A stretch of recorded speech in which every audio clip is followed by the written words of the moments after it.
Chapter 89. Indeed, Qin Wanshi had orchestrated a grand scheme of infidelity. She deceived Xiao Rong into visiting the temple of Zitsuan and arranged for a remarkably handsome lay disciple to escort her, hoping that their interactions would kindle a romance.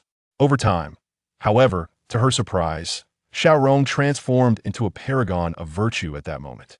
If only she had possessed such restraint when she first entangled herself with the master, she would not have had to expend so much effort later. Fortunately, Qin Wanshi had devised multiple strategies if they did not end up together. She would resort to more cunning methods. Today marked the most auspicious day for worshipping the goddess Zitsuan. It was said that after today, one could conceive successfully. She had meticulously planned her performance and needed to arrive before the ceremony commenced, ensuring that the master witnessed everything. She had little doubt that he would then cast aside his wife. Qin Wanshi's thoughts were fully articulated by Ye Feiran, who, upon finishing, exclaimed, "This woman has not only mastered the art of infidelity, but has even gone so far as to fabricate a scandal herself. If this scheme were to be uncovered, not only would Xiao Rong suffer, but the empress would surely strip you of your skin." Su Haiyun, pondering deeply, quietly made her way to the front courtyard and instructed Yi Hong, "Go to the temple of Zitsuan and ensure this matter is handled." After handing her an envelope, she added, "Be vigilant and do not let anyone discover your presence." Yi Hong accepted the envelope without question and mounted her horse. Su Haiyun was not driven by a sense of altruism, rather, she wished to thwart Qin Wanshi's treachery. Her desire to prevent Qin Wanshi's scheme was not merely for the sake of vengeance, it was also to consider the future of her beloved Feiran. She had already taken most of the family wealth, leaving only some decrepit assets and the expansive ancestral residence. According to the line of succession, the ancestral home must ultimately belong to Feiran and not to the illegitimate son Ye Qichen. She did not wish for Ye Qichen's status as a bastard to be altered otherwise. He would undoubtedly complicate Feiran's life as he grew older. Moreover, she was intent on exposing genuine infidelity, while Qin Wanshi aimed to ensnare Xiao Rong through deceitful means and act she found reprehensible. Although Xiao Rong had indeed intruded upon her marriage, had it not been for Xiao Rong, her divorce would not have proceeded so smoothly. This was merely a way to repay her a favor. Yi Hong galloped swiftly to the temple of Zitsuan, which had fallen into disrepair. Coincidentally, Yi Hong was born in a nearby village and was quite familiar with this temple. She slipped in through the back door and noticed Xiao Rong's two maidservants, Chun'er and Dong'er, guarding the entrance. The door was ajar, and silence enveloped the interior, which filled Yi Hong with concern. She was not worried about Xiao Rong's fate. Her anxiety stemmed from the possibility of failing her mistress' orders. As a most capable member of the 5th Young Lattice Guard, she could not afford to falter in her duties. She advanced to kick the door open, only to be intercepted by Chun'er and Dong'er. Chun'er, fiery and defiant, crossed her arms and declared, "Aren't you that lowly servant from the Su household? I remember you. It was you who caused trouble for our mistress last time." Dong'er chimed in, "Yes, and there was another called Itsue." Yi Hong retorted angrily, "How dare you obstruct me? I come to aid your mistress. If you do not allow me to enter, she may be in grave danger." Chun'er scoffed, "You are amusing. We have stood guard here for ages. Our mistress is merely inside praying to the goddess. If you enter, it is our mistress who may face peril." Dong'er, more discerning, inquired, "Is there any basis for your claims?" Just then, a crash echoed from within, the sound of a shattered teacup. Yi Hong could wait no longer. With a swift kick, she forced the door open, revealing a man inappropriately embracing Xiao Rong, intent on misconduct. Surprisingly, he did not seem alarmed by her entrance. Instead, he grinned and said, "3 more lovely ladies have arrived. Wait until I finish with Miss Xiao, then I shall entertain you." Yi Hong sneered, "We shall see if you possess the capability to do so." With another swift kick, she struck the scoundrel in the face, sending him flying. Chun'er and Dong'er rushed forward to support Xiao Rong, only to find her unconscious, which sent both maidservants into a panic. Meanwhile, Yi Hong efficiently subdued the rogue and bound him tightly with rope. She slapped the man sharply and demanded, "Speak. Who commanded you to do this?" He shook his head, mumbling, "I don't know truly. The orders came through an intermediary, who was different each time. I agreed because I was in need of money, and he promised me 100 taels of silver upon completion, which would clear my gambling debts." Yi Hong spat in disdain. She held gamblers in utter contempt, as her own father had sold her into a brothel to settle his debts. Had it not been for General Chu of the 5th Young Lattice Guard passing by and rescuing them, they would have been doomed. Frustrated, Yi Hong slapped the gambler several more times, the sound echoing sharply. Turning her attention back to the unconscious Xiao Rong, she retrieved a pill from her pocket and handed it to the maidservants, saying, "She has been drugged. This pill will counteract it. Administer it with water." Dong hurriedly accepted the pill and administered it to their mistress, who soon began to regain consciousness. Xiao Rong murmured, "What has happened to me? You are from Su Haoyan's household?" Dong quickly clarified, "Mistress, she saved you. That scoundrel Kai had drugged you." Xiao Rong needed no further explanation. She sprang to her feet and struck the man named Kai several times across the face, exclaiming, "How could you betray my trust and engage in such despicable acts?" Dong reminded her, "Mistress, someone must have instigated him. Can you think of who that might be?" Xiao Rong, puzzled, contemplated who would harbor such animosity towards her. Yi Hong interjected, "Madam Yi, consider the consequences if this incident were to unfold. Who stands to gain the most from it?" In an instant, Xiao Rong comprehended the situation, her voice low and furious. "It was that vile Qin Wanqi. How dare she do this to me?" Yi Hong chose not to elaborate further. It was already a great kindness that her mistress had intervened. As for the affairs of their household, they could manage it themselves. She addressed Xiao Rong, "If you are well, I shall take this road to report back." Xiao Rong expressed her gratitude. "Please convey my thanks to Madame Su. Her generosity is deeply appreciated. I can only imagine that she has witnessed such schemes during her time in the Yi residence." Yi Hong replied, "Madam Yi, you must discern this for yourself. My mistress has instructed that we only save lives and not interfere in others' domestic affairs." With that, Yi Hong dragged the rogue out through the back door. Once Yi Hong had departed, Xiao Rong huffed coldly. "That vile Qin Wanqi dares to play tricks against me today. I shall." Xiao Rong contemplated for a moment before instructing, "Chun'er and Dong, you two shall remain outside, and under no circumstances are you to open the door without my command." Chun'er and Dong nodded in agreement and proceeded to the exterior, slightly ajar the door once more. Xiao Rong, having just reclined on the couch while still clothed, draped her outer robe over herself. After a brief reflection, she retrieved a pillow to place beside her. She was uncertain of her motivations for this action. Perhaps it was an attempt to gauge the authenticity of her husband's professed affections toward her. Before long, she heard commotion outside, signaling the arrival of Qin Wanqi and Yi Qingze. Following their orders, Chun'er and Dong intercepted them, stating, "Madam has commanded that no one enters without her permission." "My lord, Ani, would you kindly wait for a moment?" Yi Qingze glanced at the slightly ajar door and slowly nodded. "Very well. After all, she has been performing the rites for quite some time now. A little longer will not matter." However, Qin Wanqi interjected, "This does not seem appropriate.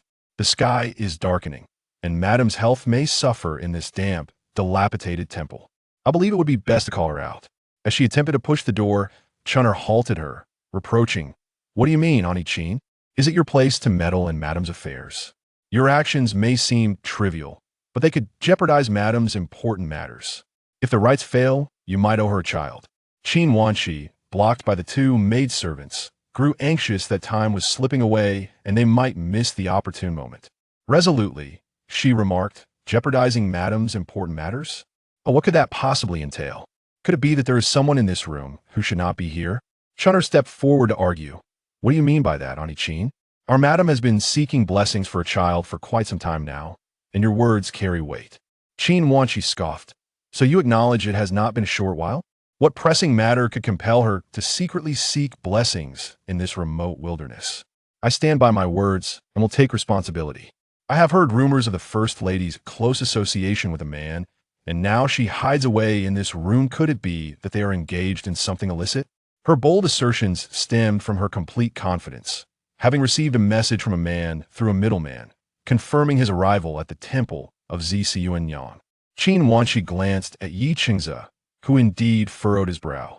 It was not that he doubted Xiao Rong, but rather she had a history. She had once clandestinely met with him at the manor in a similar fashion.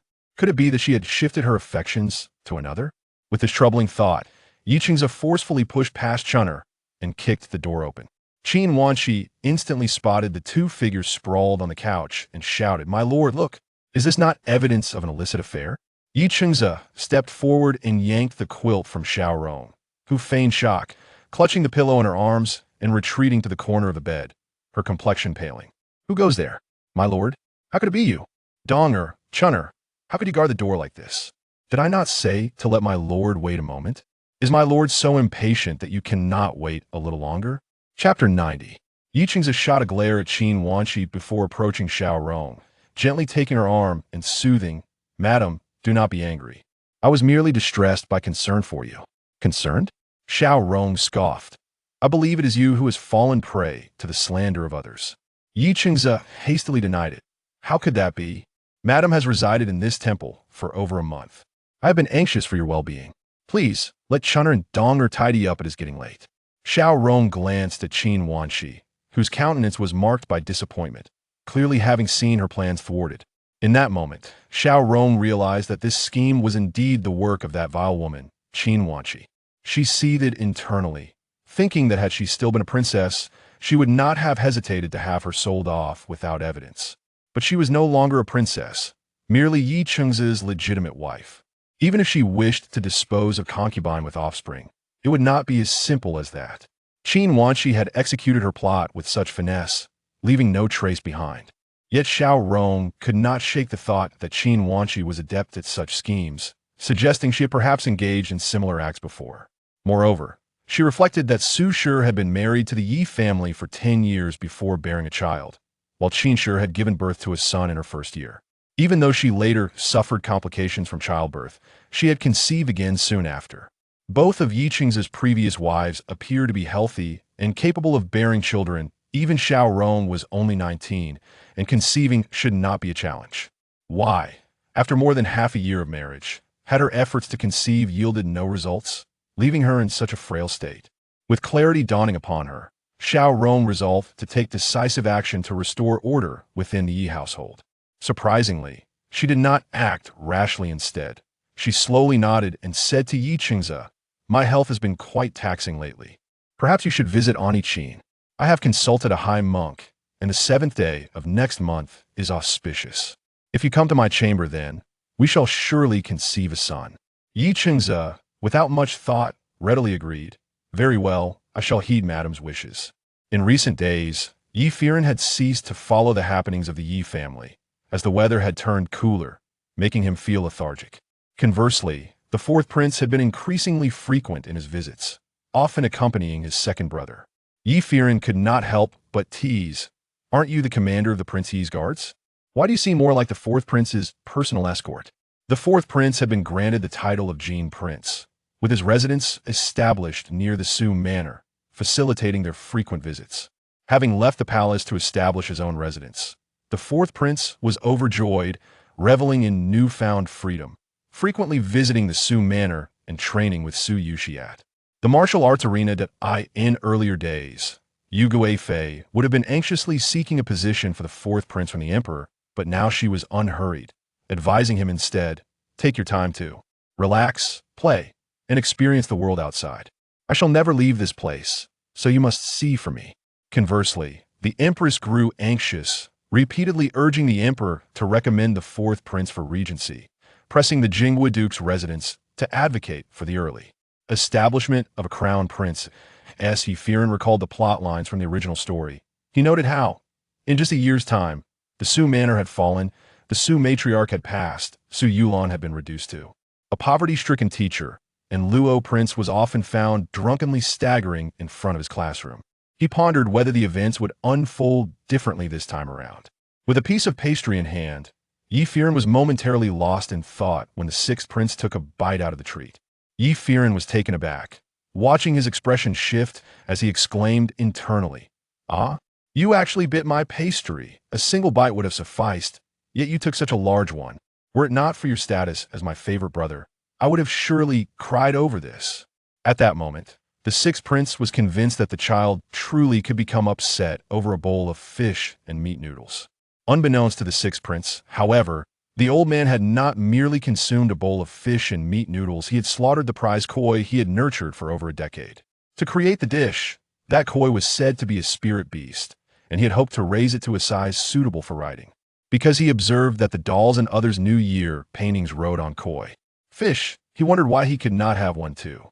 The old wooden man had explained to him countless times that no matter how long a koi was raised, it could never be trained as a mount. Moreover, he had raised over a dozen plump and foolish fish. Why couldn't he spare one for his master? In short, this pair of misfits was akin to sworn enemies from a past life, always ready to bicker upon meeting. The sixth prince pulled out a sugar cake wrapped in oiled paper from his pocket and placed it in his hand, saying, "Here, take this back. Is that sufficient?" Ye Feiran's spirits lifted instantly as he began to nibble on the sugar cake. At just 1 year old, he already had 8 teeth, making it somewhat inconvenient for him to eat, yet it did not hinder his enjoyment in the least. In recent days, the sixth prince had not been idle. He had instructed Su Yushi to eliminate a hidden stake left by Bailiang and discreetly exposed a silver mine secretly excavated by the Duke of Jinghua. Recently, the Duke of Jinghua's residence was in a frenzy, dealing with the aftermath of these events. Ye Feiran naively believed that the nobleman behind the Su family was lending a helping hand, cheerfully murmuring to himself, "With that little nobleman around, I can simply relax and enjoy life as a little lord." Every day was filled with leisure, indulging in gossip and entertainment, making for a most comfortable existence. He had been keeping an eye on the Liu family's affairs, as Liu Xinglin was promoted for his diligent work, shedding the from in his title. However, Liu Xuanku encountered a grave mishap when he became intoxicated while guarding a key suspect, allowing the criminal to escape. Liu Xinglin ordered him to resign and rest at home, stating that he need not study, as long as he remained at home for self-reflection. Yet, Liu Xuanku refused to comply, sneaking out to frolic with his wayward companions. Meanwhile, the crown prince's tutor and his wife had developed a close relationship with the Liu family, frequently gathering to drink together. After soaking in the hot springs for over a month, Qi Jingzhou's health had significantly improved, and with the arrival of autumn, he no longer suffered uncontrollable coughs as before. With the medicine prescribed by Liu Xinglin, he could now take leisurely walks, much to Zhao Yu's delight. The Hanlin Academy had long wished for Qi Jingzhou to participate in drafting documents, and if he continued to thrive after the new year, he could finally assume his duties. There, seeing a bright future ahead, Zhao Yu took Qi Jingzhou to the Liu family to express their gratitude with grand gifts. However, they stumbled upon Liu Xinglin reprimanding his younger brother.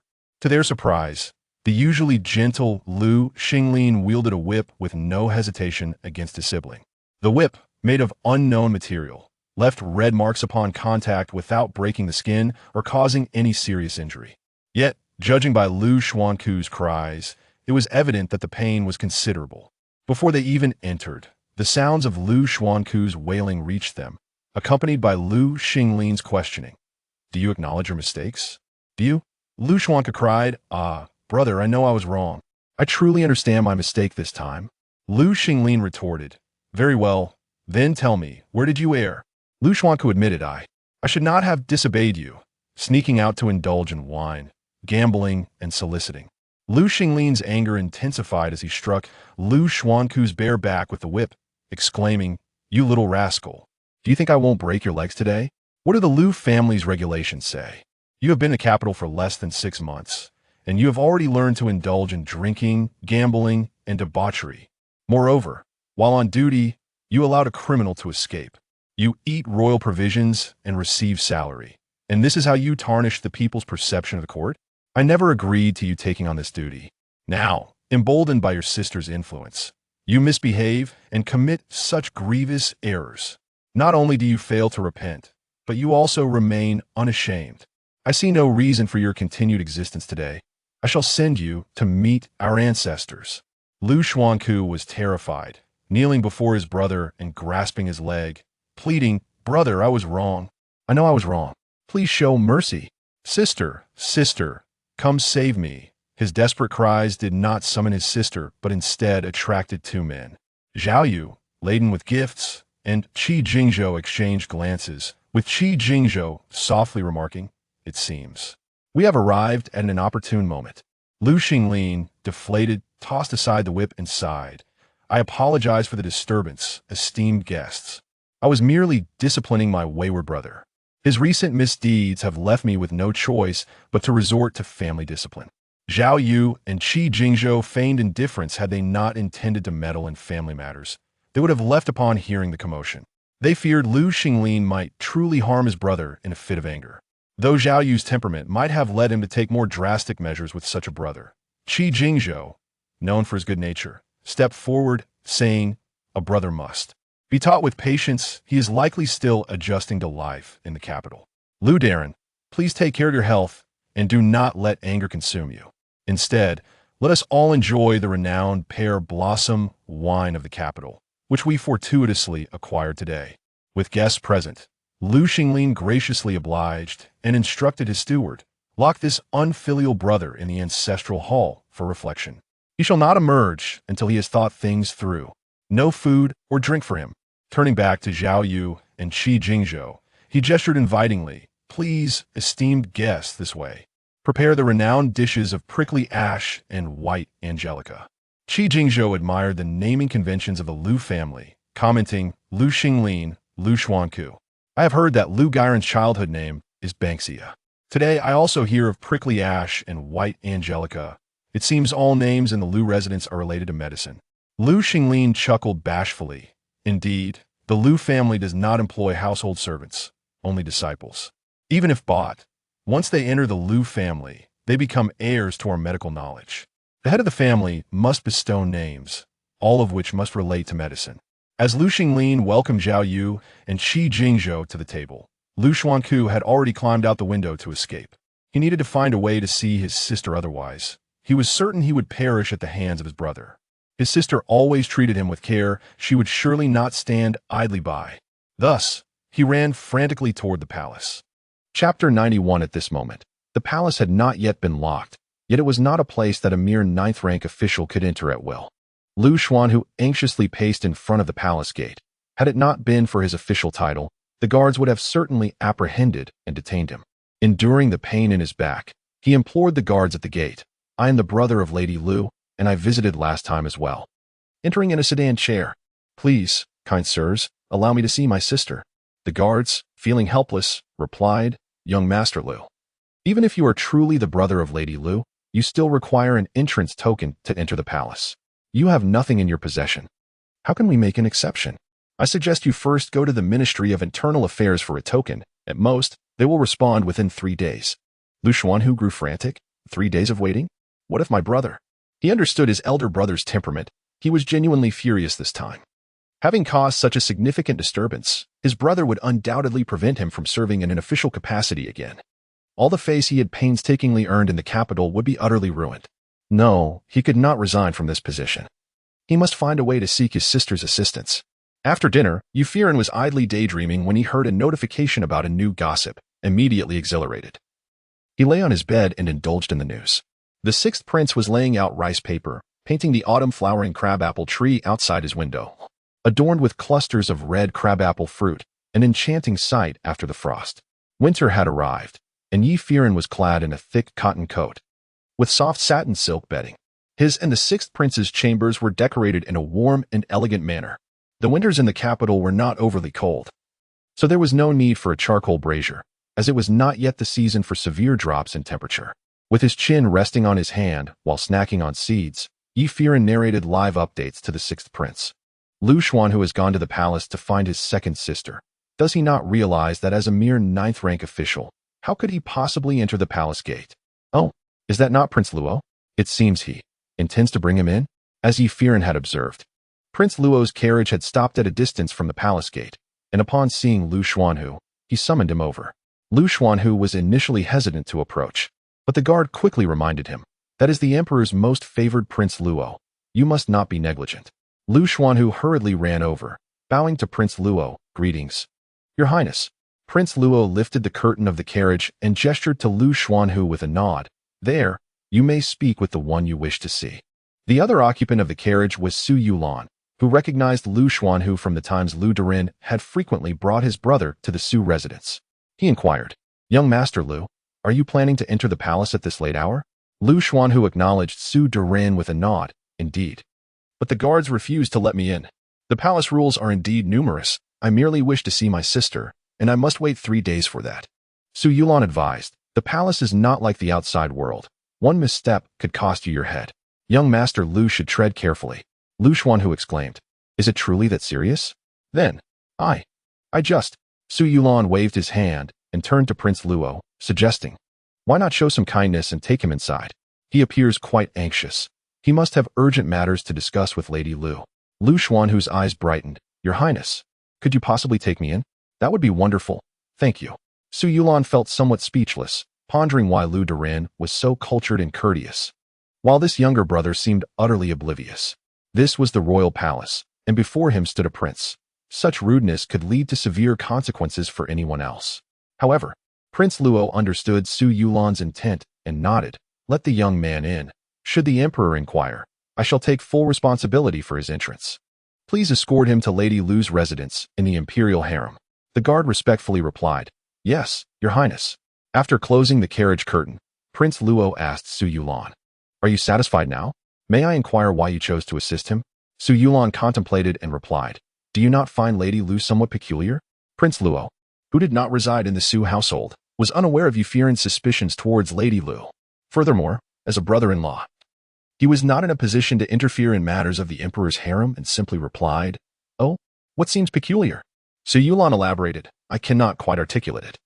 But since Lu Xuanhu is here today, why not discreetly send someone to observe the Lu siblings and uncover any secrets they may hold? Prince Luo nodded. That is a trivial matter. I shall have someone keep watch. However, having assisted you this time, how shall you express your gratitude? Su Yulan retorted, Your Highness, must you be so demanding? It is merely a small matter, and you seek reward for it? Prince Luo fanned himself leisurely against the carriage window. Is this how you beseech someone for assistance? If so, then perhaps I shall withdraw my help. Su Yulan sighed, fine. This evening we shall sit by the hearth and brew tea together. Recently, I have learned a recipe for grilling meat using wire mesh. Your Highness is welcome to join and taste it. In truth, it was merely the barbecued meat that Ye Feiran had been narrating, which he himself had not tasted. While everyone around him enjoyed it, he was puzzled by the constant aroma of grilled meat wafting through the air. Suspecting that everyone was secretly indulging in it while avoiding him, Prince Luo appeared satisfied, retracting his fan, now that is more like it. I shall not return to the palace tonight. Su Yulan hesitated and asked, not returning to the palace? Then where will you stay? Prince Luo, amused by Su Yulan's flustered demeanor, replied, oh, are you so afraid I might take your bed? Not returning to the palace means I cannot stay in the guest room of the Su residence. Besides, the Su family is my own kin. Why should I not be able to stay?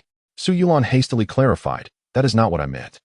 I merely thought it might be inappropriate to leave the old dowager alone at home. Prince Luo reassured him, not at all. Your grandaunt would prefer I venture out more often to avoid incurring her displeasure. Su Yulan's ears turned slightly red as he recalled the awkwardness from their last shared bed, worrying that he might inadvertently touch something inappropriate while sleeping. He suddenly exclaimed, no, absolutely not. Prince Luo furrowed his brow, not allowed. What is not allowed? Su Yulan, himself perplexed by his own reaction, shook his head. No, nothing. I just meant, why are you fanning yourself in this winter chill? Are you not afraid of catching a cold? We must avoid any illness. This excuse was rather flimsy, yet Prince Luo chose not to expose him. Observing his slightly flushed ears, he felt an irresistible urge within him, yet he suppressively quelled it, knowing the time was not right. He would wait until Su Yulan truly understood and acknowledged his feelings before breaking through that delicate barrier. Thus, he did not continue along that line of conversation, but instructed the coachman, let us proceed to the palace. The emperor is likely growing impatient. At this moment, the emperor had summoned them for an important matter to attend to. The engagement of the Dening emperor to the Nanzhao princess had become a celebrated topic of conversation between the two nations. Although the Dening emperor had agreed to the demands set forth by the Nanzhao princess, he was unable to personally travel to Nanzhao to propose. Thus, he dispatched his younger brother along with Su Yulan, the deputy minister of the Honglu Temple, to represent him in sending a marriage proposal to the Nanzhao kingdom. This was deemed a reasonable course of action for Dening, and the Nanzhao side had also given their consent, awaiting the visit of Prince Luo and Su Yulan. Upon their arrival at the imperial study, they were surprised to find Princess Feiyu already present. It seemed the rumors circulating outside were not far from the truth. The Emperor and Princess Feiyu had become inseparable. Nevertheless, the Emperor's mental state had improved significantly compared to before, to the extent that he had managed to clear away a mountain of memorials without assistance from the regents. This proved that romance does not hinder one's studies. Rather, heartbreak does. Upon seeing them, the Emperor welcomed them warmly. "You have arrived? No need for excessive formalities. Please take a seat." The Grand Eunuch brought over 2 stools, and Prince Luo and Su Yulan each took a seat. The Emperor continued to hold Princess Feiyu's hand, and she, in turn, graciously bowed her head towards them without shying away. What they were about to discuss was not merely state affairs, but also personal matters, specifically concerning their impending marriage. Hence Princess Feiyu joined them on the chairs. Meanwhile, in the Shushio Palace, Lu Su-nh was escorted by a young eunuch, who cautioned him, "You may only stay for the duration of a tea session and must exit before the palace gates lock, lest you disrupt palace protocol." Lu Su-nh nodded earnestly, assuring, "Rest assured, I shall speak with my elder sister and leave promptly." He then produced a pouch of silver from his bosom and handed it to the young eunuch, displaying a practiced ease in the exchange. Upon entering the Shushio Palace, he was met with a chilling sound of despair that made him instinctively recoil. The voices of 2 maidservants could be heard comforting, "Your Highness, please do not weep. Your son cannot return, no matter how much you cry." It was the grieving consort who had lost her child and, having offended the Emperor, had been demoted to a concubine, now residing in Shushio Palace. Lu Su-nh felt a surge of sympathy for his sister, enduring the company of a madwoman in the palace, devoid of peace. Why did she not petition the Emperor for a change of residence? At that moment, Lu Gairan received news of Lu Su-nh's arrival in the palace and, remaining composed, instructed, "Since he is here, let him in." It is fortuitous to have encountered Prince Luo. This prince was indeed meddlesome. If everyone were to intrude upon the palace so recklessly, the established order would be in disarray. The maidservant at her side, hesitant to speak, merely cast her eyes towards her. Lu Gairan remarked, "What are you waiting for? Hurry along." The maidservant complied and exited to bring Lu Su-nh inside. Upon entering, Lu Su-nh began to wail, "Second sister, please save me. Brother is about to beat me to death. Look at what he has done to me." He rolled up his sleeves and peered into the room, only to find a stranger dressed as a noblewoman standing there. She smiled at him and said, "You must be the young master of the Lu family. Our esteemed lady is unwell and just fell asleep. Allow me to guide you in to see her." With that, she led Lu Su-nh gently aside the bed curtain, revealing none other than his second sister, Lu Bangxia. As the noblewoman had indicated, Lu Bangxia was indeed ill, and her condition appeared serious. Her complexion was pale and clammy, and she seemed to be in poor spirits. Lu Su-nh, filled with concern, hurried forward to grasp her hand, inquiring, "Second sister, what has happened to you? You were well the last time I visited. How have you fallen so gravely?" The noblewoman beside her reassured, "Dear Lu Gairan, do not fret. The esteemed lady merely caught a chill and has a sore throat. Her current state of weakness is simply due to the physician having just administered a treatment to induce perspiration. It is not as severe as it appears, and she will recover in a few days. The palace has many skilled physicians using the finest medicinal herbs, so you need not worry." Lu Su-nh turned to her, asking, "Which lady of the palace are you?" "My sister is alone here, without kin. I am grateful for your care." Lu Su-nh was unfamiliar with the palace's inner workings and was unaware of how many consorts the emperor had, thinking there were 72 women in the harem. His sister was merely a concubine, and there were many of higher rank than her. Suddenly, Lu Su-nh felt he had been rather inconsiderate. It was not easy for his sister to be alone in the palace, and here he was, causing her more trouble. Since their father had passed away early, it was primarily his older brother and second sister who had raised him, resulting in a close bond among the siblings. The noblewoman replied, "Oh, I too am from Shushio Palace. Given our esteemed lady's condition, as you can see, the 3 sisters in the palace take care of one another, so you need not worry at all." Upon hearing this, Lu Su-nh felt slightly reassured and nodded slowly. The noblewoman then asked, "Did you come to see Lu Gairan for a specific matter? You may share it with her. Although she has lost her voice, she can still hear." Lu Gairan, lying in bed, displayed a look of resentment, striving to articulate something but failing to do so, ultimately closing her eyes in despair. Lu Su-nh, however, failed to discern her plight. Not only was he unskilled in medical matters, but his mind was also preoccupied with lofty ambitions of wealth and fame. and when faced with real issues, he realized he was utterly helpless. After the young eunuch urged him to leave 3 times, Lu Xun reluctantly took his leave, repeatedly imploring the palace maidservants to care for his sister. Once outside the palace, he remained in a daze, muttering to himself, "If only my brother could come in. He could treat my sister. His medical skills are unparalleled. He would surely cure her." The young eunuch, perplexed, inquired, "What is troubling you, Lu Darren? Lu Guerin appeared quite lively just a few days ago. Why is she ill today?" Lu Xun lifted his gaze, countering with a question, "Is that so? Did you see my sister 2 days ago? Was she in good health?" The young eunuch replied with a smile, "Indeed. Lu Guerin is favored by our empress, visiting Chongning Palace daily, and the empress bestows generous gifts upon her, causing envy among the other concubines." Lu Xun felt a weight lift from his heart, nodding appreciatively. "I must thank the empress for her kindness. It allows my sister to live more comfortably in the palace." After seeing Lu Xun off, the young eunuch attended to another task and, upon completion, sought out Prince Luo to report back. However, as he passed by the entrance of Chongning Palace, he was astonished to see Lu Guerin walking perfectly well towards the palace, rubbing his eyes in disbelief, convinced he had misperceived. Just moments ago, Lu Xun had claimed that Lu Guerin was gravely ill. How could she appear so well now? He reported this anomaly to Prince Luo, who inquired, "Are you certain Lu Darren said Lu Guerin was ill, yet you just saw her entering Chongning Palace?" The young eunuch assured, "Absolutely, I would never deceive your highness." Prince Luo rewarded the young eunuch and, while assisting Su Yulan into the carriage, remarked, "There is certainly something amiss here. Lu Guerin's identity is questionable." Regarding this matter, Su Yulan had already gleaned some insights from the whispers of his younger cousin. The matters concerning the emperor's harem are of no concern to these outside men. Su Yulan contemplated for a moment and proposed, "In fact, there is a way to verify this matter." Prince Luo inquired, "Oh, what method does Yulan have?" Su Yulan replied, "Lady Lu has repeatedly refused to meet with Lord Lu. Perhaps Lord Lu might have a way to discern the authenticity of the noble ladies." Prince Luo nodded in agreement, saying, "Well, it is worth a try." At this moment, Lu Xuanhu had returned to the Lu residence, fully aware that he would soon face a thunderous wrath from his elder brother. Zhao Yu and Qi Jingzhou had persuaded him for quite some time, particularly Qi Jingzhou, who remarked, "Young Master Lu's actions have indeed been inappropriate, yet one should consider the nature of his behavior. While he indulges in drinking, he has not lost his self-respect nor engaged in immoral activities.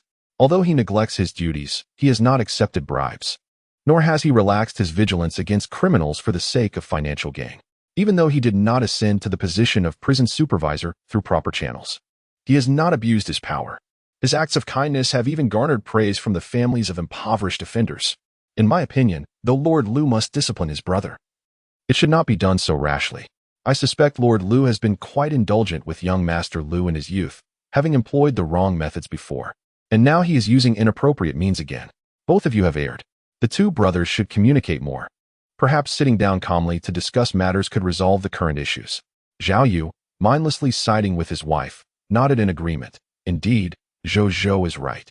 The brothers need to have a calm conversation, and they might uncover the root of the problem. Lu Xinglin, having listened to Qi Jingzhou, reluctantly admitted, "Indeed. Our parents passed away early, and he was raised by me and his sister. I did indulge him a bit in his childhood.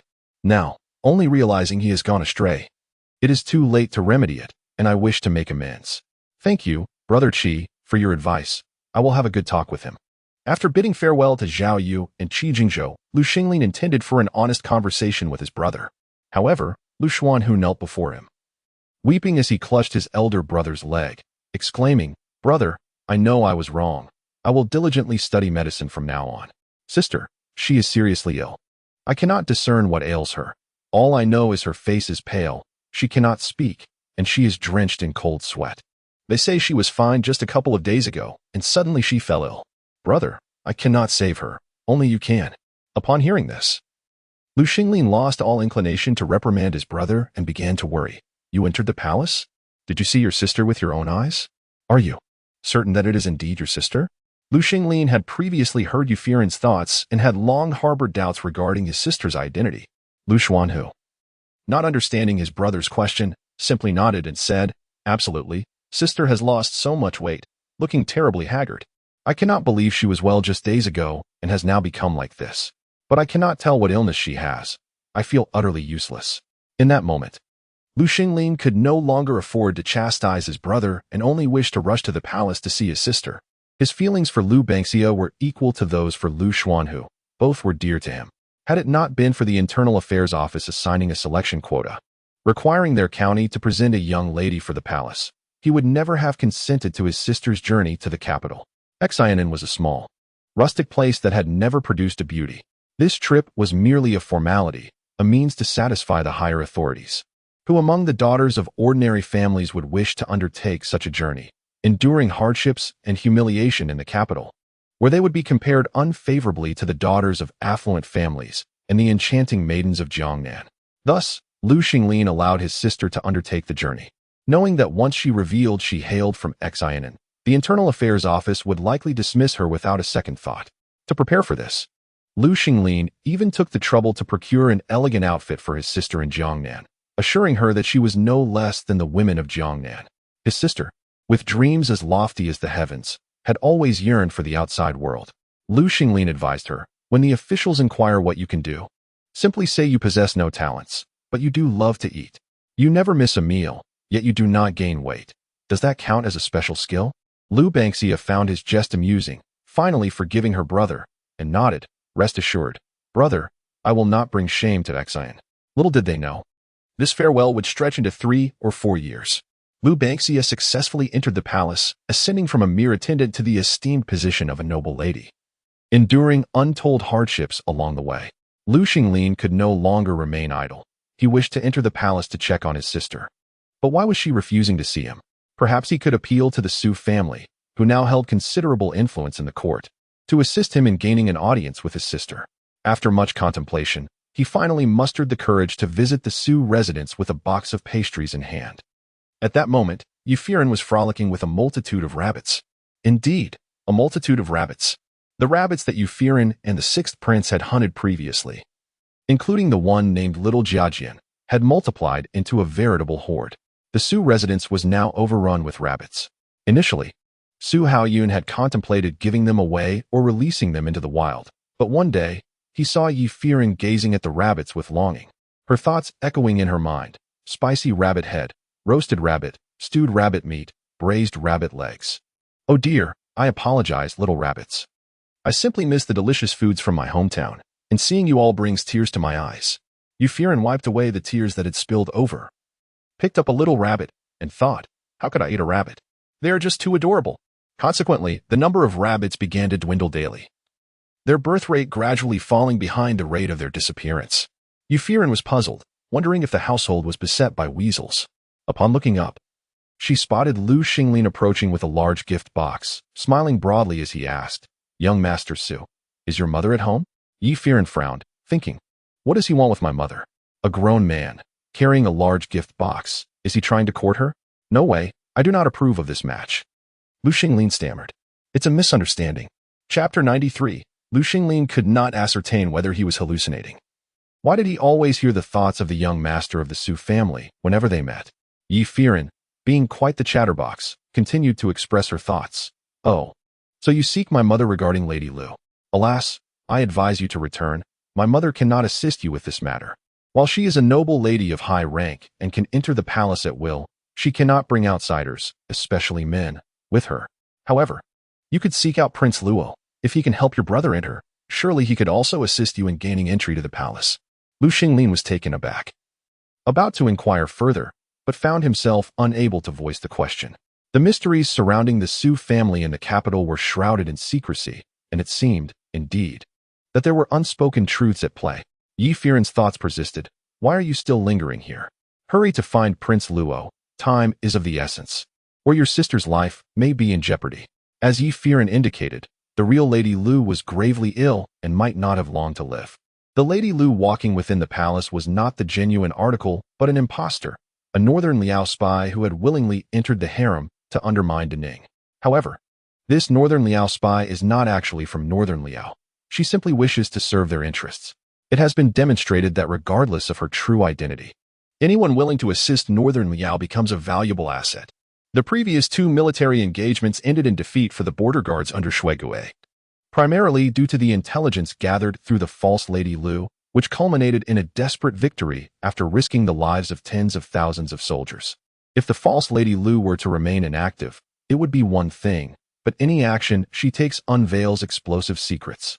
Being not of Northern Liao descent, one must wonder just how deep her animosity towards De Ning truly runs. Ye Feiran, with nothing else to occupy her mind, often keeps an eye on this intelligence line, hoping that the young noble from the Su family might take action once more to bring this false Lady Lu to justice. She is indeed the root cause behind the demise of the virtuous consort Shu, though the consort has been resurrected.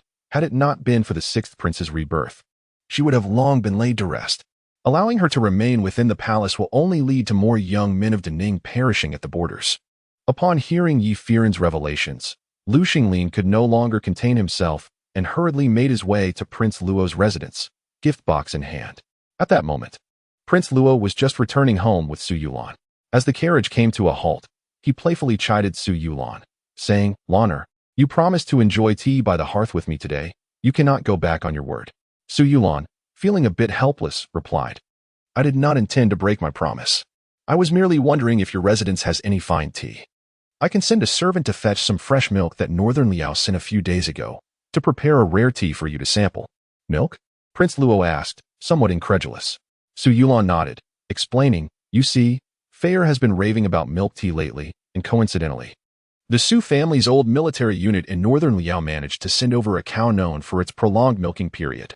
Later, our home in the south sent a water buffalo as well, and after Feiran tasted its milk, he declared it even sweeter. My aunt ensures we squeeze out 2 buckets daily, boiling it and storing it in the ice house for Feiran to use in his porridge. When I heard him mention milk tea, I decided to try it as he suggested, and the flavor was indeed extraordinary and delightful." Prince Luo, intrigued by Su Yulan's description, eagerly agreed, saying, "Very well, have a servant prepare it. There is no need for you to make the trip yourself." Su Yulan, exasperated, remarked, "Honestly, you are quite something. I never said I would go myself. Are you afraid I might run away? Fear not. I have no habit of shirking my responsibilities. By the way, is the old dowager in residence today? Should I pay my respects to her?" Prince Luo replied, "That is unnecessary." As soon as the weather turned cool, she took 40 female warriors southward. By now, she is likely nearing Jiangnan.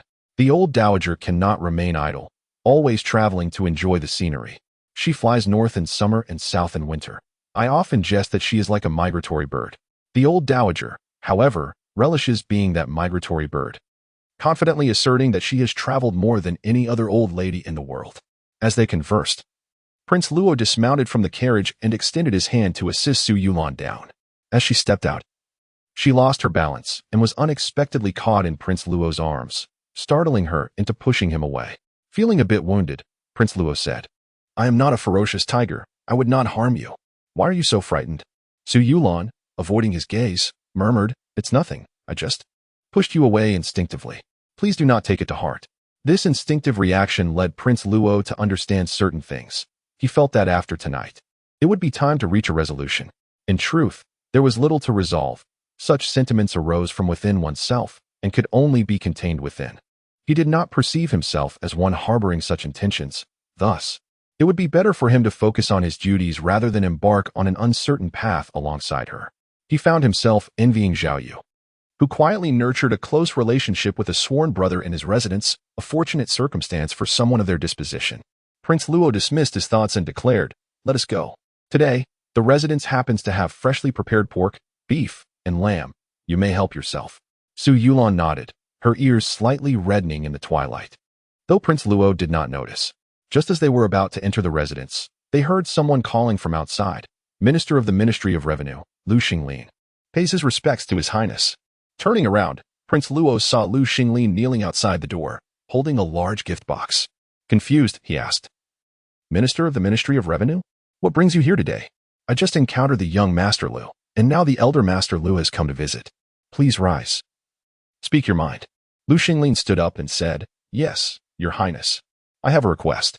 Prince Luo interjected, "Oh, you are not also seeking an audience with the Lady Lu in the inner palace, are you?" Lu Xinglin, taken aback, quickly nodded. "Your Highness, you are astute. Today, I heard from my rebellious younger brother that my sister is gravely ill, hence I wish to visit the inner palace. However, the palace has many rules. and the consort has consistently refused to see me, so I sought your assistance. Prince Luo nodded. That is not out of the question. Here is the plan. You need not attend the morning court tomorrow. I will take you into the inner palace. It is already late, and venturing there now would violate the emperor's prohibitions.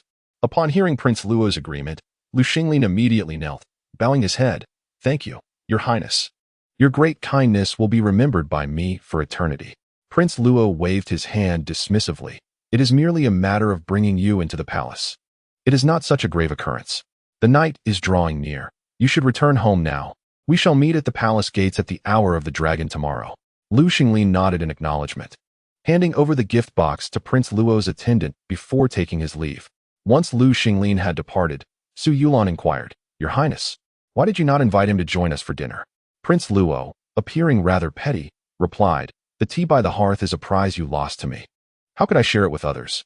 With that, he pulled Su Yulan along, saying, Hurry, I am growing hungry. Su Yulan retorted, What is the rush? Prince Luo replied, There are 3 urgent matters for a person. Su Yulan responded, What kind of expression is that? In ancient times, preparing tea by the hearth was considered a refined endeavor, with intricate steps. First preparing the utensils, selecting the tea, boiling water, roasting the tea, adding the leaves, pouring the water, waiting for the brew, and finally serving and tasting the tea, which involved assessing its color, aroma, and flavor while discussing its qualities. Yet, in Ye Feiran's mind, preparing tea by the hearth was nothing more than a casual barbecue paired with milk tea. After Su Yulan had prepared all the ingredients, she sliced the meat into thin pieces and placed them on the iron grill. The meat sizzled as she brushed it with oil, releasing a mouth-watering aroma as the fat crisped. The room soon filled with both the fragrance of tea and the savory scent of grilled meat. Prince Luo, intrigued, remarked, This is a first for me. Has Feiran ever mentioned what this is called? Su Yulan responded, It's called teppanyaki. Oh, it also goes by the name of iron plate grill. You can use this wire mesh for an even more rustic flavor. Today, we are using fragrant pear with charcoal, which is simply exquisite. Unable to resist, Prince Luo rolled up his sleeves and took it upon himself to grill a skewer to perfection, sprinkling it with the seasonings Su Yulan had prepared. The aroma of the meat mingled with the spices, making it utterly irresistible. Before long, Prince Luo had prepared a small plate and placed it beside Su Yulan, saying, Here, you try it first. Su Yulan chuckled, What is this? Are you afraid to eat it? It's very delicious. I've had it many times at home. As she spoke, she picked up 2 skewers, handing one to Prince Luo while enjoying the other herself. At that moment, the servant who had gone to fetch fresh milk arrived. Su Yulan placed the fresh milk on the stove to boil, filling the room with a rich, alluring aroma. Prince Luo suddenly felt a pang of regret. His thoughts, sensations, and perceptions were all consumed by the earthly delights he so desired. With the person before him present, these earthly delights transformed into an ethereal essence, granting him the illusion of ascending to paradise. Even without engaging in any activity, merely gazing at him was already the epitome of life's beauty. Su Yulan handed him a cup of milk tea and said, Here, drink up. Your Highness, why are you lost in thought? Prince Luo regained his composure, discreetly concealing his emotions, smiled subtly, and replied, Nothing, it just smells delightful. He took a gentle sip of the milk tea and immediately expressed his satisfaction. Delicious, indeed. However, with tea and meat, how could there be no wine?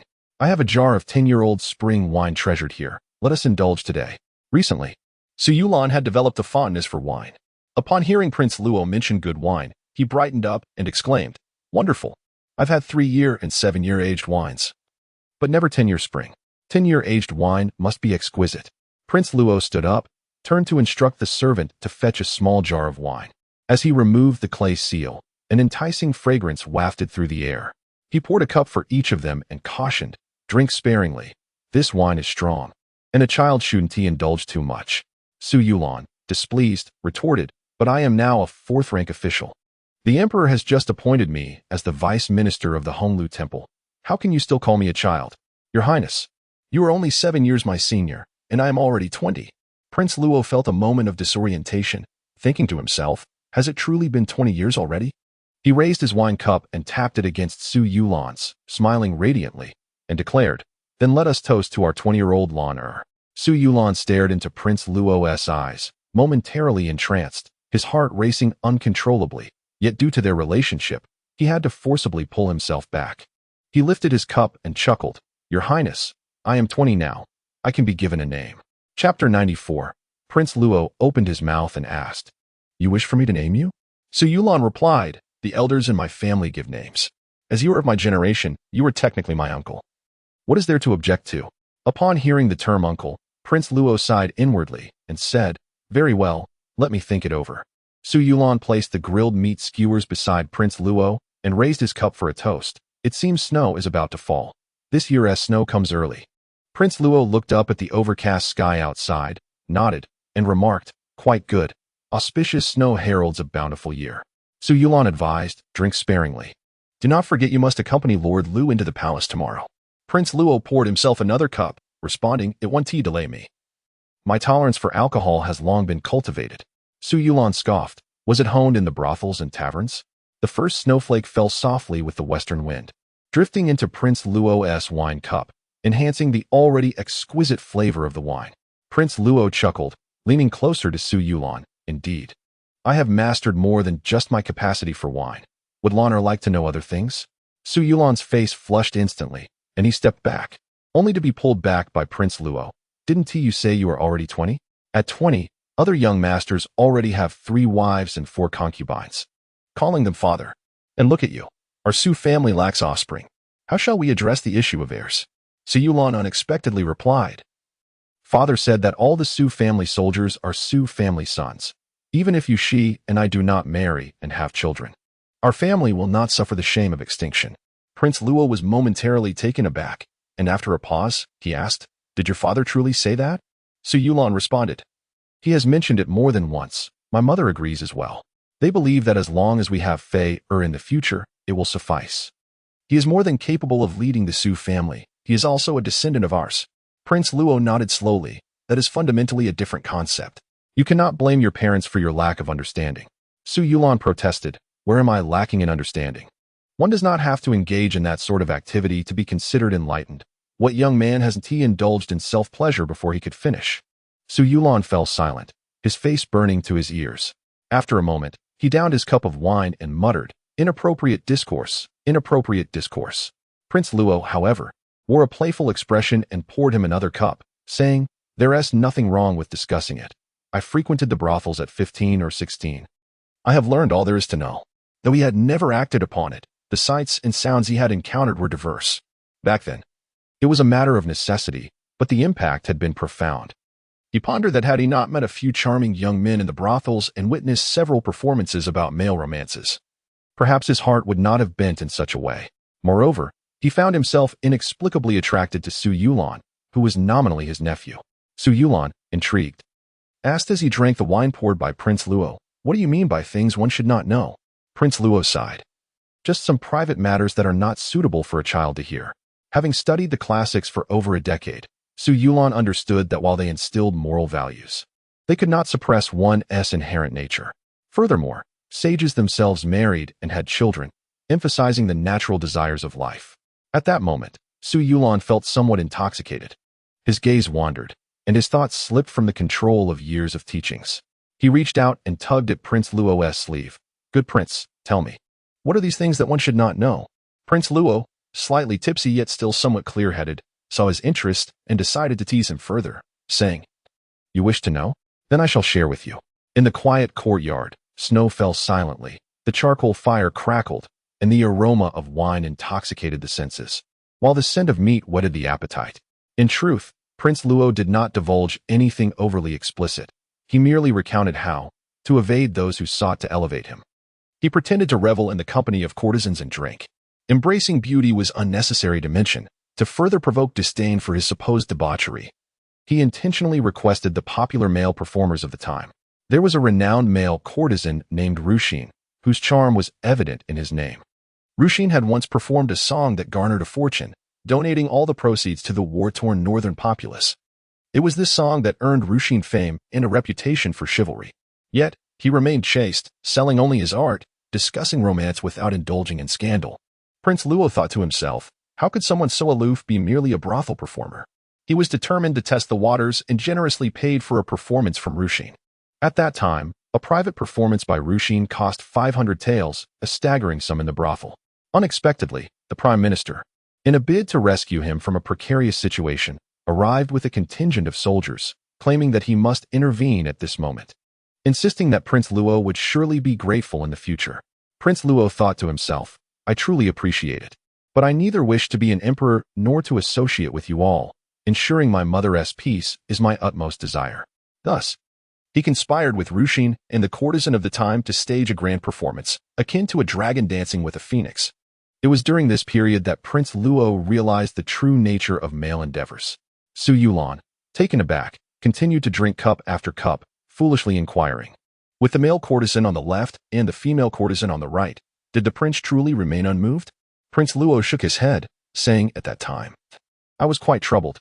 They insisted on proclaiming me the new emperor and urged me to usurp my elder brother. I was left with no choice but to partake in that farcical performance. It was merely for show, and they can testify that I am innocent in this matter. We merely acted out a charade, devoid of any real intent. So Yulan laughed, I cannot believe you are such a gentleman, your highness. My mother has said that many have frequented your quarters. Could you truly maintain your composure? Prince Luo felt the sting of karma returning to him, realizing that the transgressions he once committed had now turned against him, although he had intentionally allowed such perceptions to arise. It was after that incident that the Minister of State became utterly disillusioned with the royal family, ceasing any further discussions about reinstating a new emperor. With the support of the Duke of Jinghua, the emperor finally secured his position on the throne. With a hint of grievance, Prince Luo asked, How can I convince you of my sincerity? Should I lay bare my heart for you to see? Su Yulan, inebriated, gazed at him and remarked, There is no need for that, your highness. Is that Rushin truly handsome? Prince Luo, almost whimsically, replied, Not as charming as you, Lanner. He spoke sincerely. While Rushin's reputation surpassed his looks and talent, in Prince Luo's heart, Lana was the most beautiful in the world. The subsequent events became a blur for Su Yulan. She vaguely remembered collapsing into Prince Luo's embrace, entangled together, and even sharing the same bed. Upon awakening, she felt an ache throughout her body, realizing they were both without garments. By the time she stirred, Prince Luo had already risen, his gaze fixed intently upon her. Initially, Su Yulan, still drowsy, exhibited no significant reaction, lingering in the remnants of their intimate encounter from the previous night. She even smiled at him, her voice slightly hoarse as she inquired, Your Highness. What time is it? Prince Luo responded, It is not yet the hour of Chun, but I must rise. I fear that Lord Lu may be growing anxious. Su Yulan acknowledged him, perhaps feeling parched. She extended her tongue to moisten her lips. This simple act provoked Prince Luo to embrace her uncontrollably, and in the next moment, darkness enveloped her as his warm lips pressed against hers. Su Yulan stood there, stunned, a lingering moisture at the corner of her mouth, leaving her even thirstier. Having stolen a kiss, Prince Luo hurriedly dressed, saying, I must take my leave. Sleep a while longer. I shall instruct the steward to prepare pear soup for you. Wake and drink it before you depart. He understood that Su Yulan would not linger. Though he yearned to converse with her, duty called him away. Even after Prince Luo's departure, Su Yulan's mind remained clouded, puzzled by her conduct the previous night. Even inebriation should not have led to such reckless abandon. In the rear residence of the Su family, in the courtyard where Ye Feiran and the sixth prince resided, Su Haoyan had prepared 4 charcoal basins early in the morning, fearing for the children's comfort against the cold. Ye Feiran donned a silk cotton robe and held a small hand warmer, sitting cross-legged on the couch, embodying the demeanor of an elderly official. Seeing his son in this state, Su Haoyan could not help but chuckle, pondering how his child resembled a little old man. The sixth prince, dressed more lightly, had been busy with unknown matters, only remaining in the residence today due to the snowfall. Ye Feiran, nearly 1 year and 3 months old, spoke fluently, exclaiming, Look how heavily it snows, mother. Brother, let us build a snowman. Su Haoyan replied, What do you mean by building a snowman? Ah, you mean sculpting a snow lion, correct? We must wait a while. See how the snow has only lightly coated the ground. It must be at least a foot deep to shape a snowman. While the capital generally did not experience such deep snow, this snowfall was substantial enough to satisfy Ye Feiran's wishes. Disappointed, Ye Feiran nodded and then suggested to the sixth prince, Brother, let us brew tea by the hearth. The sixth prince agreed. Very well, I shall gather the items.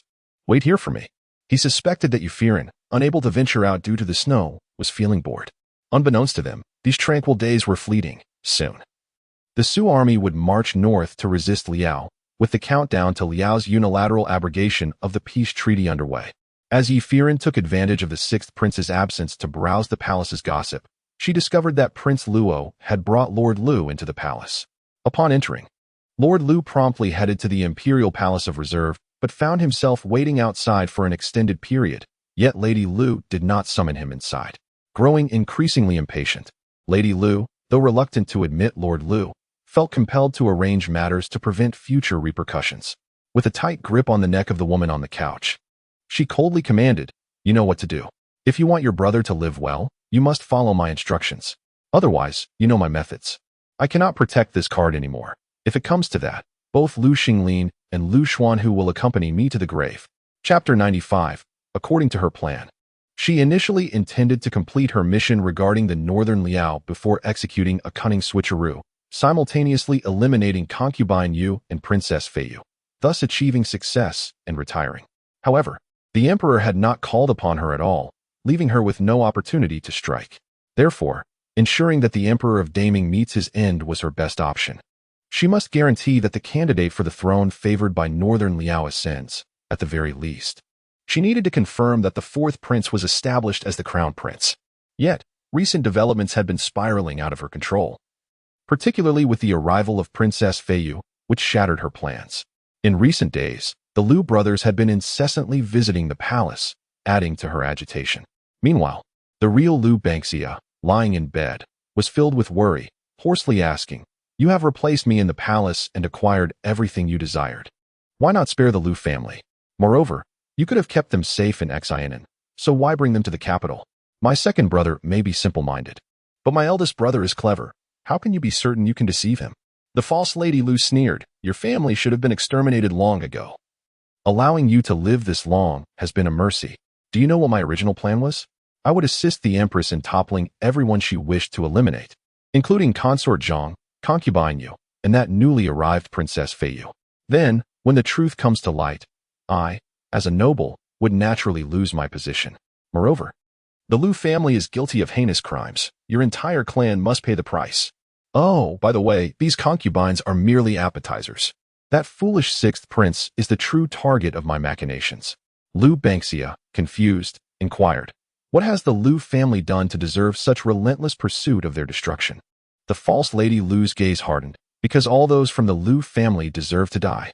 Do you think that by remaining in a small place like Xianan, you can escape the judgment of conscience? Impossible, absolutely impossible.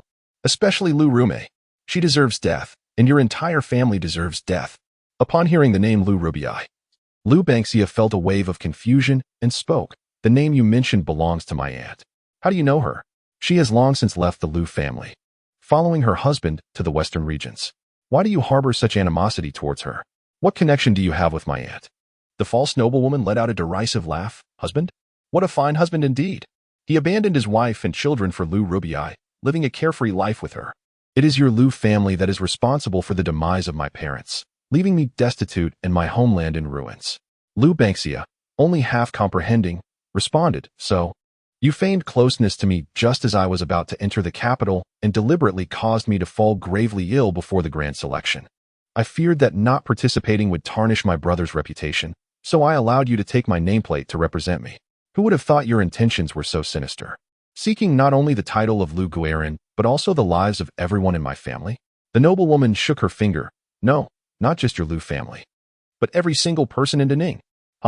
Not a single virtuous soul among them. A reigning empress who schemes against the emperor's descendants, responsible for countless deaths. An emperor who knows nothing of governance or the welfare of his people, consumed only by trivial loves. If that is the case, why should he even remain as emperor? He might as well reunite with his beloved in the underworld."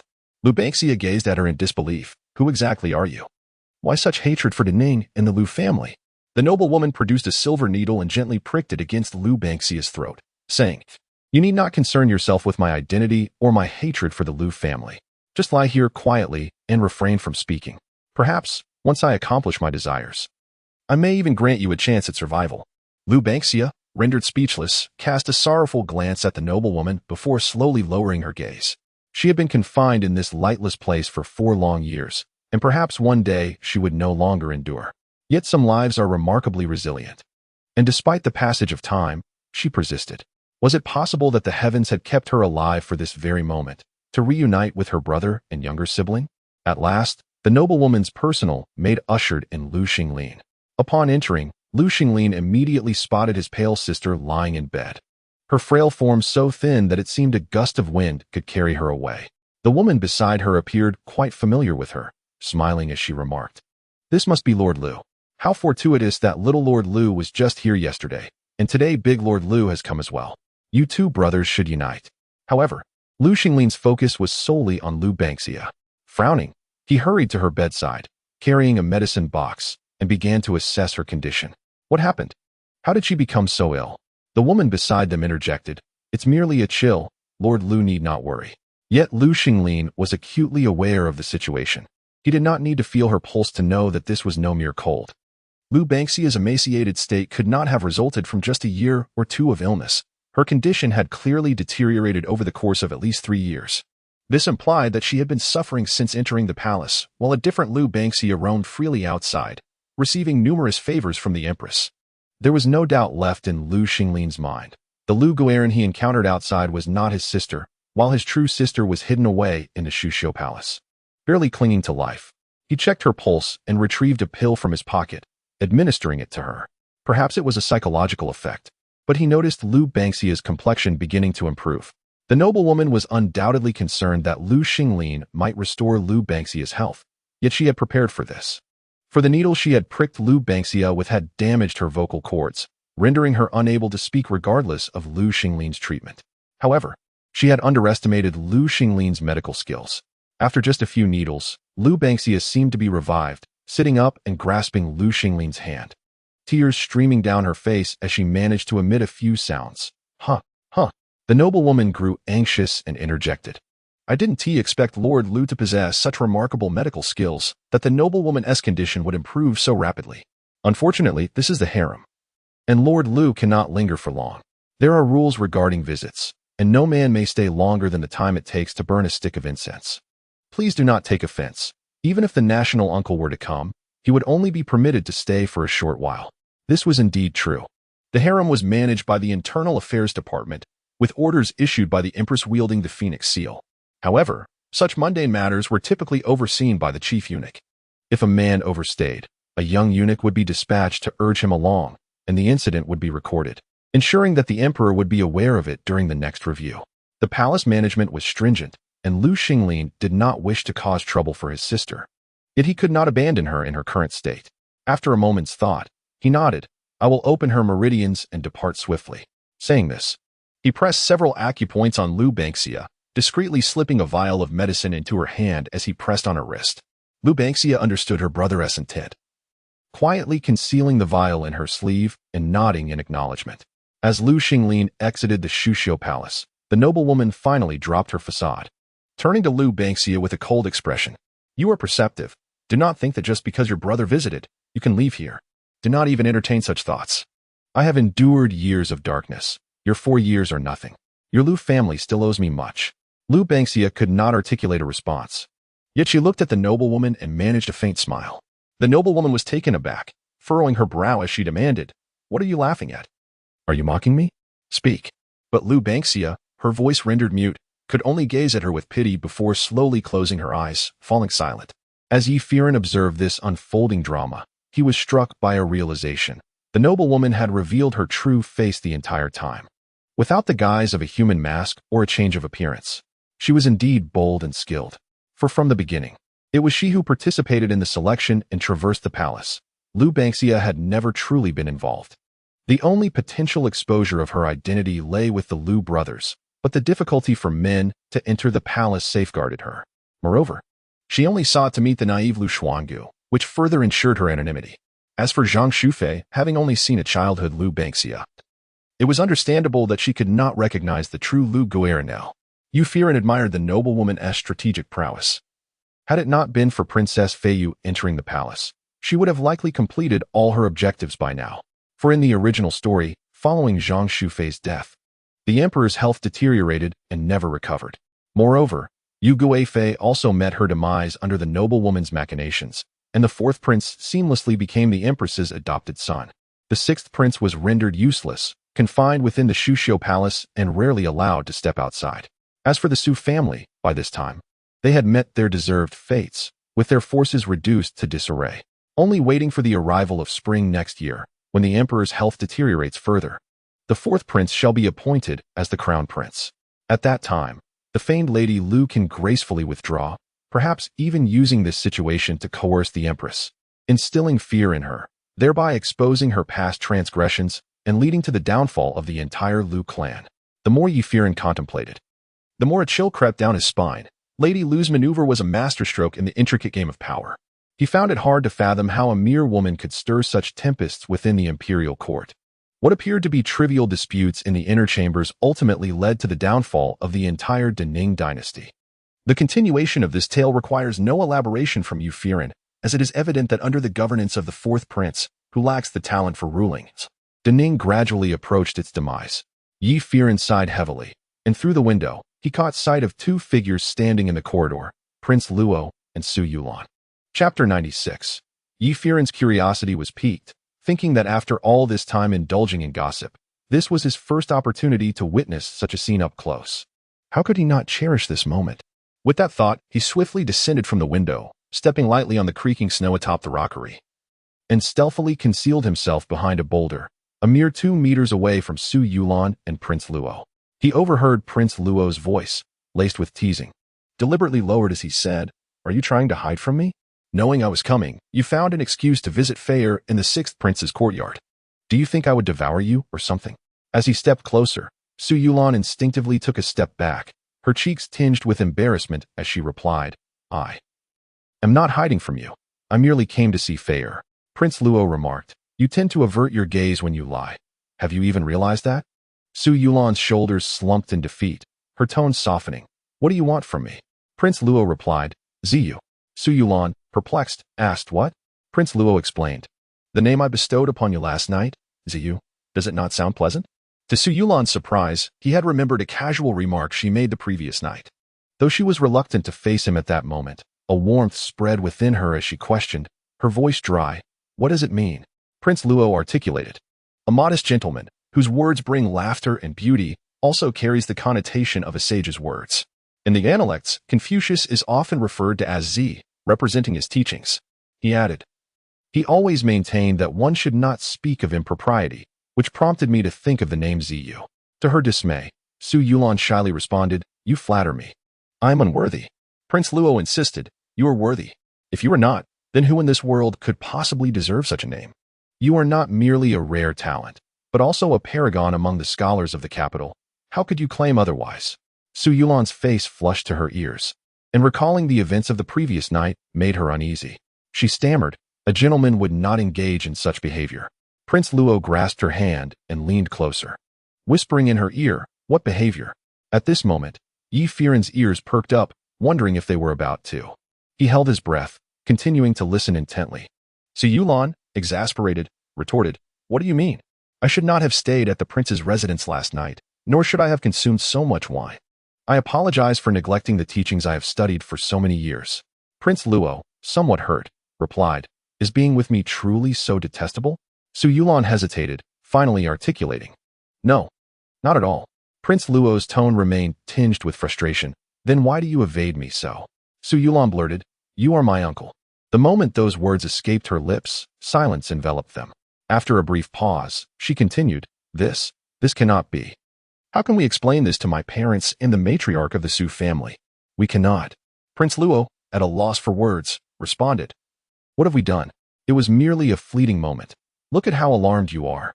Ye Feiran, overhearing such bold language, felt a surge of excitement, marveling at how playful the ancients could be.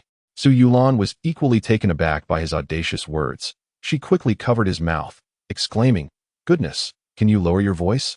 Do you want the entire Su household to learn of our impropriety last night?" Despite having his mouth covered, Prince Luo appeared amused, a smile curling at the corners of his lips, and he chuckled softly. "Why are you laughing?" Su Yulan asked, perplexed. "What is so funny?" To her astonishment, she felt a wet, ticklish sensation as he audaciously licked her palm. Startled as if electrified, she withdrew her hand, only to have it captured by Prince Luo, who questioned, "What are you hiding from?" Did you not enjoy it last night? Su Yulan could no longer contain herself, exclaiming, Your Highness, we should see each other less often from now on.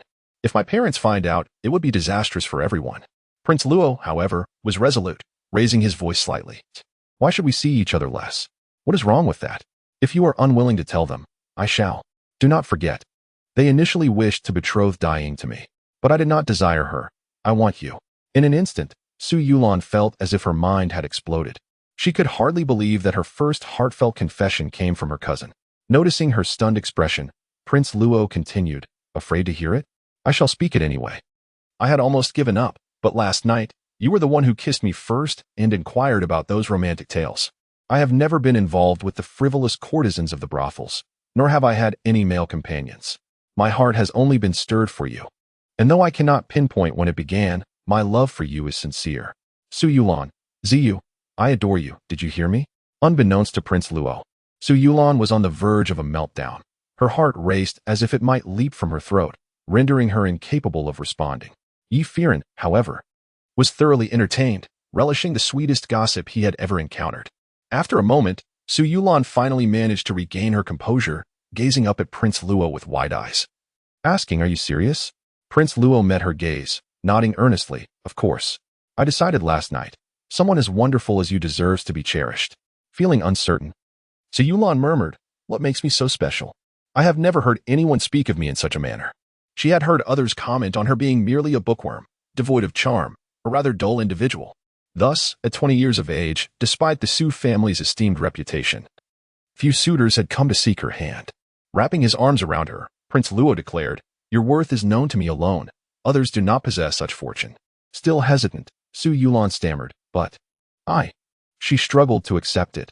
She knew she had been moved, evidenced by the events of the previous night. Yet he was her cousin, and under such circumstances, engaging in such disgraceful conduct, and even contemplating evasion of responsibility, was simply unacceptable. Prince Luo reassured her. I understand your concerns. Allow me to speak with your elder brother. He will comprehend. Su Yulan immediately countered, No, please, let me tell him. Some matters, once undertaken, necessitate a sense of responsibility. This is the essence of a true gentleman. Prince Luo initially intended to reveal the secret concerning that particular affair, aiming to enlighten him on why, among the numerous sons of the Su family, he did not embody the traits of his kin, nor could he master martial arts. The bloodline of the Su family does not deviate without reason. For the past 20 years, he had never once doubted this. Prince Luo, wishing to tease him, chuckled softly, stating, Very well, I shall await the designation you grant me. From this point onward, we are formally bound. You must not evade me any longer, at least in private. Our relationship must receive your acknowledgement. Su Yulan quietly responded, When did I ever say I did not acknowledge it? But grant me a moment. I will certainly discuss this matter thoroughly with my parents. Prince Luo felt reassured and embraced him a bit tighter, whispering, Then grant me a kiss. Su Yulan was rendered speechless and retorted, Could you refrain from such behavior in a child's courtyard? Disappointed, Prince Luo sighed, Fine, if you refuse to kiss. Then I shall take my leave. He turned away but was swiftly pulled back by Su Yulan, experiencing a sudden warmth on his lips. By the time he regained his composure, Su Yulan had already dashed away. Ye Feiran peered cautiously, then, frightened, recoiled suddenly, only to find that the individuals had vanished upon peering again. Curiously, he took a step forward, only to be grabbed by the collar from behind. Turning around, he met the handsome gaze of Prince Luo, who remarked with a charming yet mischievous tone, Eavesdropping for quite some time, have you? You little rascal. It seems this penchant for listening in will not change throughout your life. Ye Feiran struggled and whimpered, Hello, uncle. When you and my cousin marry, I shall be your flower boy. Prince Luo, intrigued, remarked, You, a little one who has just begun to speak, can articulate such a lengthy declaration? Remarkable, truly remarkable. So, you heard everything your uncle and cousin discussed? Ye Feiran grinned and whispered, Who told you to come into our courtyard? Prince Luo lifted Ye Feiran into his arms and weighed him, exclaiming, Goodness, have you gained weight? Clearly, you've been well fed.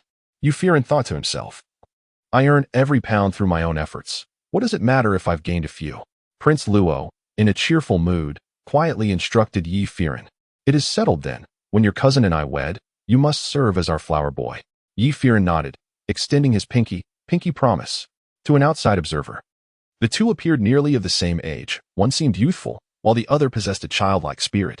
Overall, Prince Luo was in high spirits today. He set Ye Feiran back down and eagerly rushed to Su Yulan's courtyard.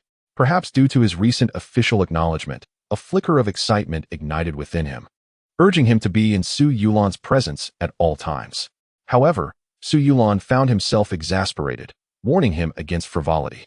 Fortunately, today was his day off. Otherwise, would he accompany him to court? As it turned out, he did. For the following day, when Su Yulan attended court, Prince Luo indeed followed. This astonished several ministers, who wondered what had prompted the prince's uncharacteristic presence. The emperor even praised him, saying this is how it should be in the future. Jin Tang should frequently grace the court, even taking on an honorary position to alleviate my burdens.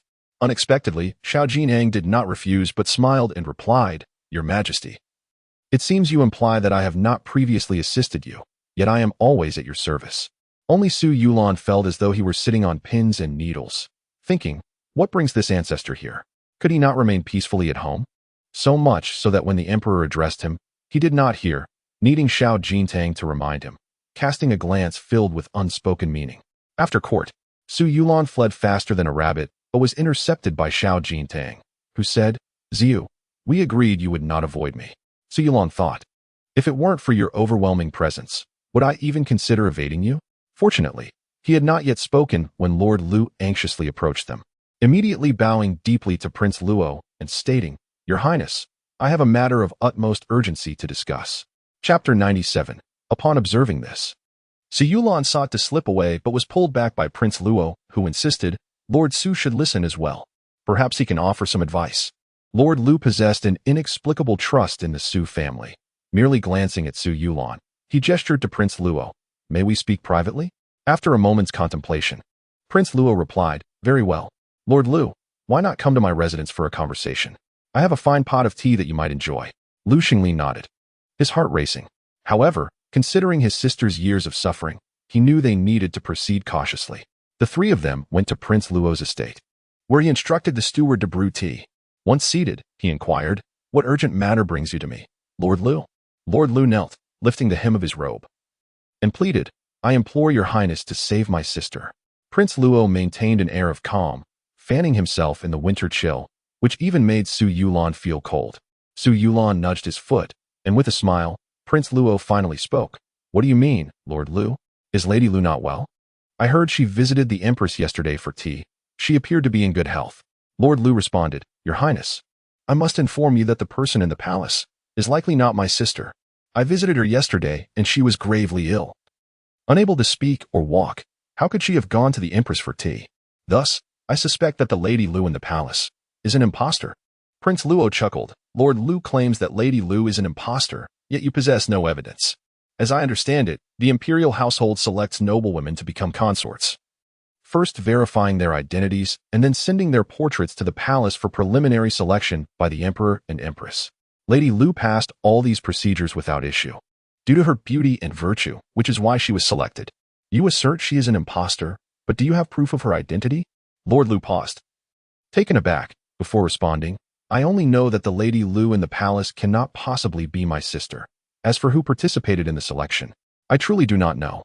Prince Luo incisively pointed out the crux of the issue. Lord Lu, if the one who participated in the selection is indeed the false Lady Lu, how did she acquire the token? If your sister instructed her to enter the palace, then your sister would be guilty of deceiving the emperor. Therefore, Lord Lu, I cannot assist you in this matter. To do so would entangle me as well. Lord Lu felt a jolt of realization. Indeed, if the Lady Lu in the palace was merely following his sister's instructions, then his sister had indeed committed a grave offense. In that case, the false Lady Lu could easily claim she acted out of kindness, with no malicious intent, and had merely kept the true Lady Lu in the palace for her recovery, only for her to turn against her in the end. Su Yulan, with a deep-seated aversion to injustice, furrowed his brow sincerely and asked, Is there truly no other way to save Lord Lu's sister? Prince Luo remarked, There is indeed a way. We can allow Miss Lu to escape on her own, but how she manages that will be up to her ingenuity. Su Yulan furrowed her brow as she looked at Prince Luo and asked, Are you serious? The prince gave her a knowing glance, while Lord Lu appeared increasingly worried, stating, The inner palace is heavily guarded. How could my frail sister possibly escape? Prince Luo replied, she cannot do it alone, but what if someone assisted her from within? Lord Lu's eyes brightened as he inquired, are you suggesting that you would be willing to help, to facilitate my sister's escape from the palace? Prince Luo flicked his folding fan, and, as he fanned himself, said, what can I say? It seems I am rather kind-hearted. Just wait for news. I will surely find a way to rescue your sister. Lord Lu was overwhelmed with gratitude, bowing repeatedly as he exclaimed, thank you, Your Highness. The Lu family will never forget your life-saving grace. Prince Luo waved his hand dismissively, saying, no need for thanks, Lord Lu. Just wait for the news. Thus, Lord Lu was inexplicably escorted out of the royal residence by the steward, the entire affair taking less than the time it would take to brew a cup of tea. He pondered why he had come to the palace when such matters could have been discussed on the road. Little did Lord Lu know that he had unwittingly played the role of a pawn, his purpose merely to facilitate Su Yulan's entry into the palace. Once inside, it would be far more challenging for Su Yulan to exit. Realizing that Prince Luo had sent Lord Lu away, Su Yulan understood she had been deceived. She frowned, saying, Your Highness, do you truly have a plan to rescue Miss Lu, or are you merely toying with Lord Lu? Prince Luo smiled slyly and replied, when I say I have a plan, rest assured, I do. Rising from his seat, he approached Su Yulan, using his fan to gently lift her chin, a teasing smile upon his face. But for now, my dear, you belong to me. Feeling a headache coming on, Su Yulan shifted back slightly, saying, what are you trying to do? Your Highness, do exercise some decorum in broad daylight. Prince Luo countered, how can I maintain decorum when you are before me?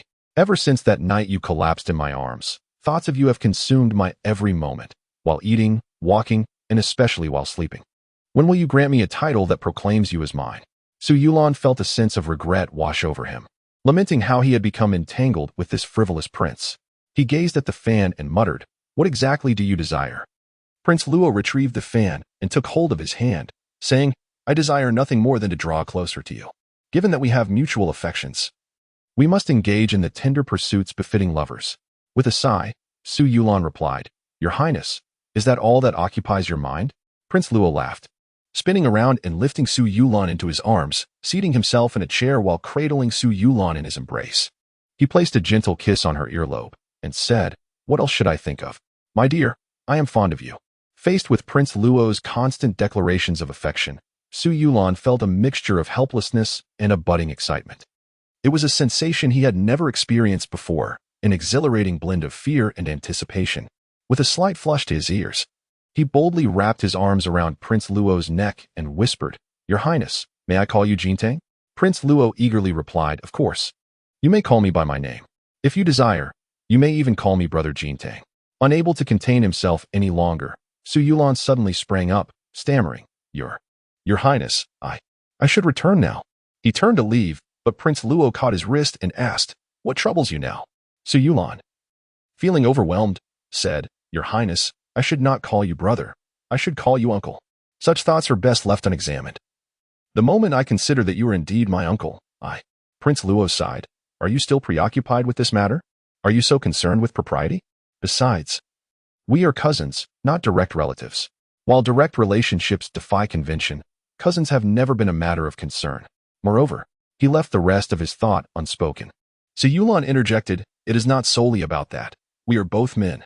While I am not overly troubled by it, others will take notice and cast judgment, spreading rumors that will tarnish both the royal palace and the Su household. Prince Luo asked, are you afraid? Afraid of what they might say about you? Su Yulan hesitated before shaking his head. I am not afraid for myself, but I fear for your reputation. Prince Luo replied, I neither pursue an official career nor care for fame and fortune. As for my reputation, it has long been tarnished. What do I have left to fear? If you are not afraid, why should I be? In truth, he yearned to share a secret with Su Yulan. But certain matters were best left for his parents to disclose. He believed that once he explained his intentions to them, they would clarify everything.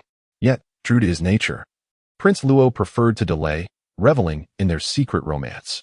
He felt it would be selfish to presume to speak on behalf of Su Yulan's parents. Listening to Prince Luo's earnest reasoning, Su Yulan found that even the most twisted logic seemed to gain clarity from his lips. However, he had his own principles and quietly stated, as long as I have not secured my parents' approval, you may do as you please. But you must not overstep certain boundaries. Prince Luo wrapped his arms around him from behind, asking, oh, which boundaries do you speak of? Su Yulan retorted. If you continue to ask such deliberately provocative questions, I shall never return to your palace again. Prince Luo quickly apologized, resting his chin on her shoulder. I was wrong. I won't ask again. Please don't be angry, Ziyu. But could you refrain from avoiding me in the future? I promise not to disturb you during court. I merely wish to see you more often. As long as I can see you, my heart feels at ease. Without you, my thoughts become chaotic. Surely you won't deny me this small request? Su Yulan's heart softened completely, and he murmured, well, all right, but you must be cautious in public. You must not let anyone perceive anything unusual. Prince Luo nodded obediently. Of course, I will heed your wishes. Each time he referred to Su Yulan as Ziyu. It sparked a delightful thrill within him.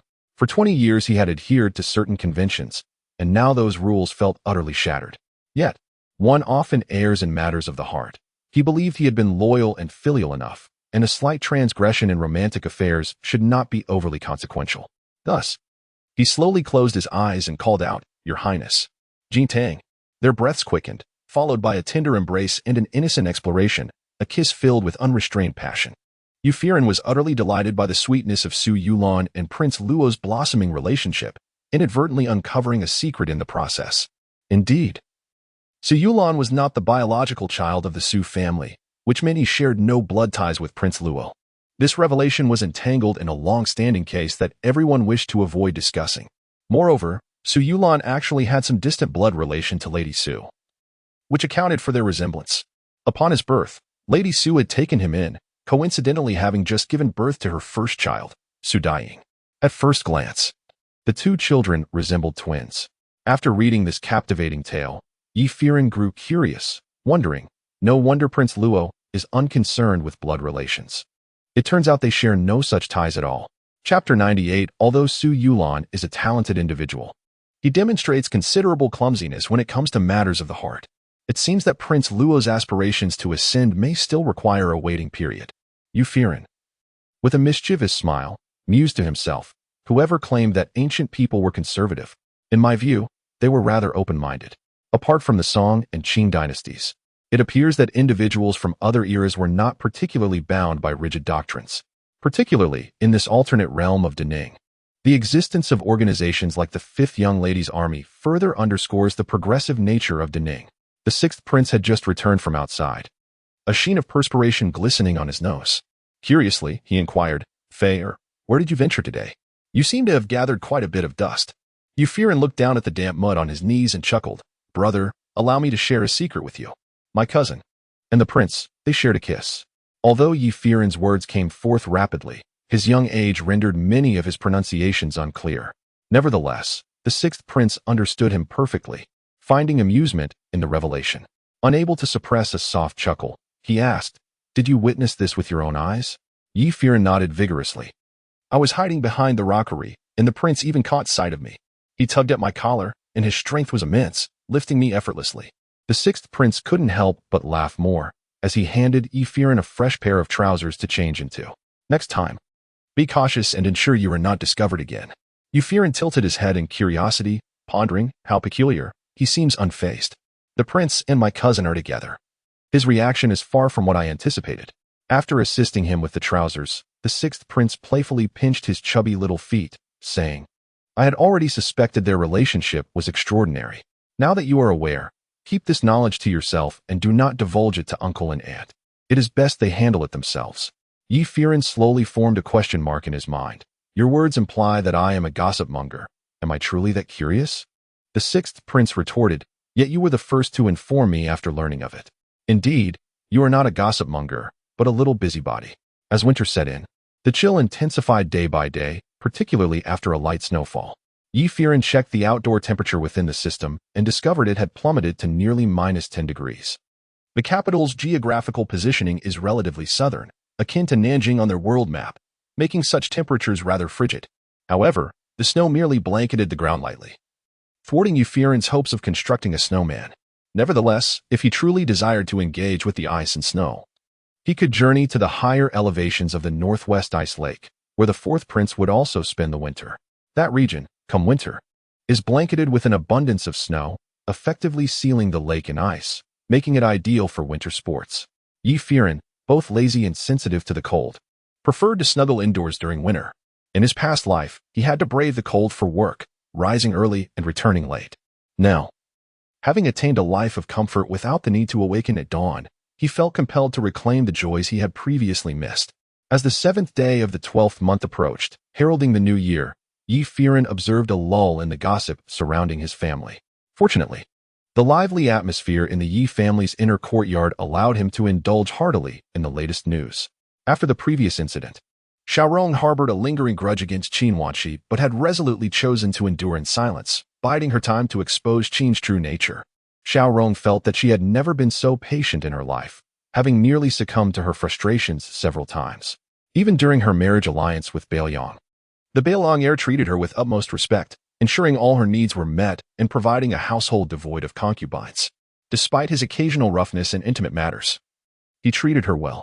However, upon arriving in Beiliang, Xiaorong found herself grappling with numerous unfamiliar customs, from food to attire, all contrasting sharply with those of Daning. She often yearned to return to Daning. Ultimately, fortune favored her as the Beiliang heir was slain by his own brother, and fearing Daning's might, she was released back home. Reflecting upon her return to Daning, Xiaorong felt as though she had awakened from a dream. Bewildered at how she had relinquished her identity as a princess and married a mere 5th-rank official. Previously, she had perceived Ye Qingze in a favorable light, admiring his gentleness and attentiveness, yet these attributes seemed trivial after a year of marriage. Ye Qingze's ambition solely fixated on his career, leaving him little time for her amidst his social obligations. Moreover, the scheming Qin Wanqi constantly intruded upon her life, reminding her of her inability to bear children. A thought struck her, reminiscent of a comment made by Su Haoyun's maid. "Madam, if he truly loved you, would he allow you to endure such grievances and keep a troublesome presence beside you?" Xiaorong murmured, "Indeed, does he truly love me? What value does his love hold?" She would not demand that Yu Qichan forsake his ambitions or relinquish her royal status merely for her own fulfillment. Yet, he could not even dismiss a concubine for her sake, revealing the inequity in their love. Still, Xiaorong refused to surrender. She resolved to make one final attempt, to grant herself another chance to ascertain whether her choices had been correct. Thus, she instructed Chun'er, "Go and urge the master once more. Inform him that I shall await him until dawn. Should he fail to arrive, he need not return to my chamber henceforth." This time, Ye Qingze arrived promptly, slightly intoxicated, smiling at Xiaorong as he said, "My dear, I apologize for my tardiness. The minister had pressing matters to discuss with me, which delayed me a bit. Please do not hold it against me." Upon hearing this, Xiaorong's ire diminished significantly, and her expression softened as she replied, "The master had urgent business." "How could I blame you? I have instructed Chun'er and Dong'er to assist you with your bath. It is getting late, and we should rest early." Ye Qingze nodded. "Very well, my dear, I shall go bathe now. But why do you usually not allow those 2 maidservants to assist me?" Confused, Xiaorong responded, "What do you mean? They have always served us. Have you truly forgotten?"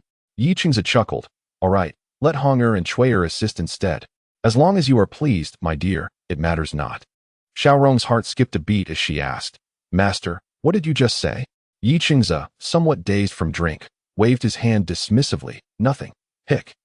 Nothing at all." Xiaorong's expression darkened as she pressed, "Master, who am I?" Ye Qingze laughed. "What troubles you, my dear?" "You are Haoyun. The moon rides the clouds, silver frost adorns the heavens. From the moment I beheld you, I knew you would be my wife." Tears streamed down Xiaorong's cheeks as she thought, "You call her your wife, but what am I? Even in your drunken state, your thoughts wander to the one you lost." Su Haoyun. Spring and winter were somewhat flustered. Spring hurriedly stepped forward to advise, "Madam, the master is merely intoxicated. Please do not let this incident anger you." Xiaorong waved her hand and replied, "Turn off the lights. You two stay outside. And whatever happens tonight must not be spoken of." Both winter and spring complied and retreated to the outer chamber. Xiaorong, however, did not approach Ye Qingze again, choosing instead to sit fully clothed throughout the night, unable to sleep. At this point, her heart still clung to hope. A man, inebriated, mistook his current wife for his former one. This was understandable, forgivable. After all, it was merely an unintentional mistake. She gently laid Ye Qingze down and removed his garments, then shed her own, gazing out at the night sky, awaiting dawn. Xiaorong had never endured much hardship in her life. Being sent to marry in Beiliang was the greatest injustice she had faced. In her imagination, no suffering could compare to being uprooted from her homeland. treated merely as a pawn in a marriage alliance. Yet tonight, she found the dull ache of emotional pain more unbearable than the experience of exile. At least with exile, there was room for resentment. Today's events were entirely of her own choosing, born from her pleas and desires. Why then did she feel wronged? As dawn broke, Xiaorong feigned having spent a tender night with Yuqingze and summoned Spring and Winter to assist him in dressing for court. Yuqingze was in good spirits, stating, "Last night, the minister mentioned that barring any mishaps, I should be promoted back to the 4th rank after the new year. From now on, you need not suffer alongside me, Ronger." Xiaorong mused that a mere 4th rank was hardly worth her consideration. As a dignified princess, she was of the 1st rank. Relinquishing her status was solely for the purpose of being with him for a lifetime. Now, she questioned whether her impulsiveness was right or wrong. Alas, an answer would soon be revealed. With a light laugh, she said, "Then allow me to congratulate you in advance, my lord. Since we shared a bed last night, it is likely that our child has already taken root within me." Outside, Qin Wanqi, upon hearing this, trembled so much she could barely hold the tray in her hands. She nearly ground her silver teeth in frustration, but managed to put on a charming smile as she approached, saying, "My lord, my lady, it is time to wash up and have breakfast. Today, the kitchen has prepared the 100 Suns soup. Please drink it while it's hot." Xiaorong nodded. Since returning to the manor, she had instructed the kitchen to prepare a bowl of 100 Suns soup for her daily, claiming it was a folk remedy that would prove effective if consumed by the 7th day of the 12th month. Generally, the food Xiaorong consumed was prepared by her own small kitchen, leaving Qin Wanqi with no opportunity to meddle. And for the food shared among everyone, she dared not tamper with it lest she accidentally consume it herself. This bowl of 100 Suns soup was brought to her because Xiaorong disliked the medicinal smell in the courtyard. She had observed for several days, realizing that this was her only chance to act. If Xiaorong remained childless, she could elevate her own status, ensuring her future security. Suppressing the tension in her chest, she brought the soup to Xiaorong and personally handed it to her. Some matters, when too many hands are involved, can lead to chaos. Thus, she could only handle this significant task herself. Should Xiaorong consume this extremely cold contraceptive soup, no matter how skilled the physician, it would be beyond remedy. Unexpectedly, Xiaorong took only a sip before spitting it out, perplexed. What is this? Why does the 100 Suns soup taste so strange today? Upon hearing this, Qin Wanqi was immediately taken aback, looking at Xiaorong with disbelief and shaking her head. "Madam, what do you mean by this? The 100 Suns soup was personally brewed by the chef. I merely delivered it to you. How could it possibly have a different taste?" Xiaorong sneered. Placing the bowl on the table, "I know very well the taste of the 100 Suns soup I drink every day. Speak plainly, what have you done to it?" Qin Wanqi swore. "Madam, if you wish to frame me, you need not resort to such crude methods. I have done nothing. If you doubt it, you may certainly summon the physician for verification." Surprised by Qin Wanqi's calm demeanor, Xiaorong thought perhaps she truly had done nothing. Nevertheless, she had no intention of granting Qin Wanqi the opportunity to prove her innocence. She nodded. "There is no need for you to say more. I shall have the physician verify it on the spot." Spring summoned the initial physician. The initial physician was personally selected by the beloved concubine to attend to her daughter's health, and now his services were required. Meanwhile, Yi Chengze watched the unfolding scene in confusion, displaying signs of impatience as he set aside his tea. "What is the meaning of this? Can you two not settle down for a moment? The household has only just found peace. Why must you stir trouble again?" Qin Wanqi immediately began to weep. "My lord, I kindly brought the 100 Suns soup to the lady. Who could have anticipated that she would deliberately make trouble, claiming the soup tasted wrong? This soup has only passed through my and the chef's hands. Am I to poison the lady?" Xiaorong glanced at Yi Chengze, her voice cold. "Since you believe yourself innocent, why fear verification? The initial physician is present. A simple examination will reveal the truth." Qin Wanqi replied, "Madam, please proceed with the examination. I am innocent and fear no shadows. However, this medicine was not brewed by me. If someone else has tampered with it, would that not make me a scapegoat?" Xiaorong thought to herself that Qin Wanqi was indeed clever, attempting to distance herself with just a few words. With a derisive laugh, she said, "Do not worry. I have already sent someone to search your quarters. Whether you are innocent or not will soon be revealed." Qin Wanqi, growing anxious, exclaimed, "Madam, do you not regard me as a person? I am, after all, a favored concubine in this household, the mother of Qichen. Have you considered the Lord's opinion before subjecting me to such humiliation?" Xiaorong turned to Yi Chengze, asking, "Oh, what does the Lord say?" Yi Chengze pressing his temples in exasperation, remarked, "Could it be that you are simply dehydrated this morning and your taste buds are misfiring? If you dislike the 100 Suns soup, you could simply discard it and have another batch made." Xiao Rong was left incredulous, retorting, "My lord, the physician is right here. Why not wait for his verification before reaching a conclusion?" The initial physician worked swiftly, examining the residue in the bowl for some time before lifting a small piece of it, declaring, "Madam, this 100 Sun soup contains an extra ingredient, lingxian. While it is non-toxic and tasteless, it is extremely cold, and prolonged consumption may harm one's vitality, making it unsuitable for pregnancy. However, if combined with certain highly nourishing herbs, it could prevent conception and render the drinker less likely to conceive." Xiaorong was taken aback, rising abruptly. "My lord, did you hear that?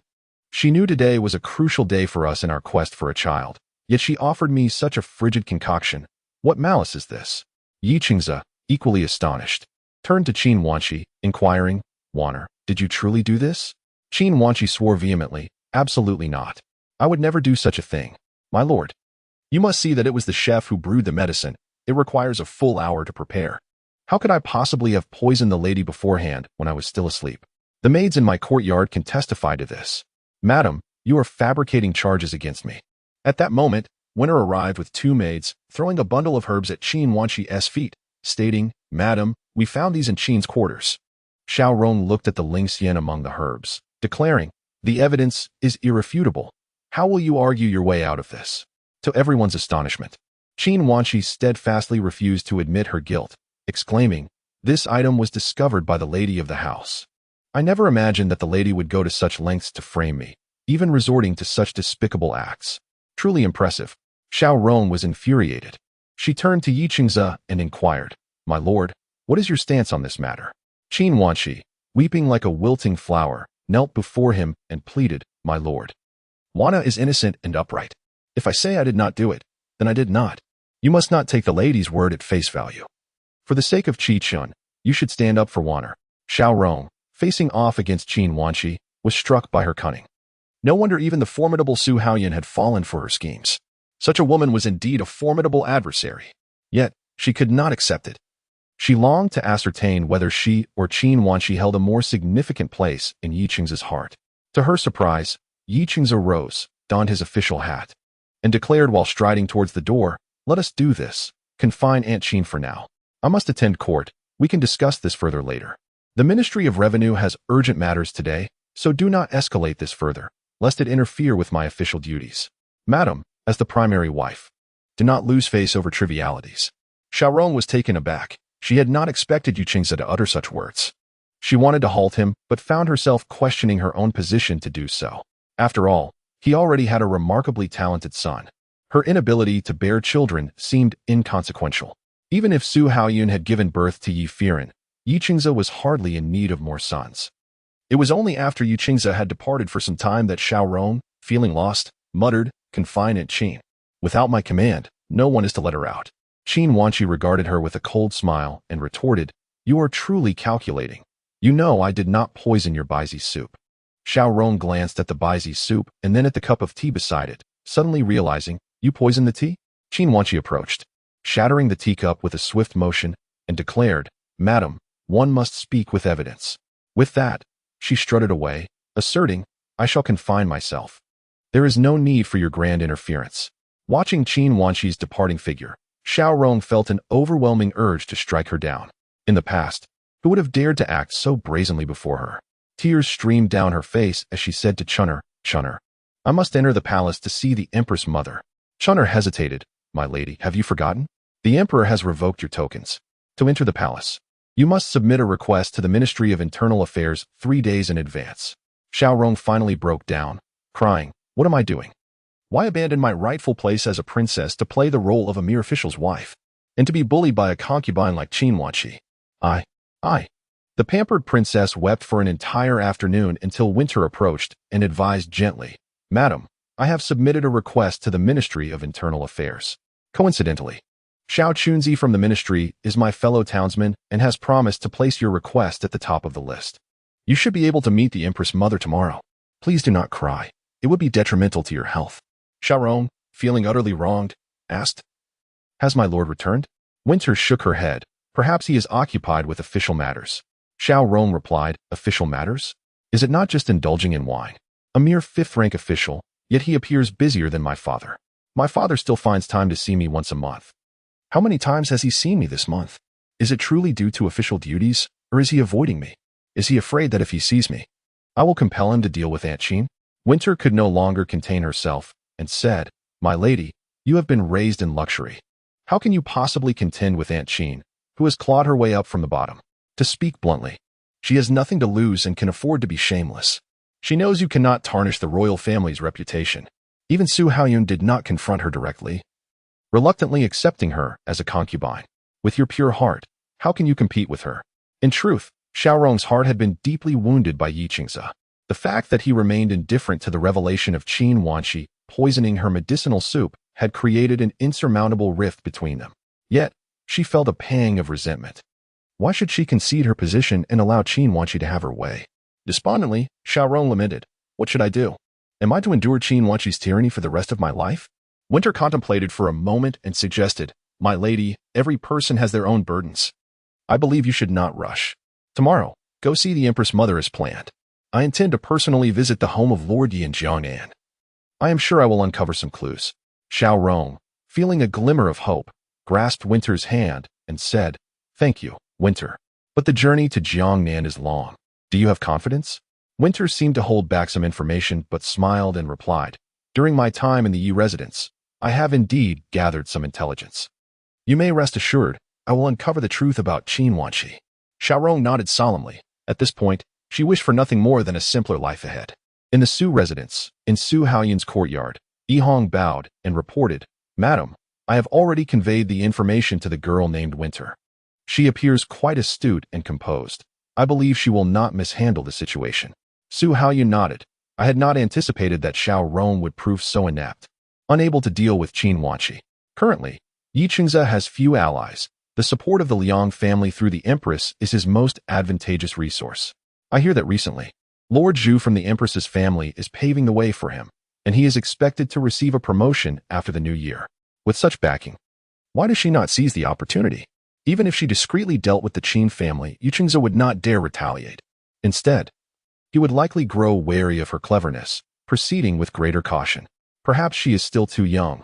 This incident may serve as a valuable lesson. Yi Hong, puzzled, asked, Madam, I do not understand why you wish to assist Xiaorong. Su Haoyun smiled and replied, Honor. Do you think Yi Qingze will willingly coexist peacefully with the Su family? As Su Haoyun had anticipated, a brief alarm echoed within Ye Feiran's internal system. He had not heard such a premonition in a long time. Upon hearing the alert, his first thought was of his mother. After over a year of nurturing familial bonds, Su Haoyun had become his most cherished person. From initially regarding everything as mere amusement to genuinely considering them as family, Ye Feiran had found much warmth in this connection. The first time he had experienced such a warning was when his mother had been persecuted by Qin Wanqi and had narrowly escaped death from a bowl of ginger tea. Thus, upon hearing the alert, Ye Feiran immediately accessed the gossip system. To his surprise, the warning did not originate from the Su family line but rather from the Prince of Luo's line. Ye Feiran furrowed his brow and opened the gossip line, reading its contents with a trembling heart. The personal eunuch of Prince Luo, Xiao Anzi, stealthily placed a box in Prince Luo's private treasury, containing a dragon robe and a replica of the imperial jade seal. He did not anticipate that the plot from the original work would manifest at this moment. Prince Luo was framed and falsely accused, with Su Haoqing taking the blame on his behalf.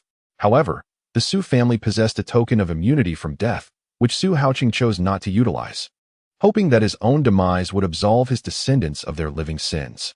At that time, the emperor was already gravely ill, his mental state deteriorating, and he appeared somewhat muddled.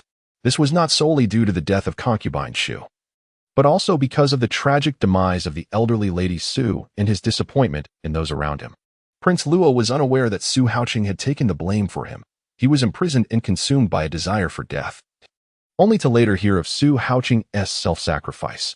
The emperor, who never intended to execute his brother, was compelled to act upon the evidence that clearly implicated Su Haoqing. Ultimately, Su Haoqing was sentenced to death by beheading, and at his request, all members of the Su family were exonerated, while Prince Luo was demoted to commoner status. According to the original narrative, This sequence of events occurred within a year of Su Haoyun's death. At that time, the arrangements of the Jingwa Duke's mansion were meticulously planned, beginning with the demotion of Su Haoqing, followed by the assassination of the elderly Lady Su, and culminating in the downfall of Prince Luo. Thus, the Su family was left with no capable individuals, and Su Yulan had already been reduced to an ordinary teacher under their scheme. Ye Feiran pondered whether the young noble of the Su family would take action this time. What if he chose not to intervene? The sixth prince, who was writing a letter nearby, certainly heard his thoughts, as did Su Haoyun, who had come to deliver refreshments. Only Ye Feiran remained lost in thought. He had once been unable to speak and unsure of how to express himself, but now that he could articulate his thoughts, how could he possibly refrain from revealing matters to Prince Luo? The sixth prince glanced toward the doorway, realizing that his adoptive mother had overheard everything, and thus he felt no further concern, confident that she would handle the situation appropriately. Xiaoanzi, Prince Luo's most trusted servant, had been with him since childhood for over a decade, and Prince Luo could hardly imagine that Xiaoanzi would betray him.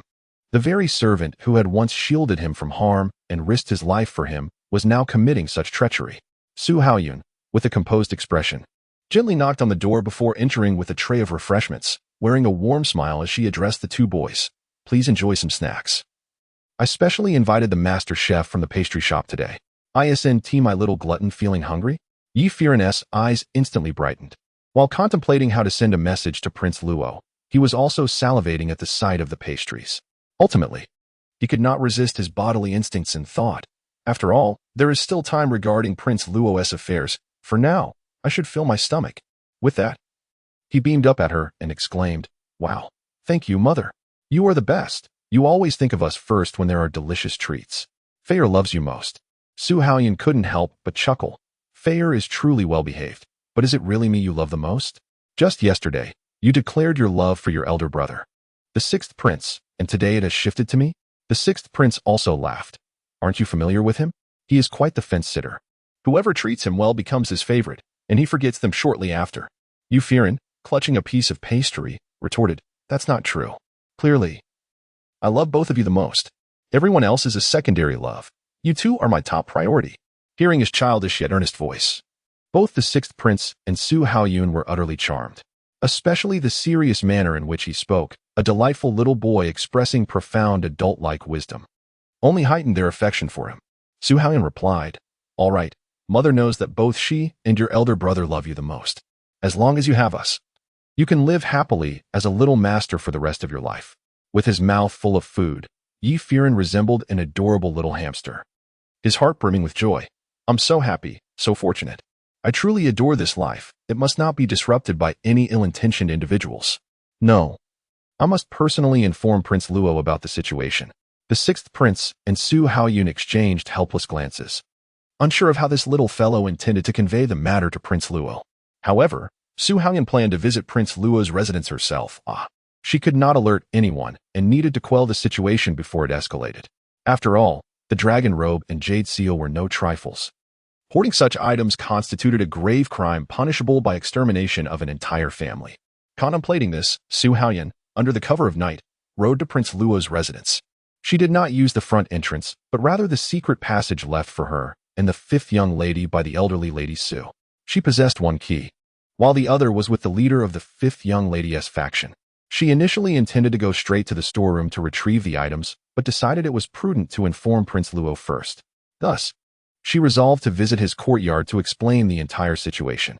Upon entering the courtyard, she overheard Su Yulan's voice. Please don't be angry. I didn't mean to keep it from my parents. It's just that I've been preoccupied with matters lately. Prince Luo's tone bore a hint of reproach as he responded, Oh, you were delayed by important matters? That's understandable, considering how I am a trivial matter to you. Your own affairs take precedence. Su Yulan, feeling helpless, took his arm and said, How could that be? You are extremely important to me. Otherwise, why would I deceive my parents by saying I was resting and then come to you? All right, I'll be honest. I'm just not prepared to face my parents' wrath. But rest assured, within 5-10 days, I will personally tell them. Prince Luo replied, Last time you said the same. 10 days upon 10 days. How long do you intend to delay? Su Yulan insisted, I want to delay this time. If I do. Prince Luo's eyes brightened with curiosity. If you delay, then what? Su Yulan replied. If I delay, then you may dispose of me as you wish. Prince Luo embraced her, asking, Am I free to do as I please? Su Yulan nodded emphatically. Yes, you may do as you wish. Prince Luo warned. Then, if you delay any further, I shall no longer restrain myself. I desire nothing but you. Outside the door, Su Haoyan finally sensed something was amiss. Initially believing the two were merely having a disagreement, she was taken aback by the last remark. Su Yulan's words left her utterly bewildered. Your Highness, how could you say such a thing?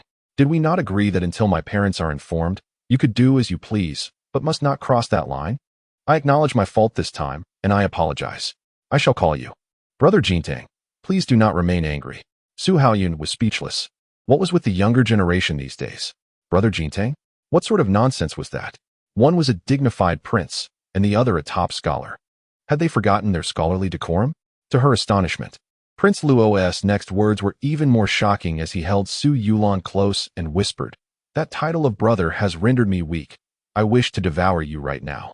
If it weren't for the gentleman's agreement between us, do you believe I would refrain from claiming you? Su Haoyan could no longer tolerate the scene before her. She turned to leave, fearing that if she listened any longer, she might be compelled to intervene and deliver a sound thrashing to the two individuals. To her misfortune, as she pivoted, her foot landed upon a brittle twig, prompting Prince Luo to shout, Who goes there? In an instant, he sprang forward, unsheathing his short sword, and engaged in a tussle with Su Haoyan. After 3 intense exchanges, he finally recognized her. Wait, is that you, cousin? Su Yulan also emerged, hastily arranging his appearance, resembling a wife caught in a compromising situation. Upon realizing that it was his dear aunt, he approached with utmost respect and bowed. Greeting, Aunt, good evening. Su Haoyan glanced from one to the other, exasperated. You two, what am I to say? Su Yulan's face flushed with embarrassment. Mortified that his earlier words had been overheard by his aunt, he wondered how he could ever face her again. Prince Luo, however, remained relatively composed. Accustomed to his shameless demeanor, he attempted to lighten the mood, teasing, Cousin, you arrive like the moonlight, exhibiting such refined taste. Su Haoyan scolded him. Enough with your frivolity. What on earth is going on between you two? With candor, Prince Luo replied, Cousin, did you not see? Lan and I share mutual affections. Before he could finish, Su Haoyan interjected, You are foolish. Are you both not aware of your relationship? Prince Luo met her gaze and replied, I am aware, as is my cousin. Wouldn't you agree? Su Haoyan felt a jolt of surprise. Few were privy to this matter, and she could count them on one hand. Su Haoqing, Su Haoyan, Madame Su, Prince Luo, and the Dowager Empress Su. A quick glance at the mortified Su Yulan reminded her that 20 years had passed, and she had nearly forgotten this circumstance. Whether it was her elder brother and sister-in-law or herself, they had all raised Yulan as if he were their own son, completely overlooking the fact that he was not a blood member of the Su family. Prince Luo shot her a knowing look, and Su Haoyan instantly understood that their recent conversation must pertain to this very issue. Shifting the topic, she declared, Look at how you flustered me. I nearly forgot the pressing matter at hand. We shall discuss this later. For now, both of you follow me. Chapter 101. In order to rendezvous with Su Yulan, Prince Luo had dismissed all the servants from the manor, leaving only a deaf and mute old servant to guard the inner courtyard. The royal residence was a triad of courtyards, distinct from ordinary 3-entry homes, comprising the outer courtyard, the middle courtyard, and the inner courtyard. Both Prince Luo and the Dowager Empress resided in the inner courtyard, while the middle courtyard featured sprawling gardens, and the outer courtyard served for hosting guests and conducting various ceremonial activities. Thus, when Su Haoyan entered through the secret passage, she saw not a single servant and assumed they were merely shirking their duties, unaware that these two had been engaged in a clandestine affair, fearful of being discovered. Su Yulan's face still burned with embarrassment as he timidly followed his aunt, asking in a hushed tone, Aunt, is there a significant matter that brings you here so late? Su Haoyan shot him a glare, replying, Do I strike you as someone who would intrude upon the royal residence without reason? Moreover, I traversed the secret passage. Prince Luo recognized the gravity of the situation and asked, Cousin, has something occurred at the manor? Su Haoyan was on the verge of reprimanding them both, exclaiming, Indeed, Prince Luo has been targeted by nefarious individuals, and you two are here indulging in romantic interludes. Yet, Prince Luo remained unfazed, cheerfully quipping, To die beneath the peony is to be a spirited ghost. Cousin, do not fret so. Life and death are predetermined. What a pity I have not yet wed Lon. Otherwise, it would have been worth the gamble. So Yulon struck him with a swift slap, fuming. Cease your morbid talk. What would I do if you died? Su Haoyun felt utterly defeated by their antics, frowning. Excuse me, I am still present. So Yulon withdrew his hand, obediently lowering his head, while Prince Luo boldly embraced him, saying, Cousin, I cherish him and do not wish to hide our feelings. Will you not support us? Su Haoyun was exasperated with this frivolous young man, retorting, Put your romantic pursuits on hold. Let me address the serious matters before you confess your affections to dear Lon, shall we? Lon, visibly irritated, exclaimed, Must you always speak so frivolously? Can we not have a serious discussion? Prince Luo nodded contritely, murmuring, Yes, I shall heed your words. Su Haoyun thought to herself. She had come to assist them in resolving a crisis, not to witness their display of affection. Growing weary of their antics, she led them to the storeroom. When Su Haoyun produced the key, Prince Luo was astonished, exclaiming, Cousin, you possess the key to our family's treasury. Mother truly regards you as her own daughter. Su Haoyun retorted, That is only because she is aware of your unreliability. If she were to depend on you, the royal residence would be laid to waste without your knowledge. Prince Luo understood the implications of this convoluted situation but chose not to acknowledge them. After years of embracing a life of debauchery, he had no intention of changing his ways. Upon entering the storeroom, Su Haoyun lit a candle, stating, If memory serves, this is the royal treasury, specifically yours, my lord. It contains treasures bestowed by the emperor over the years, as well as your own assets. Prince Luo gazed at the amassed wealth. Unable to contain his astonishment, I never realized I had accumulated so much over the years. This is excellent news. I need not worry about affording a wife now. Su Haoyun was equally surprised, wondering how her cousin could divert every conversation to such matters. Prince Luo continued, Cousin, what purpose do you have in bringing me to the treasury? It has been ages since I visited this place. My mother managed it when she was here. Now that she is wandering in Jiangnan, I have entrusted it to my loyal aide. Su Haoyun nodded. Indeed, therein lies the problem with Shaoan. Prince Luo looked perplexed. The issue lies with Shaoan? He has been by my side since he was 6 years old, often risking his life to save me. You cannot be jesting. Su Haoyun appeared to be searching for something, and at last, she discovered a large chest in the corner, secured with a copper lock. Unlike the dust-covered surroundings, this chest seemed to have been recently placed. However, the chest was locked, and Su Haoyun was at a loss as to how to open it. She turned to Prince Luo, asking, Can either of you pick locks? So Yulon shook his head. I am only adept with books, not locks. Prince Luo, however, rolled up his sleeves, declaring, Allow me. Such matters are better left to me. He then removed a gold hairpin from his head and deftly inserted it into the lock, which clicked open. Su Haoyun approached and opened the chest, revealing the dragon robe and jade seal within. Both Su Yulon and Prince Luo gasped in shock, especially Su Yulon. Who seethed? Who could be so malicious as to place such items in the princess treasury? Prince Luo gazed at the dragon robe and jade seal, responding, Didn't your aunt just mention? It was my loyal aide. Shaoan. Su Yulon furrowed his brow, but why would Shaoan do such a thing? Prince Luo pondered and remarked, In this world, there are indeed certain matters that hold greater significance than the life of a sovereign. Perhaps Shaoanzi has his own unavoidable reasons. Shaoanzi is not an orphan. He has parents and siblings, and over the years, he has contributed financially to his family. Prince Luo has also bestowed rewards upon him from time to time. If Shaoanzi acted for the sake of his family, it is quite plausible. Su Haoyun retrieved the dragon robe and jade seal, placing them into the bundle he had brought, and said, I shall dispose of them. But this box must remain untouched to avoid alarming the serpent. At present, we are unaware of who instigated Shaoanzi's actions. We can only wait for the opportune moment, allowing the specter to reveal itself. Prince Luo nodded slowly. I understand. I will refrain from taking action against Shaoanzi for the time being. However, cousin, how did you come to know of this matter? Upon asking, Prince Luo suddenly realized, nodding in acknowledgement. Ah, I see now. Thank you, dear cousin, for coming to my aid in the dead of night. You may take the items and dispose of them, but I wish to place something else within this box. I shall personally visit to express my gratitude to our little benefactor at a later date. Su Haoyun secured the items and replied, You may use the box as you wish, but there is one matter I must remind you both of. It would be prudent to inform your elder brother and sister-in-law sooner rather than later, lest time passes and everyone begins to arrange matchmaking for you. So Yulon respectfully bowed, nodding in agreement. Thus, an immense crisis was quietly averted. Upon returning to the Su household, Su Haoyun ignited a fire, incinerating the dragon robe to ashes, and shattered the jade seal into fragments. Prince Luo also ordered his men to keep a close watch on Xiao Anzi to ascertain his contacts. Meanwhile, the ever-eager Xiao Rong finally encountered the consort Liang. The little prince born to consort Liang had finally regained his health, prompting the emperor to bestow a plethora of gifts, of which she selected a significant portion to bring back to her daughter. However, upon her daughter's entrance, tears began to flow, causing her eyes to swell. Helpless, she sought out Chun'er to inquire about the circumstances. After hearing the tale, consort Liang sighed and spoke. I had believed that facilitating your happiness was a good deed.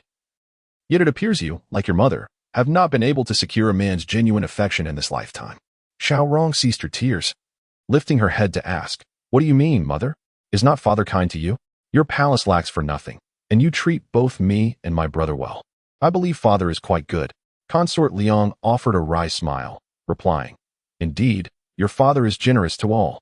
Even the new consorts who entered the palace 2 years ago received twice the winter garments and allowances. However, your father does not act out of a husband's affection.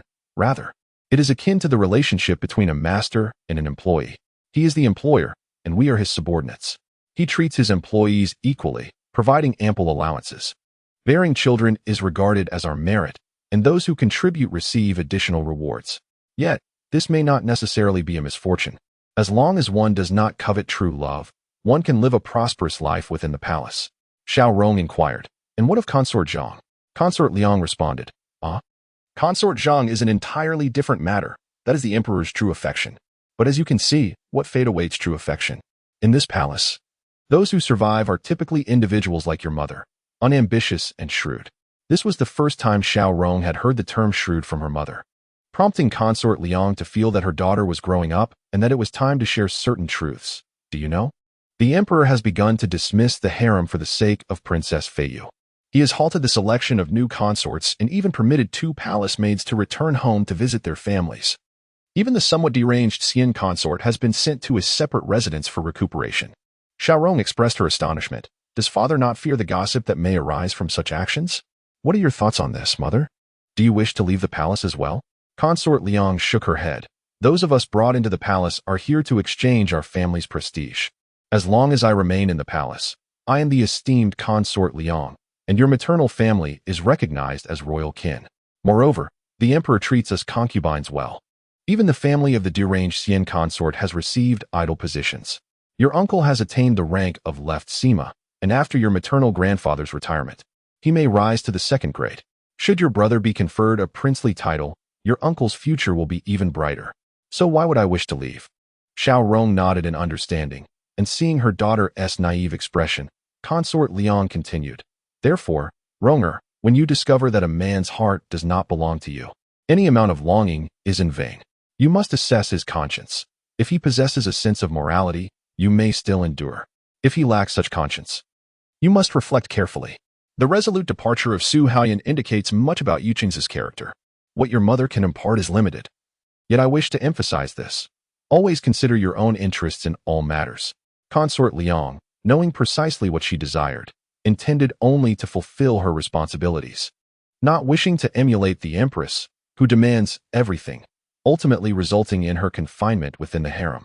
Xiao Rong seemed to comprehend, realizing that her mother could not aid her, only she could assist herself.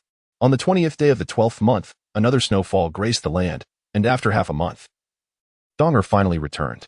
Alongside her was a distant cousin of Ye Qing's, named Ye Kuan. Ye Feiran, perplexed by the unexpected arrival of a stranger with Donger, suddenly recalled that Ye Kuan was the individual who had threatened Ye Qing's regarding his official position.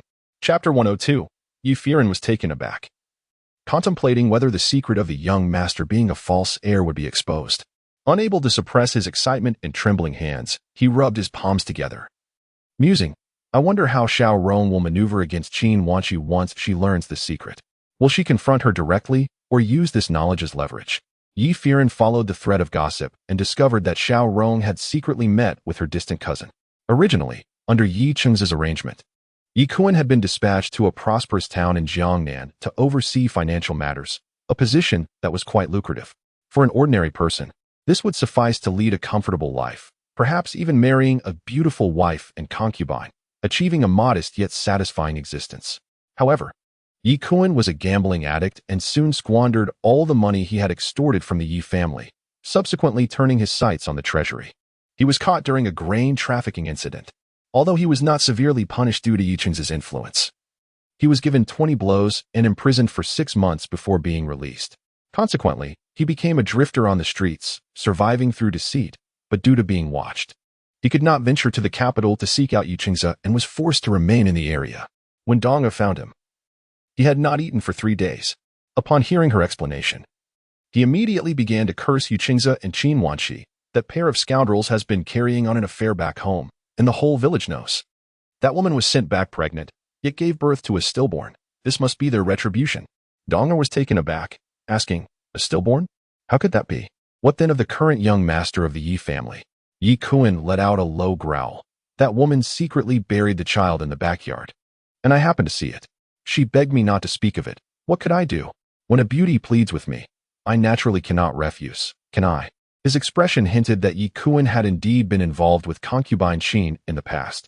Ye Feiran remarked, at that time, I genuinely intended to assist her, traversing numerous regions and scouring the Jiangnan area to find a child of similar age. It was fortuitous that I was able to retrieve the child just as Ye Qing's. That fool inquired about him. This affair is known only to myself and that woman from the Qin family. She paid me a substantial sum to keep silent and promised that as long as she flourished, so too would I. Yet, here I am, abandoned in this desolate place. Truly, what a heartless act. Dong listened intently, understanding that Ye Feiran's narrative was far from the complete truth. Firstly, the origins of the child were shrouded in mystery. Ye Feiran's evasive gaze suggested he was concealing something. Secondly, Ye Feiran was well versed in indulgences of all kinds, and it seemed that Qin Wanqi had him under her thumb, which likely explained her efforts to banish him to this remote Jiangnan town. However, this turn of events was fortuitous for Dong, who promptly provided Ye Feiran with a sum of silver and escorted him to the capital. That very night, Xiaorong interrogated Ye Feiran, who divulged all pertinent details and presented the contract from the infant's transaction, which noted a horseshoe-shaped birthmark on the child's back. As had been stated, Ye Feiran indeed bore such a mark, and Qin Wanqi had even used it as a pretext, claiming the child was destined to aid Ye Qing's. It was truly absurd that a mere birthmark could be twisted into such a tale. It seemed the child was, in fact, her illicit offspring. Upon learning of this revelation, Xiaorong felt elated. She had initially intended to inform Ye Qing's directly. Yet, hesitation crept in. What if she asserted the child was indeed Ye Qing's, and he accused her of colluding with Ye Feiran to defame her? More troubling was her realization that Ye Qing's might not trust her, nor would he side with her.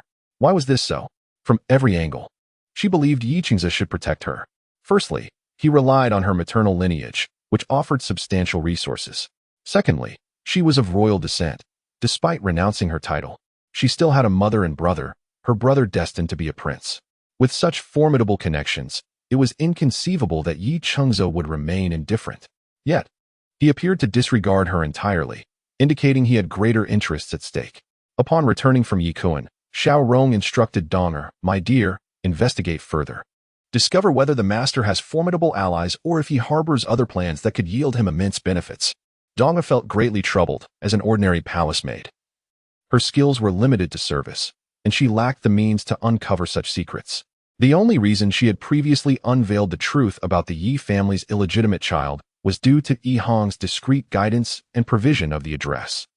Had it not been for Yi Hong's strict admonitions to keep this from the princess, she might have divulged everything.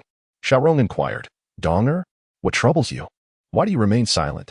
Dong promptly replied, yes, your highness, I shall exert my utmost efforts. With no other recourse, she sought Yi Hong once more, disguising herself as a servant and stealthily making her way to the Su residence.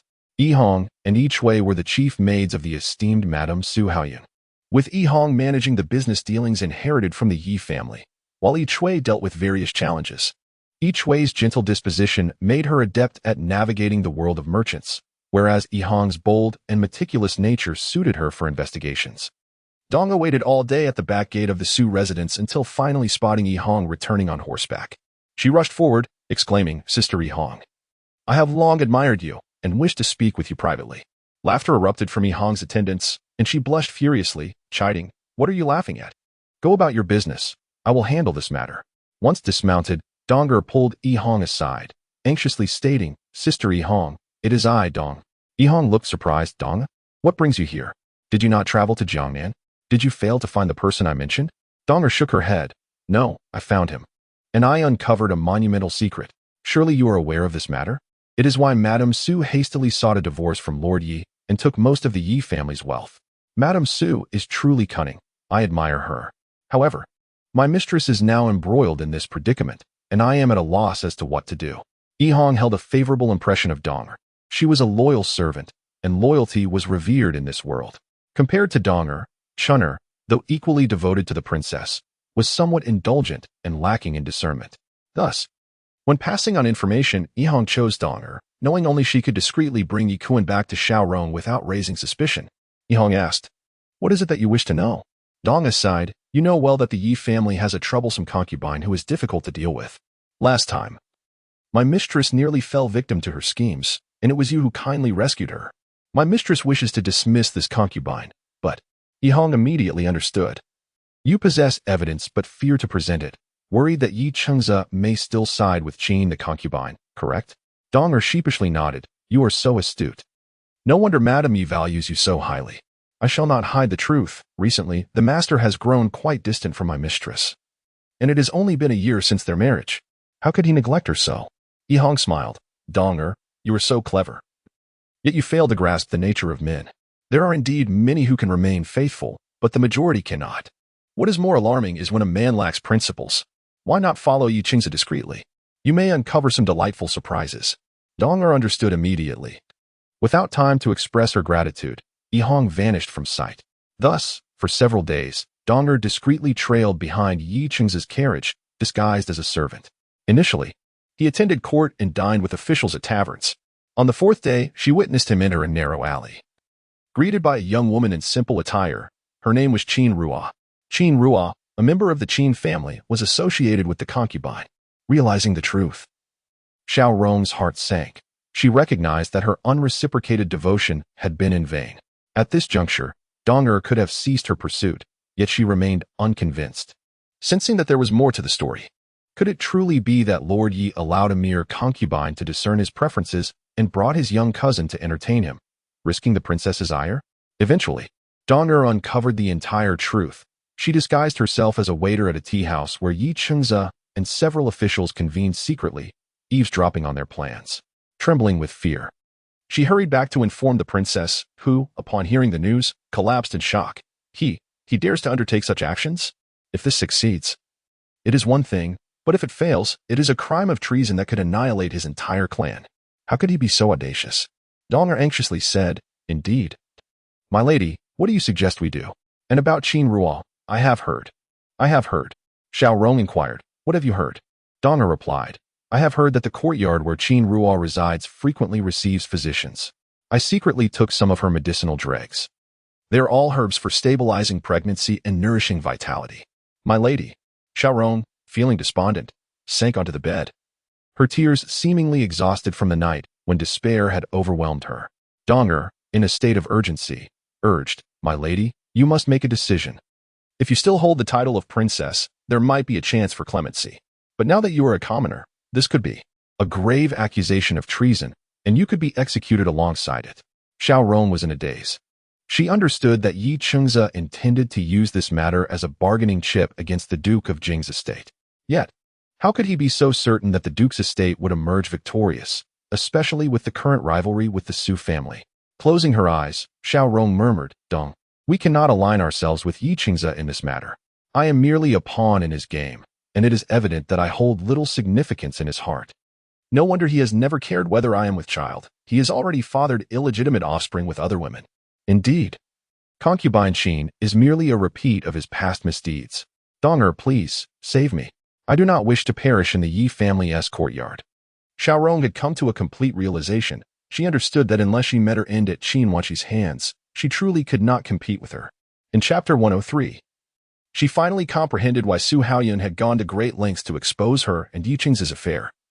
It was clearly to utilize her capriciousness as a princess to extricate himself from the mire of the Yi family. Yet, she had foolishly and recklessly plunged into it. Now, having fallen to pieces, her regret was futile. Donger, witnessing her helpless mistress, felt a pang of sorrow. She had been by the princess's side since childhood. Despite her capricious nature, she had always treated them with kindness. Whenever there was something delicious or entertaining, she would think of Donger and Chunner, never chastising them. And they grew up like sisters. Though she had been somewhat reckless, she was still a princess. Which of the other princesses was not capricious? It was merely that her misfortunes outweighed those of others. Her mother had been neglected, and her path had been fraught with more challenges. Donger knelt before Xiao Rong, crying, "My lady, at this juncture, I can no longer conceal the truth from you. You must not involve yourself with the Su family. Although Su Haoyun indeed schemed to entangle you with Lord Yi, she has secretly assisted you on 2 occasions afterward. Had it not been for her, concubine Qin would have succeeded last time, and I would not have discovered that young Master Qichun is not Lord Ye's child. Though I do not know her reasons for helping you, she has indeed aided you twice. If we repay her kindness with enmity, that would be utterly inhumane." Xiao Rong was taken aback and approached, asking, "So it was Su Haoyun who helped me? Why would she do such a thing?" After posing the question, Xiao Rong realized and nodded. Su Haoyun has had dealings with Qin Wanshi. If Ye Qichun is an illegitimate child, then Ye Feiran is the only legitimate offspring of the Ye family. The enemy of my enemy is my friend. She may wish to draw me into her camp. Furthermore, she harbors guilt towards me. Had it not been for her, I would never have ended up marrying Yi Chengza. Donger did not dispute Xiao Rong's assertions, but simply stated, "Regardless of her motives, at least her initial intentions have been beneficial to us. My lady, trapped in this cage. Do you still expect Lord Yu to treat you as he did a year ago? Now that he has taken a new concubine, how could he possibly still harbor feelings for you?" Xiao Rong understood all too well. It was no wonder Yi Chengza treated her and Qin Wanshi's affair with indifference. It was not that he could not address it, but rather that he simply did not wish to. Qin Wanshi understood him, able to send her cousin to his bed, while she merely yearned for warmth and affection from him. How desperate was she for love? Hadn't her father and mother loved her enough? Why must she crave the love of a man? Despondently, she sank back onto the bed and murmured after a long pause, "Donger, allow me some time to think. Just a few days until the new year." The sounds of firecrackers occasionally echoed as the palace was adorned with festive decorations, and the various concubines began preparing for the New Year festivities. Princess Feiyu still resided in Relufu Palace, yet the management of the harem affairs had fallen to Liang Fei. The empress was frequently confined, now teetering on the brink of madness, while concubine Yu claimed illness and remained within the palace, leaving Liang Fei to shoulder the burden. No one had anticipated that this woman, who had little presence in the harem and possessed average beauty, would become the one wielding the phoenix seal. She had always avoided trouble and never formed enmities, appearing to be a congenial person, yet she had a son and a daughter by her side. While other favored concubines suffered miscarriages and lost their children, she had successfully protected her pair of offspring, demonstrating her own capabilities. However, Liang Fei did not see the position of wielding the phoenix seal as a blessing. Gazing at the seal in her hand, she sighed. "I have finally been swept into the eye of the storm. Alas, in this harem, who can remain unscathed?" She commanded, "For this year's New Year's banquet, in addition to the customary practices, let us also incorporate some external festivities. Let the concubines move about and hold a grand spring gathering. And let Princess Feiyu make an appearance, although she does not hold a position among the harem residing in Relufu Palace. She should still be treated with the courtesy due to a noble concubine." This equitable attitude instantly garnered Liang Fei some goodwill. Yet, no matter her actions, the empress would detest whoever held the phoenix seal, especially now that Liang Fei had a son, making her a thorn in the empress's side. However, she was not afraid. She had long been acquainted with the empress's schemes, which were merely a few predictable tactics. What truly concerned her was the presence of Lady Lu beside the empress.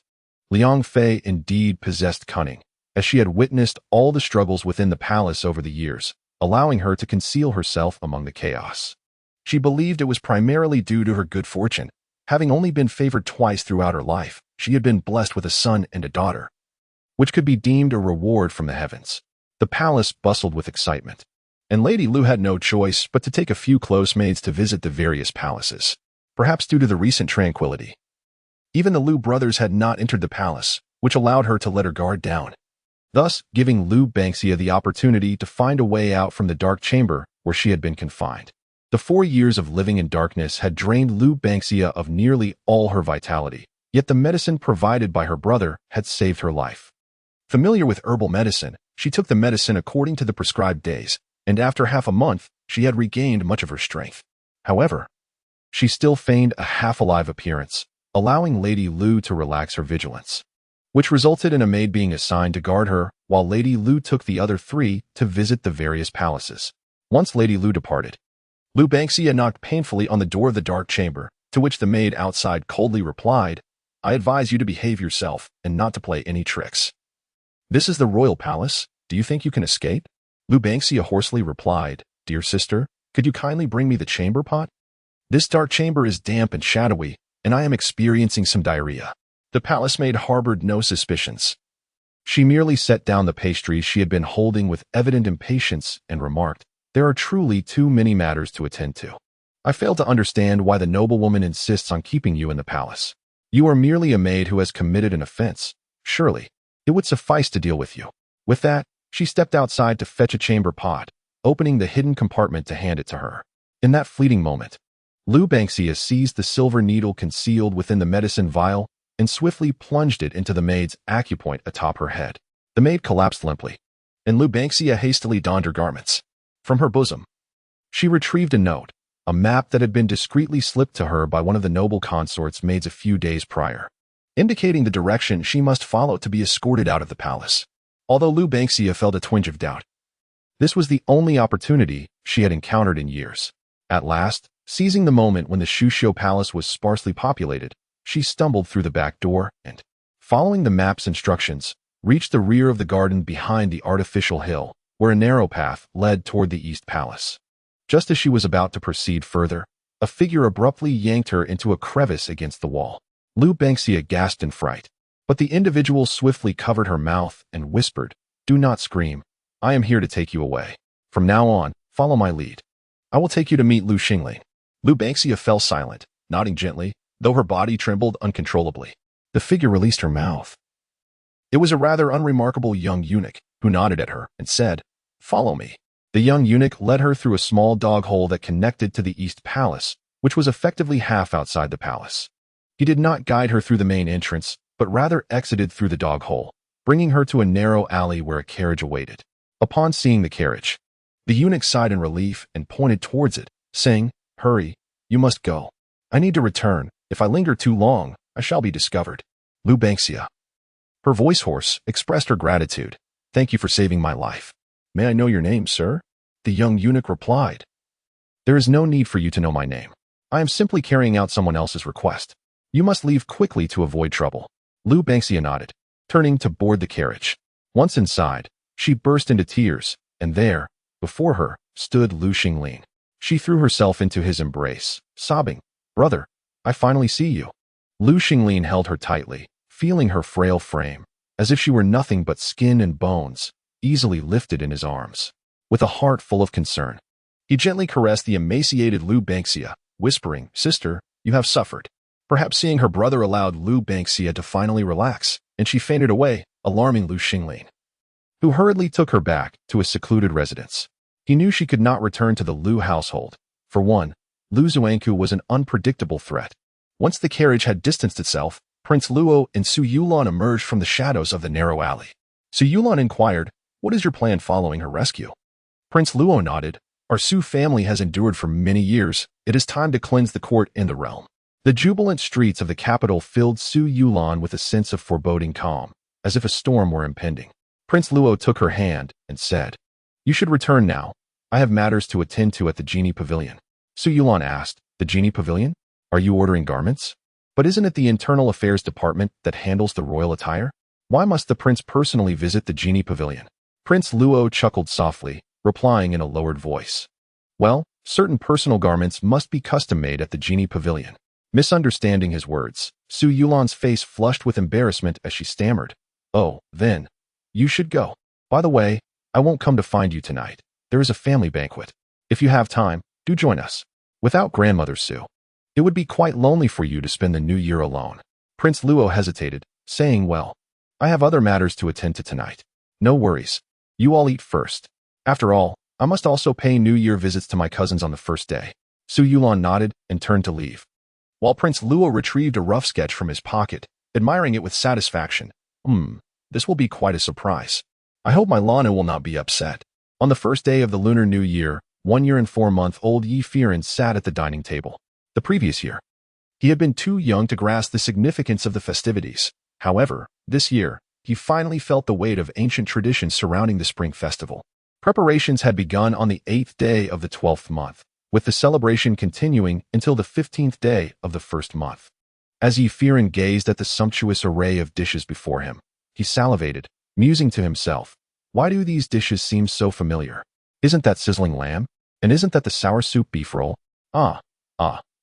This is my favorite cold pot skewers. Wow. Has the wisdom of ancient people already spread to the dining table? This is strange." Chapter 104. The Realization of Ye Feiran. He began to suspect that there might be other time travelers among the Sioux family.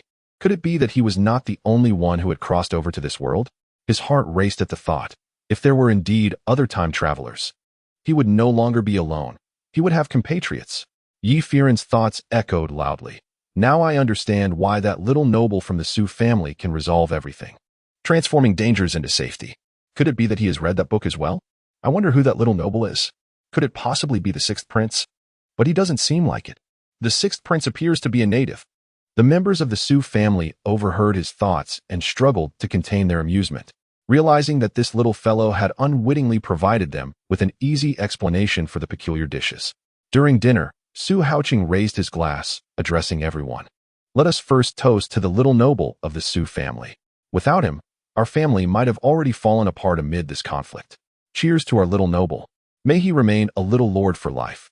Ye Feiran's eyes sparkled with delight.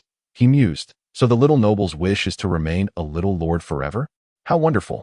Indeed, great minds think alike. Who wants to work? Being a little lord who eats and idles away life sounds perfect. The entire Sioux family raised their glasses. Even the sixth prince joined in, sipping the wine brewed from grapes. Ye Feiran had yet to master the use of chopsticks, so he used a spoon to enjoy the various delicacies placed before him. At just over a year old, he could eat anything as long as he could chew it. He welcomed all. If not for his tender age, he would have liked to sample ancient wines, having heard they were rich and fragrant, unlike the harsh modern varieties. After the meal, the sixth prince carried Ye Feiran to the courtyard to set off firecrackers, the sound crackling merrily. All night long, the air was filled with the sounds of fireworks, and the streets echoed with laughter and the calls of vendors. The capital was lively throughout the first month of the new year, with no curfew, allowing people to revel for the entire season. Lantern riddles, iron flower displays, throwing pots, wrestling, and breaking stones. On the following day, Ye Feiran joyfully stepped outside, as the sixth prince took him to explore all the playful activities available in the capital. He held a candied hawthorn stick in one hand, stuffed sweets in his pocket, and pointed excitedly at a nearby candy figure, exclaiming, that one. I want to eat that." The sixth prince, resigned to his fate, had no choice but to procure more for him. Fortunately, he did not consume much, merely toying with it, and once he had tired of playing, he would generously share it with the servants. Throughout the entire month of January, Ye Feiran indulged in merriment, gaining 2 pounds, which made him appear considerably more robust. Compared to an average child of just over a year in ancient times, Ye Feiran resembled a rather mature older brother. In stark contrast to the calmness surrounding the Sioux family, a considerable upheaval erupted within the Shushio Palace. Noble Lady Lu claimed to have lost a significant heirloom, prompting the Ministry of Internal Affairs to conduct several searches, with the other palace ladies also participating in a cursory investigation, with the Empress presiding.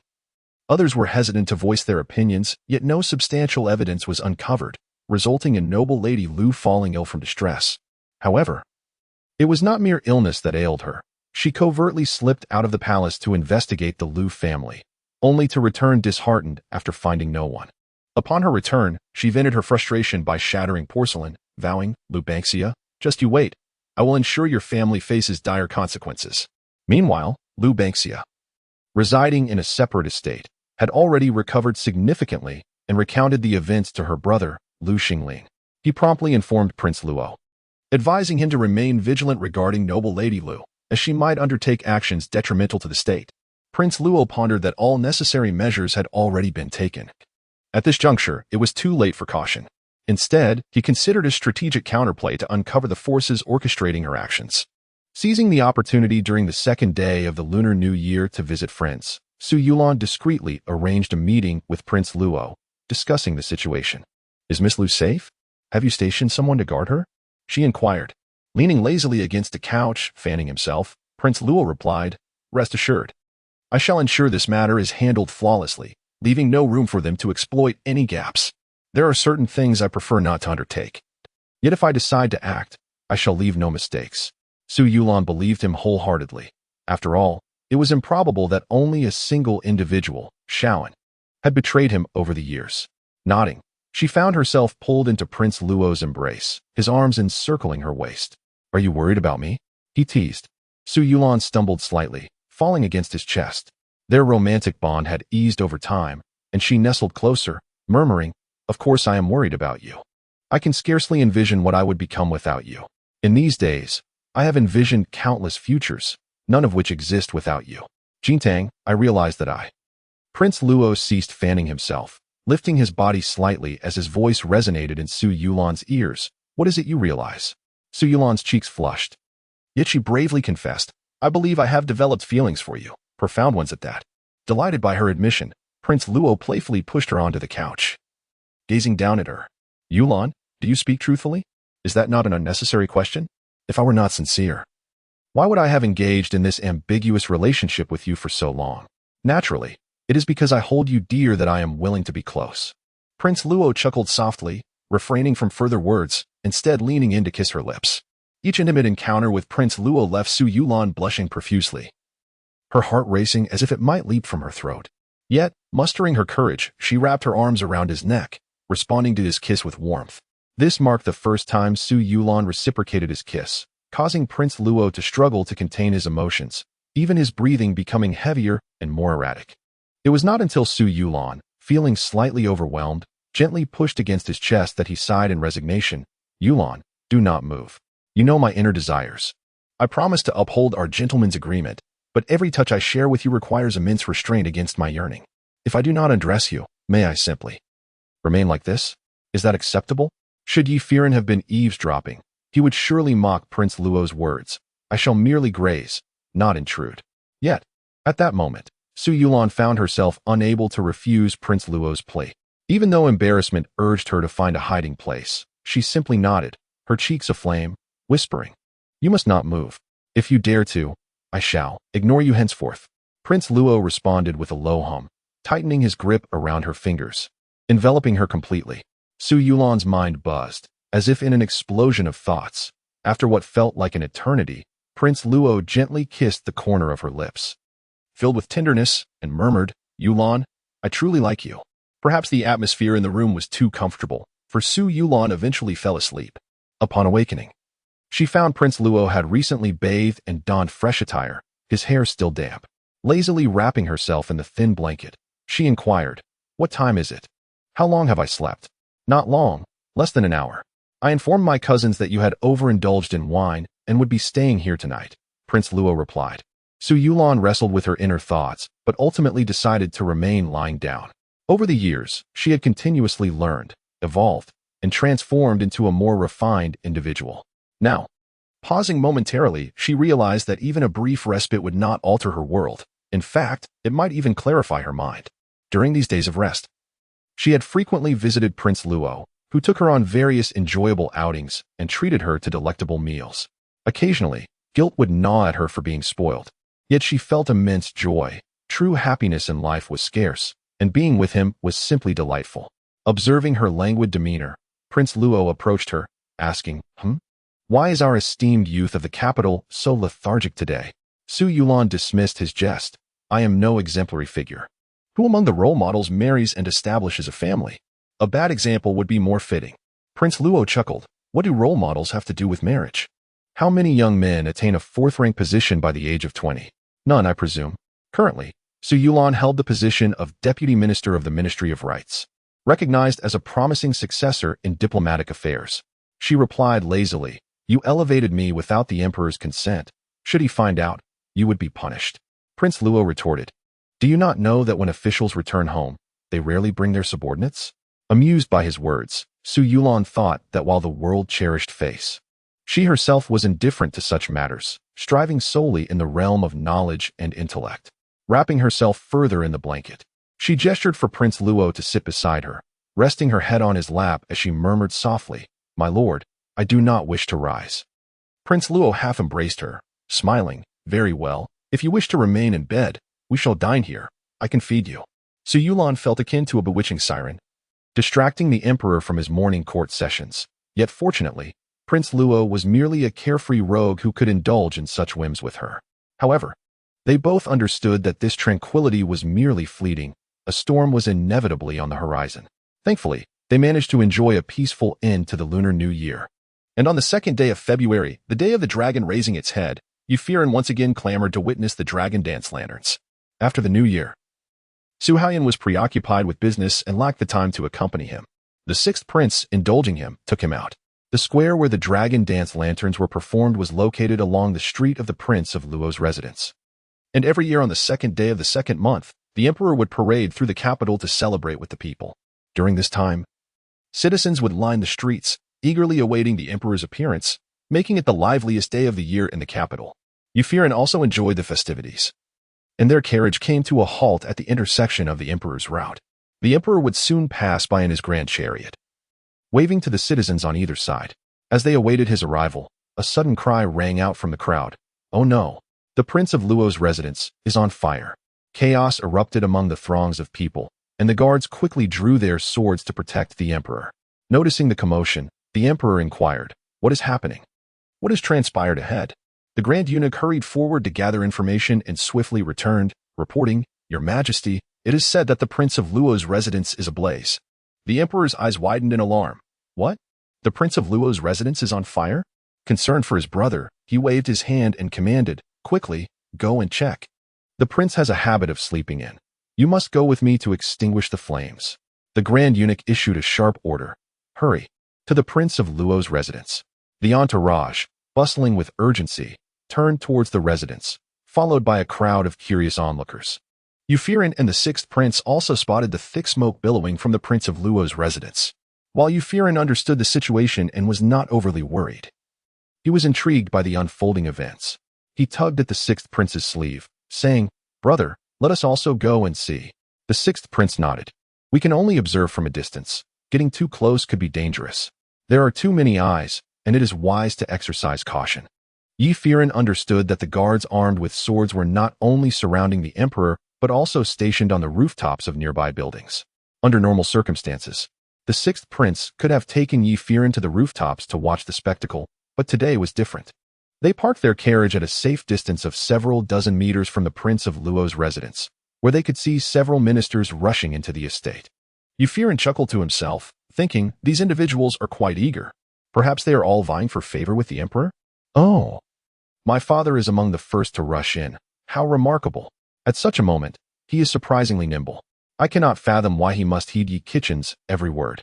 Alas, has he truly come to treasure this son so dearly? The 6th prince, overhearing Ye Feiran's musings, could not help but smile. The unfolding drama orchestrated by the Prince of Luo was indeed captivating. The emperor, noticing the multitude of ministers, inquired, "What brings you here? Why have you all come?" Yi Chengzhen knelt before the emperor, stating, "Your Majesty, we have come to protect you. The fire at the Prince of Luo's residence is too fierce. It would be wise for you to stay back. We shall ensure the safety of the prince." The fire raged in the central courtyard, and a discerning observer could note that the flames seemed to be directed towards the prince's private treasury. The emperor, feeling anxious, asked, "Why has the prince not yet emerged?" Someone quickly fetched the prince. This revealed the emperor's genuine affection for his brother, treating him with heartfelt concern. Ye Feiran knew it was time for Xiao Anzi to make his entrance. Just then, a shout arose from the crowd. "Oh no! The prince's treasury is about to be consumed. Someone, come help us extinguish the flames." The emperor, exasperated, retorted, "At this moment, what does it matter about the treasury? We must save the prince first."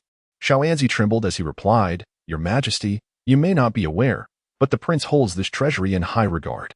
However, rest assured, the prince is not in the residence. He left early this morning." Upon hearing this, the emperor felt relieved and nodded. "Then why do we delay? Quickly, go save the treasury from the fire." The crowd sprang into action, carrying buckets of water and brooms, all rushing towards the treasury. Xiao Anzi directed them to kick open the treasury doors and began retrieving items one by one. It was evident that over the years, the Prince of Luo had amassed considerable wealth, with large chests and dazzling treasures drawing envious gazes from all around. The emperor remained anxious, repeatedly asking, "Has the prince been found? Why has he not returned?" His own residence is ablaze, and he dares to wander about as if nothing were amiss. Fortunately, the empress dowager was not in the capital at that time. Otherwise, how could he find peace of mind? The grand eunuch cautiously reassured him, "Your Majesty, you need not worry. The prince will surely be safe."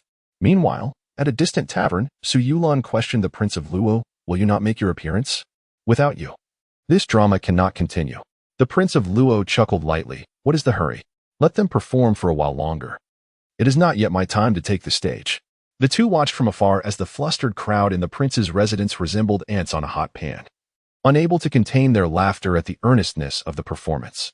Just then, a large chest came into view, and by unfortunate coincidence, the person carrying it stumbled, causing the lid to fly open with a resounding crack.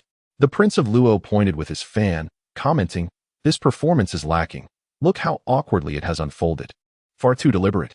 Su Yulon sighed, "Very well, it is time for you to take the stage. I shall await you here." The Prince of Luo replied, "Do not wait for me. With such a significant incident, the ministers will not find respite. Go to the palace gates and wait. I suspect the emperor will soon summon the civil and military officials to deliberate. Such matters could not be resolved solely by the emperor. They involved treasonous accusations that required the consensus of both civil and military officials." At the Prince of Luo's residence, the large chest thudded to the ground, startling Xiao Anzi as he scrambled to find the dislodged lid. A sharp-eyed minister, however, cried out in alarm, "This is a dragon robe?"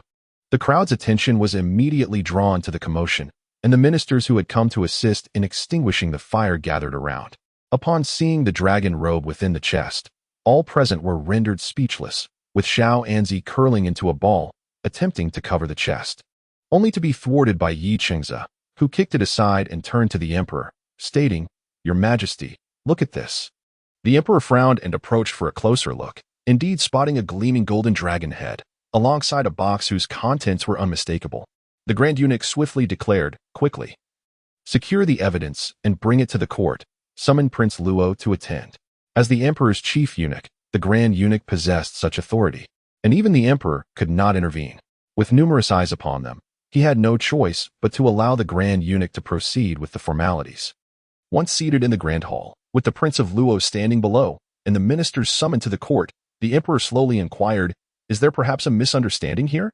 The Prince of Luo opened his folding fan, glanced at the large chest, and cheerfully replied, "Your Majesty, what misunderstanding could there be? This chest is indeed mine." The emperor gasped, pondering to himself, "I offer you a way out. Can you not be gracious and accept it? Even if you harbor treasonous intentions, as your brother, I do not wish to eradicate you completely." Moreover, he could not fathom that his own brother would ever contemplate rebellion. If such thoughts had crossed his mind, why would he go through such elaborate measures when opportunities to overthrow himself had long presented themselves? The emperor cleared his throat and inquired, "Jintang, have you truly considered whether the contents of that box belong to you?" Prince Luo, fanning himself, replied, "Indeed, dear brother, I placed them there myself." The emperor felt a surge of frustration, pondering how this child could be so oblivious. Even if he had been incited by treacherous individuals, with the truth now exposed, he should have distanced himself from the matter. It was the first time he had encountered someone so eager to confess. The Duke of Jing, also taken aback by such blatant admissions, stepped forward and said, "Your Majesty, since Prince Luo has confessed, there seems little left to discuss." The emperor stroked his chin, troubled and deep in thought, murmured, "We must still adhere to the process. We ought to inquire about the reasons, yes?" Prince Luo set aside his fan and nodded, "Indeed, dear brother, I must explain. The root of this matter is rather simple. I merely harbored these feelings, yet found it difficult to voice them. Thus, I concealed them in the box, hoping that one day heaven would recognize my sincerity. I had believed this matter would remain hidden, but it seems even heaven has aided me. Today, I must see this through." The officials present were left speechless. Never before had they heard rebellion articulated so grandiosely, especially in the presence of the reigning emperor. The Duke of Jing, now utterly astonished, knelt and implored, "Your Majesty, Prince Luo's actions are utterly treasonous. I beseech you to take action."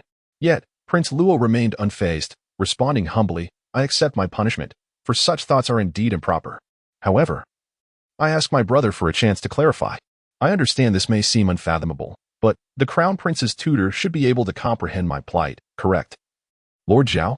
Crown Prince's tutor Zhao Yu raised an eyebrow, questioning how he could possibly understand a desire for rebellion. Yet, based on his knowledge of Prince Luo, he hesitantly suggested, perhaps, there is some underlying reason? Prince Luo grew agitated, exclaiming, "This is solely my one-sided affection. What reason could I possibly have? Regardless, I am determined to pursue this matter. Otherwise, I would be disrespecting heaven's favor. I did not expect Lord Zhao to lack such grace. If you manage your own affairs well, why not assist me?" The Crown Prince's tutor, now flustered, knelt before the emperor, swearing loyalty, "Your Majesty, I am steadfastly loyal to you. I have never engaged in such actions." Prince Luo, astonished, retorted, "You have not? Truly? Huh, you must be jesting. With those striking brows and bright eyes, how could you speak so nonsensically? I must have misjudged you." The Crown Prince's tutor pondered, "Have I wronged you in the past? Why do you suddenly drag me into this?" Meanwhile, Su Yulan was in a state of panic. Upon seeing the gleaming dragon head in the box, he was horrified, thinking, "Did not this antagonist dispose of the dragon robe? How is it still in the box?" The Duke of Jing scoffed, "Why entertain the treacherous son of a traitor's arguments? Your Majesty, it would be wise to imprison Prince Luo and schedule a day for execution." Many of the Duke's allies echoed their agreement. Prince Luo, bewildered, interjected, "Wait. Duke Jing, I must ask, I am merely pursuing a relationship. On what grounds do you label me a treasonous son? Furthermore, I may have erred in my choice of partner, but is it necessary to escalate matters to the point of imprisonment and execution? What is your true intent?" Duke Jing, taken aback, frowned. "What do you mean by pursuing a relationship? Your possession of the dragon robe and imperial seal constitutes a grave crime of treason. How does that relate to your romantic pursuits?"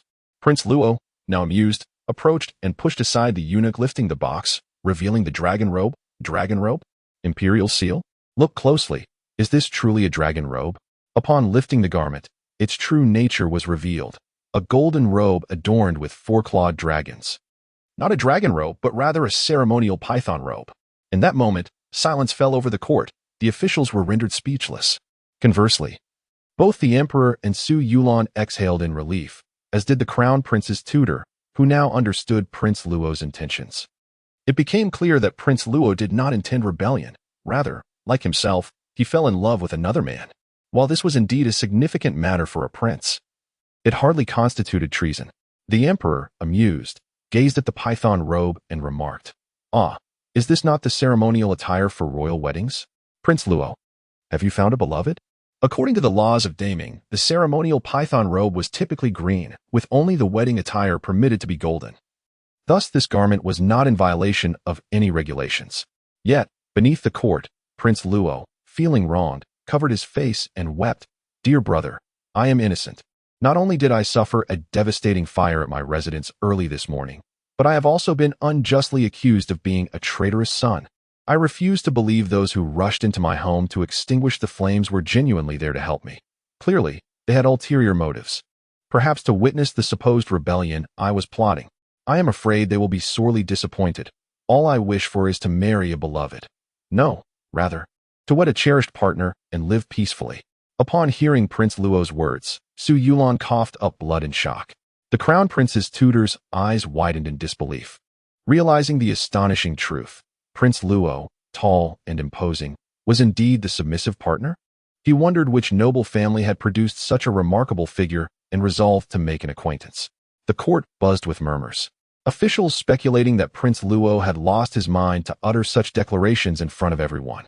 However, the Duke of Jing and Yi Qingzhou were deeply troubled.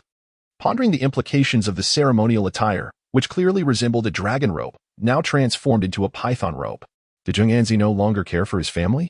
The emperor, equally astonished by Prince Luo's revelation, asked, "What do you mean by marrying a beloved? The person you desire cannot possibly be." Prince Luo, feeling wronged, replied, "Dear brother, I no longer wish to keep this from you, lest malicious individuals accuse me of harboring treasonous intentions. The reason I conceal this ceremonial wedding attire in the box is that my heart longs for another man.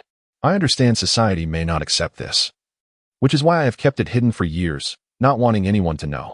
Alas, they saw the dragon head and assumed I was plotting rebellion. This is truly unjust. How could I, a thoughtful and obedient man, ever engage in treason?" They have laid bare my secret thoughts for all to see, leaving me utterly humiliated and wrongfully accused of being a traitor.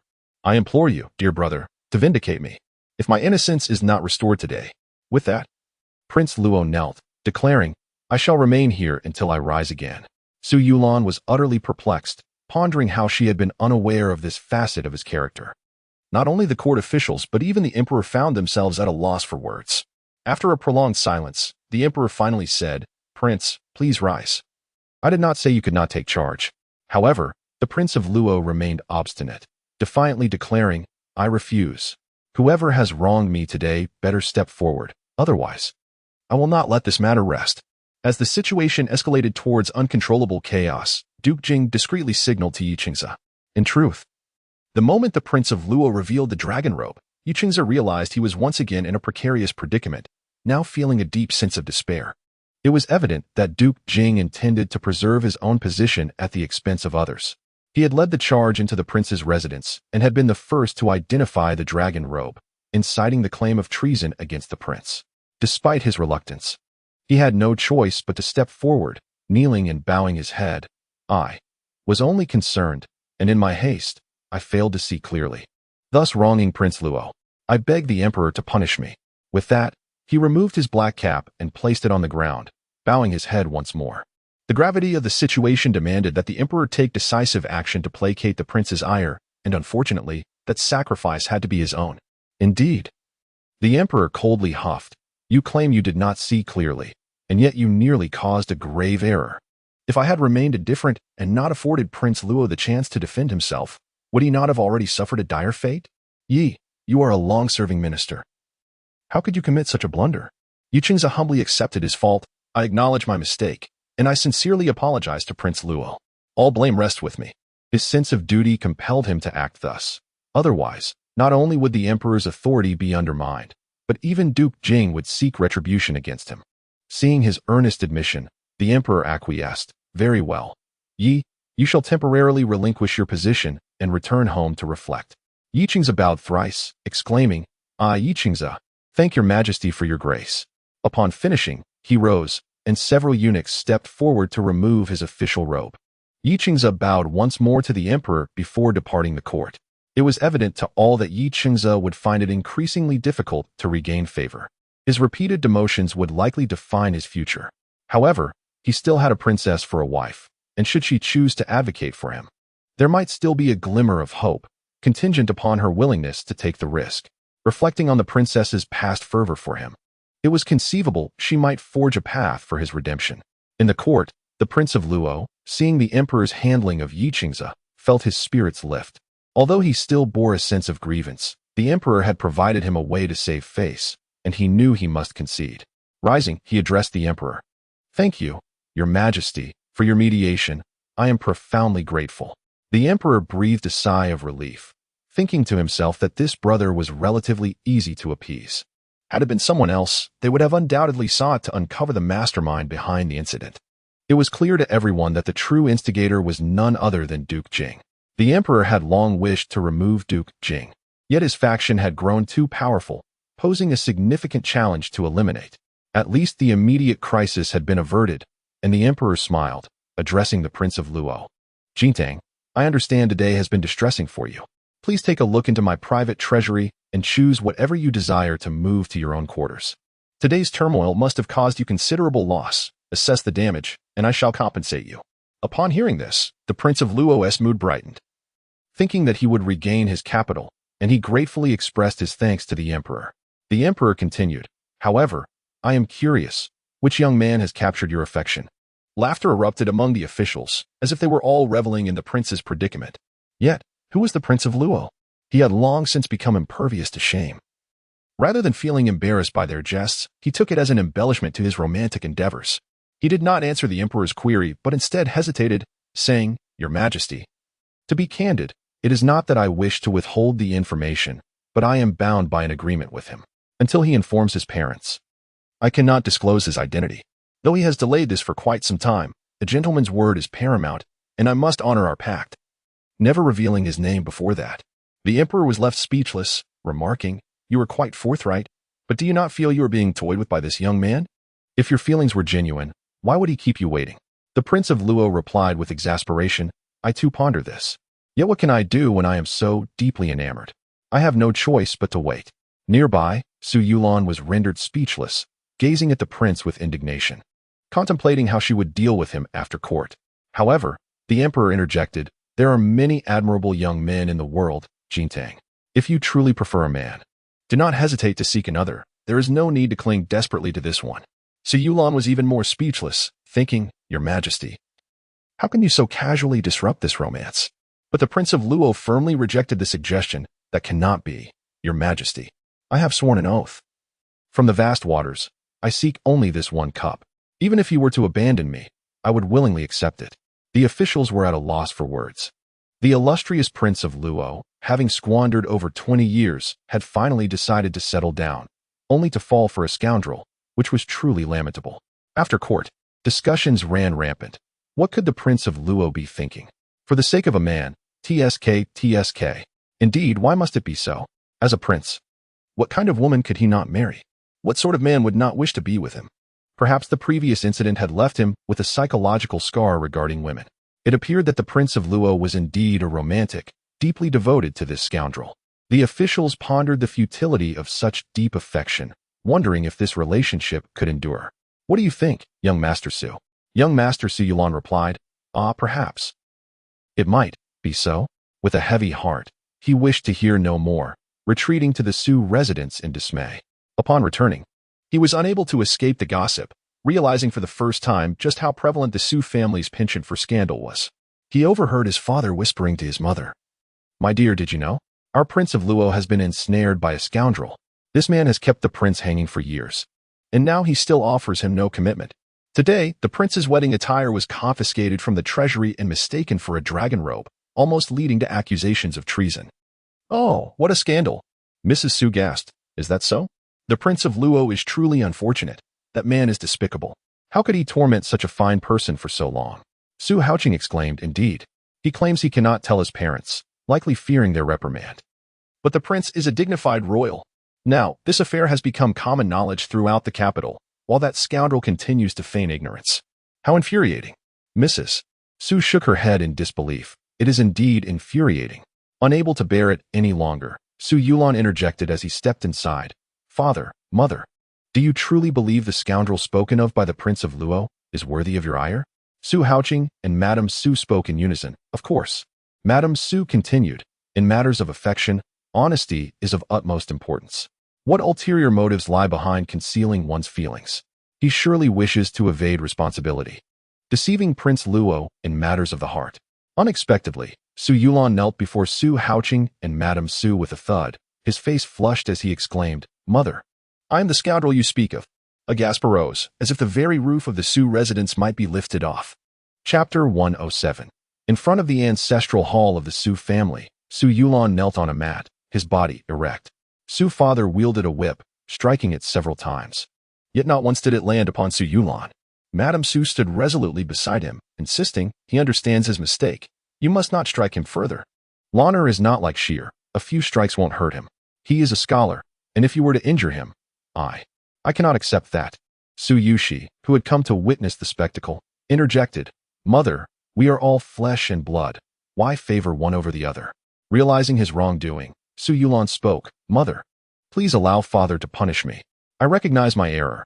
I should not have acted thus. Yet, I simply cannot control my feelings. I know this conduct is wrong, but I cannot change my heart. As a son who has transgressed so grievously, I feel unworthy to face our ancestors. Please, let father strike me to death. Madame Su was infuriated by his words, exclaiming, Foolish boy, what do you mean by grievous transgression? In this matter, you are not at fault. Su father, his beard bristling with fury, retorted, He still does not comprehend his error, and you wish to prevent my punishment? I must discipline this unfilial son today. With that, he struck the whip again, yet despite Madame Su's intervention, it still did not touch Su Yulon. Observing the farce, Su Yushi remarked, Father, if you truly cannot aim properly, I could be of assistance. Su Yulon was taken aback, incredulously looking at his younger brother. Brother, are you serious? Su Yushi chuckled, thinking to himself that it was evident father had no intention of striking him. Given father's lack of skill, not only had he missed several times, But even a single miss would be deemed a loss. Madame Su, alarmed by the sound of the whip, scolded, "You old fool, cease this at once. Each crack sends my heart racing." Lanner is a scholar who has studied the classics for years. He understands certain principles. Su's father replied, "I believe his education has been wasted. It is no sin to harbor feelings, nor is it wrong to love a man. The true fault lies in his actions as a scoundrel. He has kept Prince Luo in the dark for years. Were it not for today's fire at the royal estate, revealing his hidden sentiments, would he ever have been willing to stand before us?" Su Yulan looked at his father in astonishment, stammering, "Father, you truly do not mind that your son has fallen for a man?" Su's father waved his hand dismissively. "I have long maintained that even if our Su family lacks heirs, the countless Su soldiers are our legacy. There are plenty of fine lads. Why must they be of my blood? As long as they can carry on the Su name, they are our sons. Moreover, there is Fei and Shi. We need not compel you to produce a legitimate heir or uphold the family name. You have brothers and nephews. Pursue your own desires. Not only you, but even Yushi. We shall not interfere with their choices." Tears streamed down Su Yulan's cheeks as he sniffled. "But, father, Prince Luo is my cousin. Does this not concern you and mother at all?" Su's father and Madame Su exchanged glances. Madame Su responded, "Well, dear, this matter has been concealed for 20 years. We have kept it from you for too long. It is time you learned the truth." Su's father shrugged. "What is there to discuss? It is merely a familial bond. Emperor Hui of Han even married his own niece. Such relations are not taboo." Madame Su countered. "Yet relatives can still be the subject of gossip. Otherwise, Emperor Hui would not have been ridiculed for so long." Su's father shook his head helplessly. "But 20 years have passed, and I have never considered Lanner." Madame Su understood Su's father's unspoken thoughts. She too had regarded Su Yulan as her own son, vowing never to let him discover he was not of the Su bloodline. Yet now, with the revelation of such events, concealing the truth would only serve as a thorn in his heart. He must endure not only the judgment of others, but also his own internal torment. A most distressing experience. Outside the ancestral hall, Prince Luo overheard their entire conversation. He had always understood the character of Su's parents. Knowing they would never truly punish Su Yulan, they merely resented the boy for his brief stint as a scoundrel. The term scoundrel was a fabrication of Prince Luo's. After all, they had only been together for a few months, not years as implied, simply to make their story more compelling. Su Yulan perceived the hesitation in his parents' expressions and inquired with suspicion, "Father, mother, do you have something you wish to tell me?" Outside, Su Yushi whispered to Prince Luo, "Your Highness, will I now be required to call you sister-in-law?" Prince Luo countered, "Not quite. You must address your brother as uncle." Su Yushi retorted, "Why should he be a generation younger?" "No, I do not consent to this union." Inside, Su's father finally spoke. "Lana, the truth is, 20 years ago, your mother did not give birth to twins, but rather, only one daughter. The news of the Su family's joy at having a daughter was already sent out. And the very next day, you were quietly placed into your mother's courtyard." Su Yulan finally grasped why others had often remarked that he did not resemble a true son of the Su family, incapable of martial skill or swordplay. It was because he truly was not a child of the Su lineage. Madame Su was in tears, sobbing, "My poor sister. She should never have made such a rash decision, leading to her tragic flight." Su Haoqing sighed. This situation cannot be blamed entirely on her. They were indeed a match made in heaven, yet it was a misstep by the Prince of Jinling that led to this outcome. Had it not been for that, it would have been a beautiful union. My sister willingly faced death, and in a way, it was a noble end. Su Yulan stood there, dazed, stammering, What? Am I the son of the traitor of Jinling from 20 years ago?" Madame Su rushed forward to cover his mouth, while Su's father admonished softly, "Do not speak of your father in such a manner. History is written by the victors, and while all may claim he was wrong, you must not. Furthermore, the events of 20 years ago are a matter of the late emperor's judgment. You cannot ascertain the truth of it. It was all for the sake of consolidating power." Madame Su immediately interjected, "General, some things are better left unsaid." Su's father nodded, understanding that even if they believed the Prince of Jinling was wronged, such sentiments could not be openly expressed. They belonged to the imperial authority and had to ensure its supremacy. After this incident, no prince would ever be granted such extensive fiefs again. Subsequent princes were made lords without territories, all to better safeguard central authority and prevent the dilution of imperial power. Su Yulan had dedicated over a decade to her studies, and thus comprehended the profound significance of centralization of power for the emperor. Historical records reveal that this reform was largely endorsed by the late emperor. However, it is lamentable for those loyal vassals who harbored no rebellious thoughts. In order to safeguard the singularity of imperial authority, they were compelled to make sacrifices.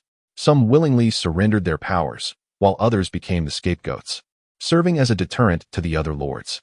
Unfortunately, Su Yulan's biological father, the king of Jinling, was among them, wrongfully accused of treason and executed along with his entire kin, leaving no survivors. The only exception was the newly born Su Yulan, who was secretly entrusted to her adoptive mother, Su Mu. Both women had given birth in close succession, and it was agreed that if 2 sons were born, they would be sworn brothers, while a son and daughter would be betrothed.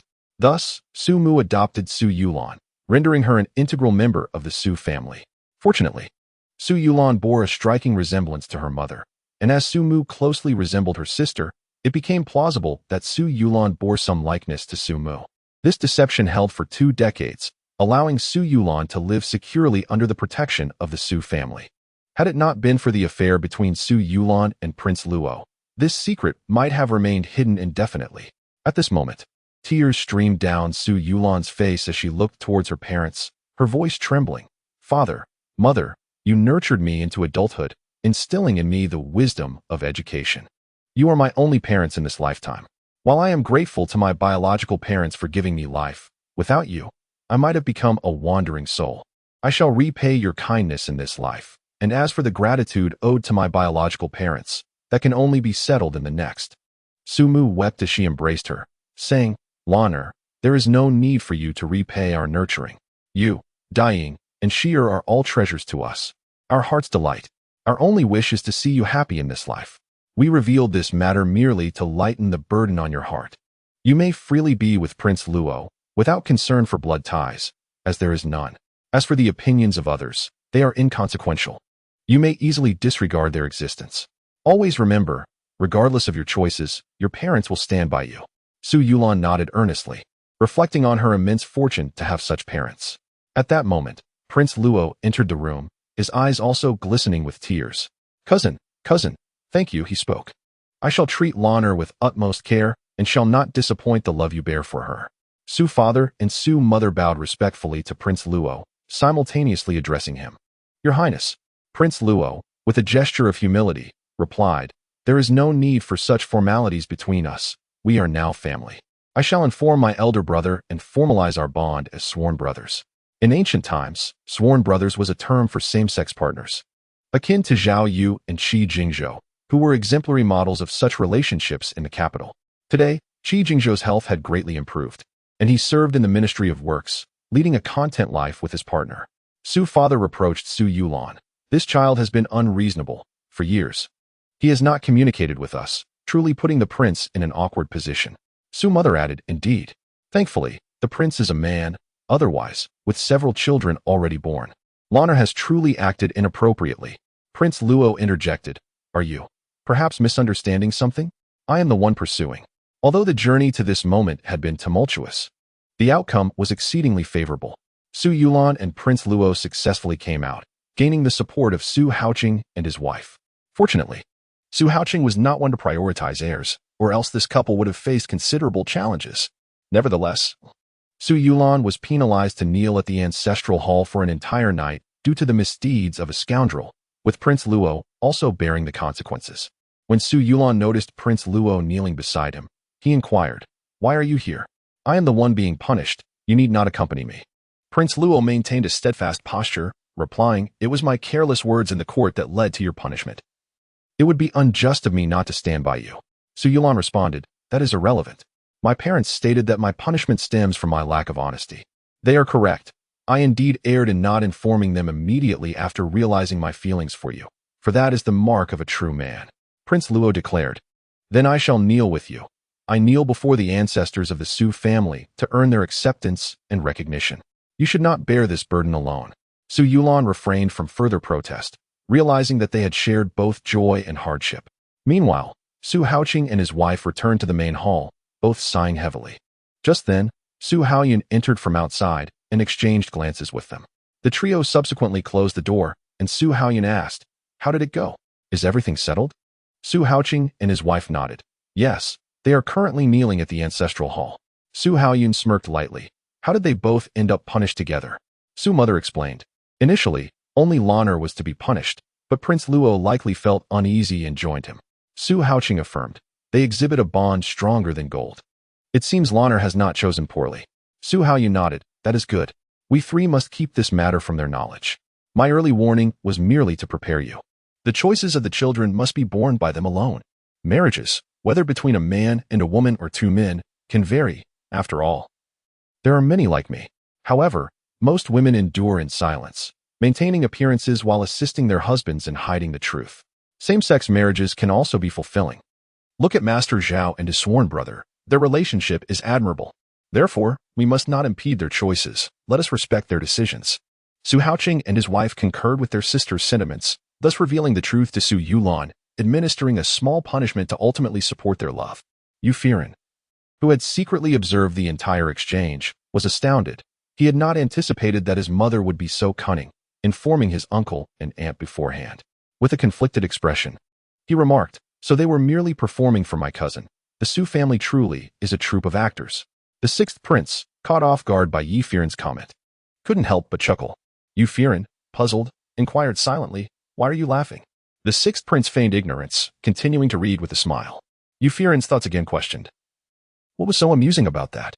Curious, he leaned in closer to investigate, but the sixth prince tucked away his book and asked, Feiran, are you cold? Would you like me to add some charcoal? Observing the frigid winter outside and the warmth within, Ye Feiran shook his head. I am not cold, just a bit hungry. The sixth prince thought to himself, knowing that Feiran often felt hunger 4 times a day, he instructed Yin Shu. Go to the kitchen and fetch some snacks for the young master. Yin returned promptly, and Ye Feiran then asked, what are you reading, brother? The sixth prince replied, oh, just a miscellaneous book. Would you like to hear about it? I can tell you. Ye Feiran shook his head. The lingering chill of early spring was quite severe, and he hesitated to venture outside to play. The sixth prince suggested, are you feeling bored at home? I heard a theater has opened in the capital. Shall I take you to see a play? Ye Feiran's eyes sparkled with excitement as she nodded and exclaimed, please pack up the snacks for me. The sixth prince, somewhat helpless, instructed the carriage to be prepared while directing the maidservants to bundle up all of Ye Feiran's food. The two of them, laden with packages, made their way to the theater. Although Ye Feiran fell asleep halfway through, it was still an unforgettable evening for the two little ones. Turning to matters concerning the Yi residents, Ye Chengze returned home after being demoted, only to find a scene akin to a tribunal unfolding in his home. Initially, he suspected that Xiao Rong and Qin Wanqi had quarreled again and intended to ignore the situation, turning to retreat to his quarters. However, the sound of a baby's cries caught his attention. He glanced at Xiao Rong, who was cradling an infant, and to his surprise, it was not Qin Wanqi kneeling in the courtyard, but his concubine, Qin Ruo. At merely 18 years of age, Qin Ruo was in the prime of her beauty. Witnessing this scene ignited his anger, prompting him to step forward and assist Qin Ruo, scolding, Xiao Rong, what do you think you are doing? Ruo just gave birth to a daughter and is still in her confinement. Are you trying to endanger her life? Indeed, the child in Xiao Rong's arms was Ye Chengze's daughter, a fact he had only just learned, realizing that he had already fathered children. Xiao Rong, well aware of his likely reaction, deliberately chose this moment to provoke him, hoping to extinguish any lingering feelings. She took a deep breath and inquired, my lord, what does this mean? Is it because I am insufficient, or is it that you are unhappy in the residence? Ye Chengze, already enraged by his demotion, felt his emotions reach a boiling point. Without caring for her royal status, he swiftly struck Xiao Rong across the face. Furious, you still have the audacity to question me? Since your arrival, has there been a single thing that has gone well? Because of you, my career has suffered continuous setbacks, and now I am nothing but a commoner. Are you satisfied? Are you all satisfied? Ruo is merely a soothing flower amidst my troubles. She brings me joy. Why should I not take her as a concubine? You might take a lesson from Su Haoyun, who can tolerate Wanqi. Why can't you accept Ruo? You constantly create trouble for Wanqi. And now you don't even spare Ruo, who has just given birth. You cannot bear children yourself. Must you unleash all your frustrations upon others? The slap landed on Xiao Rong's face like a thunderbolt, leaving her utterly stunned. She had never been struck in her life, and even a mere cold glance directed at her would have been dealt with by those around her. She was a cherished little princess, accustomed to being adored and doted upon. Even in marriage negotiations, she was accompanied by hundreds of maids and a dowry worth countless riches. Having forsaken her exalted status to marry Ye Feiran, she now found herself subjected to his violence. Xiao Rong felt as if her entire being was shattering. All the grievances she had never suffered before now splintering upon Ye Feiran. At that moment, her thoughts were consumed by regret for sacrificing a lifetime of happiness for a fleeting moment of joy. Finally, Xiao Rong's heart turned cold, and with a sneer, she returned the child to Qin Ruo, stating, "Very well. If my lord desires this concubine, then let him marry her." With that, she turned and retreated to her quarters. No longer wishing to cast a glance at Ye Feiran, beginning to realize his impulsiveness, reflected upon his actions. Xiao Rong, despite her royal lineage, was indeed of noble birth. As long as she applied herself, a resurgence was merely a matter of time. However, the deed was done, and remorse came too late. He could always appease her later. After all, aren't women often placated with a few kind words? Little did he know, Xiao Rong had already severed her feelings for him. Yet she could not bear to see him and Qin Ruo enjoy their lives together, and she pondered how to take her revenge. Worried for her well-being, Donger approached to offer comfort. "My lady, are you all right?" Xiao Rong replied with a cold smile. "What could possibly be wrong? I should have awakened sooner. But I deserve this fate." Donger continued, "My lady, I just received news that my lord has been demoted in court, and that matter has been turned against him by Prince Luo." Xiao Rong instantly grasped the situation. He had suffered humiliation in court and returned home to vent his anger on her. "What an inept man!" she scoffed. Donger added, "As for Prince Luo's affair, it has yet to come to light, but should it arise, you will undoubtedly be implicated. You must consider how to extricate yourself from this situation. If it drags on, I fear you may also be buried within it." Xiao Rong nodded. "I understand. But if I leave now, what will my reputation be? You should know well. If she were to depart just after Ye Feiran's demotion, it would surely invite scorn from the aristocracy of the capital for being disloyal. Yet, as a distinguished princess, if she truly sought greatness, why would she marry a mere fourth-rank official? Countless noble suitors would line up to marry her, but she had no desire to associate with those debauched scions." Xiao Rong inquired, "Donger, do you have any evidence from the previous incident?" As expected, Donger nodded. "The family of that boy, Xiao was to be dealt with. But I persuaded Sister Hong to save them. They are currently hidden in the valley of Dongshan. If the princess wishes to escape, they can serve as witnesses." Xiao Rong comprehended and praised Donger. "Thank goodness for your cleverness. Otherwise, I would have met my demise this time." Donger replied, "It is a privilege to serve my lady." Indeed, Xiao Rong owed her great gratitude to Donger. Had it not been for her, she would have been doomed. For Prince Luo had already taken Xiao and was prepared to report to the emperor. From start to finish, Ye Feiran had overseen this matter, and only he had revealed himself before Xiao's family. He believed his success was assured, and even if it failed, the family of a mere eunuch would not garner any sympathy. Ye Feiran, however, was clever yet ultimately ensnared by his own intellect. Aspiring to present a letter of allegiance to Duke Jing, only to find himself in such dire straits. That night, Xiao Rong entered the palace under cover of darkness, clad in prison garb and accompanied by 2 personal maidservants. Rather than submitting a formal request to the Ministry of Internal Affairs, she boldly struck the drum of summons. The drum was reserved for matters of utmost gravity, and such matters were precisely defined within the laws of Daning, including the heinous crimes of treason and rebellion, making Xiao Rong's action justifiable. Emperor Yi was awakened by the commotion and immediately commanded his entourage to prepare for court. Another person awakened that night was Ye Feiran, plagued by nightmares, tormented by vengeful spirits. Chapter 109. He took a deep breath, and the beautiful maiden sleeping beside him stirred, inquiring softly, "My lord, what troubles you? Can't you sleep?" Ye Feiran shook his head. "It's nothing. You should rest." The worries of recent days had indeed weighed heavily on his mind. The lovely woman next to him chuckled softly, rising to massage his shoulders. "Do not fret. Ruo is here with you." Ye Feiran patted her hand and asked, "Ruo, if I were never to regain my position, would you still wish to stay by my side?" Qin Ruo paused, then replied, "Ruo knows that by marrying my lord, I am yours for life. Even if it means enduring hardships, I shall not waver." Ye Feiran smiled with satisfaction and said, Ruo, rest assured. Even without an official position, the Yi family is a lineage of merchants. Not to mention our wealth. Simply the shops in the southern part of the city are sufficient for our family to live without worry for a lifetime. In uttering these words, Ye conveniently forgot that those shops had long been transferred to Ye Feiran. Furthermore, not only the southern shops, but over half of the Ye family's assets had been placed under Ye Feiran's name, leaving only worthless, deficit-ridden establishments. In the past, while Ye held an official title, merchants in the capital would still show him some respect. However, after his repeated demotions, he had become an ordinary citizen. That very night, numerous partnerships with the Ye family were abruptly rescinded. Moreover, a grave calamity was silently approaching him. As a princess, Xiaorong was well aware of the severe crime of treason. Having realized that Ye heart could never belong to her, she no longer clung to any sentiments for him. Her nature, though fierce, embodied a certain boldness in love and hate. When in love, she would willingly relinquish her royal status, yet when in hatred, she would wish for his demise. Although a significant portion of her decision was orchestrated by Su Haoyan, it was also a testament to his understanding of her character. That night, Xiaorong recounted the entire truth she had uncovered to the emperor. Promptly, the emperor dispatched men to bring Xiao Anzi's family for questioning.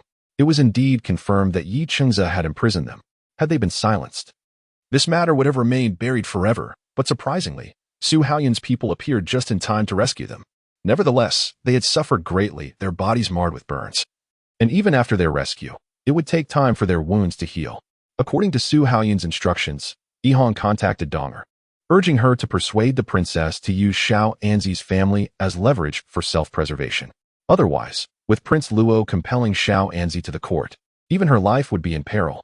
Grateful for Su Haoyan's repeated assistance, Xiaorong divulged everything she knew. She possessed not only evidence of Ye framing Prince Luo but also proof of his collusion with Duke Jing, along with a list of his contacts. This list comprised all the corrupt individuals in league with Duke Jing, providing the emperor with a means to strike at him. The emperor, who had long sought evidence against Duke Jing, now seized this opportunity with unwavering resolve. Xiaorong finally mustered the courage to kneel before the emperor, declaring, "Father, I am willing to atone for my sins by personally interrogating Ye Qingzi." After a moment of contemplation, the emperor responded, "Your inquiry does not adhere to protocol. Thus, you shall join the 5th Young Ladies' Army, and I shall appoint General Han to conduct the interrogation, with you assisting her." The emperor's words were for Xiaorong's benefit. Having wed twice and now bearing this stain, her prospects for remarriage were dim. Her only escape lay within the 5th Young Ladies' Army. Otherwise, her future would either be one of seclusion or a monastic life, neither of which promised happiness. Xiaorong, overcome with emotion, wept as she knelt before the emperor. "Father, I recognize my mistakes and vow to abandon my reckless ways. This time, my impetuousness nearly cost me my life. Had it not been for the guidance of a wise mentor, I would surely have perished at Ye Qingzi's hands. Although I now seek to atone, I shall never be able to bear children, all due to the poison inflicted upon me by Qin Wanqi. I cannot fathom how one can possess such malice. I finally understand the preciousness of the love bestowed upon me by you and mother. I truly regret my actions and beseech you to forgive me." The emperor sighed, feeling a pang of sympathy. He approached and helped Xiaorong to her feet, saying, "Ronger, when you chose this path, I warned you that some decisions leave no room for retreat. If it were not for the guidance you received, your fate would have been dire. Even if I were to favor my kin, should your royal uncle be accused of treason, I would be powerless to help. Now that you have evaded this peril, I am genuinely pleased. I hope you will tread carefully in the future, contemplate deeply, and learn from the experiences of those who came before you. Through this ordeal, you have the opportunity to grow, and as your father, I find solace in that." With Xiaorong's list in hand, the emperor decisively purged a faction of Duke Jing's supporters. That very night, Ye Qingzi was apprehended by the emperor's men and imprisoned, while Qin Ruo managed to escape with her child. Ironically, just after professing her loyalty, Qin Ruo fled while cradling her child. Fortuitously, after soothing Ye Qingzi to sleep, she tended to her crying daughter and, sensing danger, quietly concealed herself in the back courtyard. As expected, the entire Ye family was incarcerated, providing her the opportunity to abscond with a considerable sum of wealth. Even as he was led to prison, Ye Qingzi remained clueless as to where he had faltered. Bewildered by how a single misstep had led to his irrevocable downfall, Qin Wanqi, too, felt an overwhelming sense of injustice. She could not comprehend how she, merely wishing for a better life, suddenly found herself imprisoned again after a single sleepless night. Her previous prison experience had already left her averse to such a fate. Yet here she was once more. Just as despair threatened to engulf her, she recalled Ye Feiran, who was now residing with his esteemed teacher, a high-ranking official. Desperate, Qin Wanshi offered all her jewelry to the jailer, requesting him to convey a message to Ye Feiran, pleading for assistance in her escape. However, inexplicably, her plea fell into silence. Not only did she lose her money, but Ye Feiran also did not show his face. Ye Qingzi, in an even deeper despair, understood the gravity of his crimes and, upon being imprisoned, succumbed to a state of insomnia, tormented by the fear of execution. It was only when Xiao Rong appeared before him that a flicker of hope ignited within his expression. He sprang up, grasping the iron bars of his cell, exclaiming, "Rong, you have come. Are you here to save me? I cannot endure this any longer. Please, beseech your father to release me. This prison is no place for a human being. I do not understand what I did wrong to deserve this fate." Xiao Rong let out a cold laugh, retorting, "You do not comprehend your wrongdoing? Did you truly believe your actions in silencing those who knew too much would go unnoticed?" Ye Qingzi furrowed his brow, questioning, "What do you mean? What is this about silencing?" Xiao Rong continued, "You conspired with Duke Jing's faction, using the imperial robes and seal to frame Prince Luo. Fortunately, Prince Luo was astute enough to swap the robes for a python robe. In your fear of exposure, you eliminated an entire family of 6 who were privy to the truth. You cannot deny your involvement in this matter, can you?" Ye Qingzi felt a jolt of fear, knitting his brows as he replied, "Romer, who have you been listening to? I did not commit this act. How could I do such a thing? Have you misunderstood me? Oh, right. Is it that Wanshi and Rua's affairs have angered you? Please do not be upset. If I can just escape, I will divorce them all. Let us be a couple for life, devoted to one another." Xiao Rong found herself almost laughing in exasperation at him, saying, "Ye Qingzi, had you uttered those words a day earlier, I might have been willing to sacrifice everything for you. I would have forsaken my father and my principles solely for you, my devoted and righteous lord. But alas, it is too late for such sentiments now. I loved you so deeply that I was prepared to relinquish my status as a princess, yet what have you done in return? You not only shielded that vile Qin Wanshi when I discovered she had poisoned me, but you also took a concubine to bear your children. As the Lady Yi, I have become the laughingstock of the entire capital." Ye Qingzi recognized that his words now held no weight, yet he still clung to hope, beseeching Xiao Rong, "I realize my mistakes. Can you grant me another chance?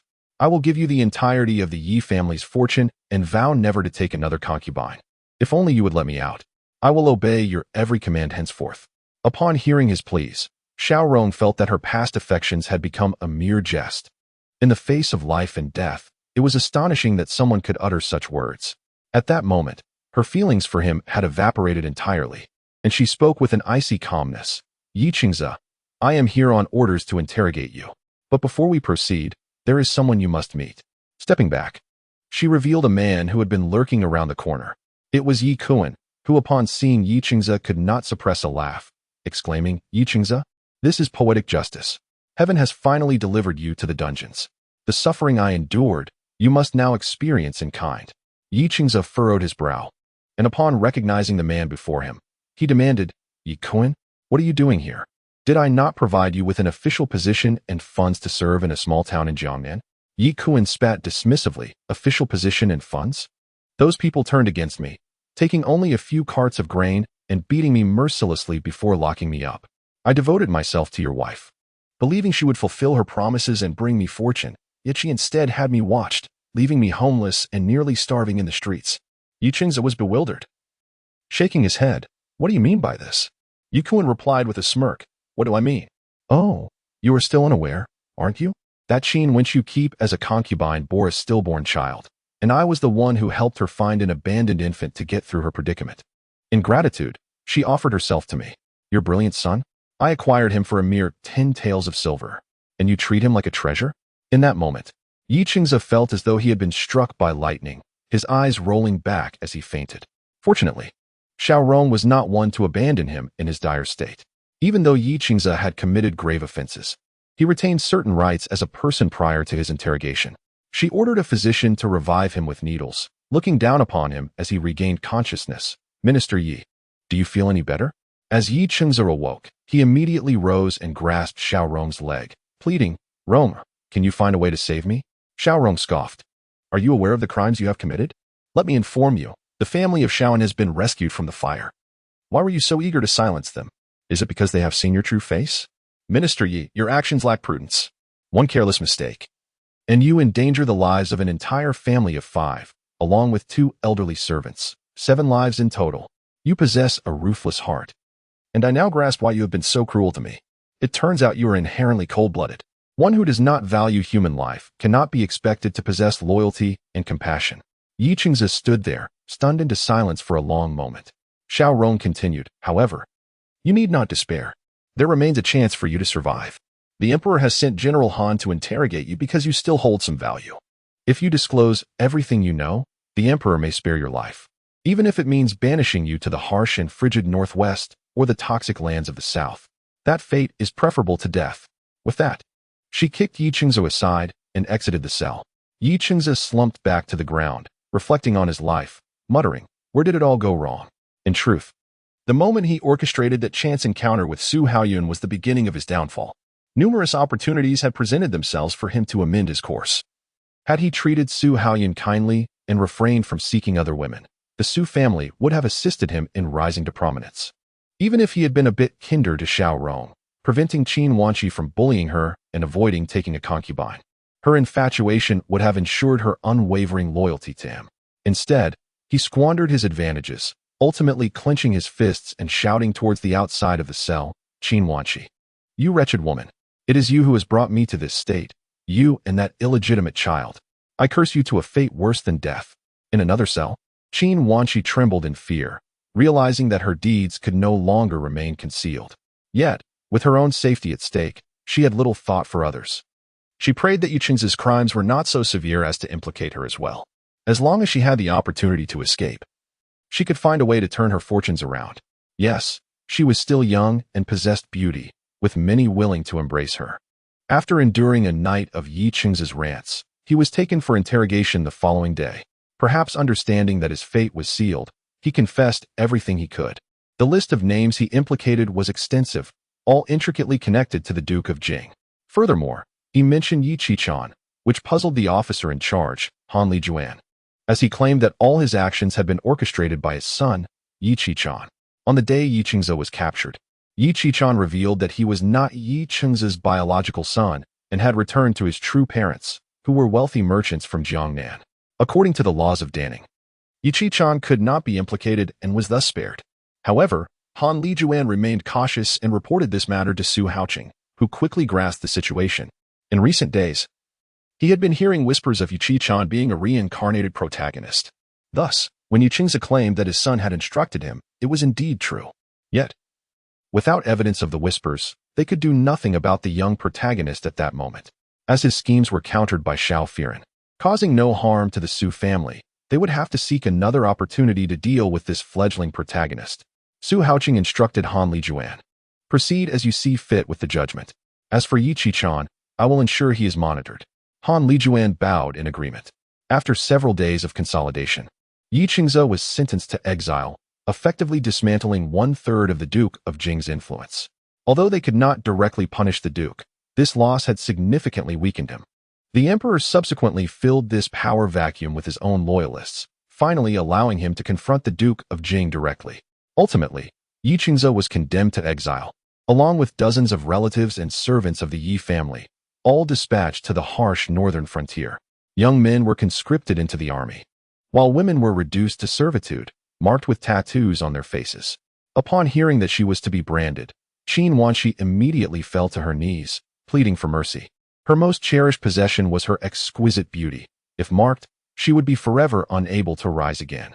However, the guards were unsympathetic and bound her, inscribing the words criminal slave upon her cheeks. Subsequently, she was sold into the marketplace alongside the servants of the Ye family. A branded slave could only serve as a lowly servant, and Qin Wanqi would never again be able to wield her charm to captivate others. During the exile, Ye Qingzi discovered that his concubine, Qin Ruo, was not among them. Upon inquiry, he learned that she had absconded with the family wealth of the Qin clan. Ironically, she did not take with her Ye Qingzi's daughter, the infant who had been adopted by a farming family, thus turning a misfortune into a fortunate twist of fate. There was a particular incident during this time. As a family member, Qin Wanqi was permitted to bid farewell to those exiled, only for Ye Qingzi to greet her with a brutal blow, transforming her visage into that of a swollen mess. Had the constables not intervened, she might have met her end at his hands. The beauty of their past now stood in stark contrast to the ugliness of the present. Observing these events, Xiao Rong underwent a profound transformation, wishing fervently to eradicate the self that had once devoted herself entirely to Ye Qingzi. Following this ordeal, she chose to remain with the Fifth Lady's army. The emperor did not restore her status as a princess, but merely remarked that one must tread the path they have chosen, even if it leads through mountains of knives or seas of fire. Currently, her fate was not dire. She would accompany General Han in achieving great deeds. Xiaorong held no grievances. All that had transpired was her due, far preferable to being exiled with Ye Qingzi. With matters resolved, summer had arrived, and Ye Feiran was free to roam. At this juncture, the Duke of Jing and the Su family's army existed in an unprecedented state of equilibrium, seemingly possessing an unspoken understanding, with none daring to disrupt this balance. Thus, several years passed in harmonious coexistence until Ye Feiran turned 7, when the previously dormant faction of the Duke of Jing began to stir with aspirations of resurgence. The years from 1 to 7 represented the most comfortable phase of Ye Feiran's life. He no longer had to fret over the safety of the Su family, and Su Haoqing had ascended to the esteemed title of Grand General. Initially, Su Haoyan had intended to bring Ye Feiran to inquire about his feelings after Ye Qingzi's downfall. However, she ultimately refrained, deeming Ye Qingzi unworthy. The past 10 years had been a series of missteps, and there was no need to revisit them.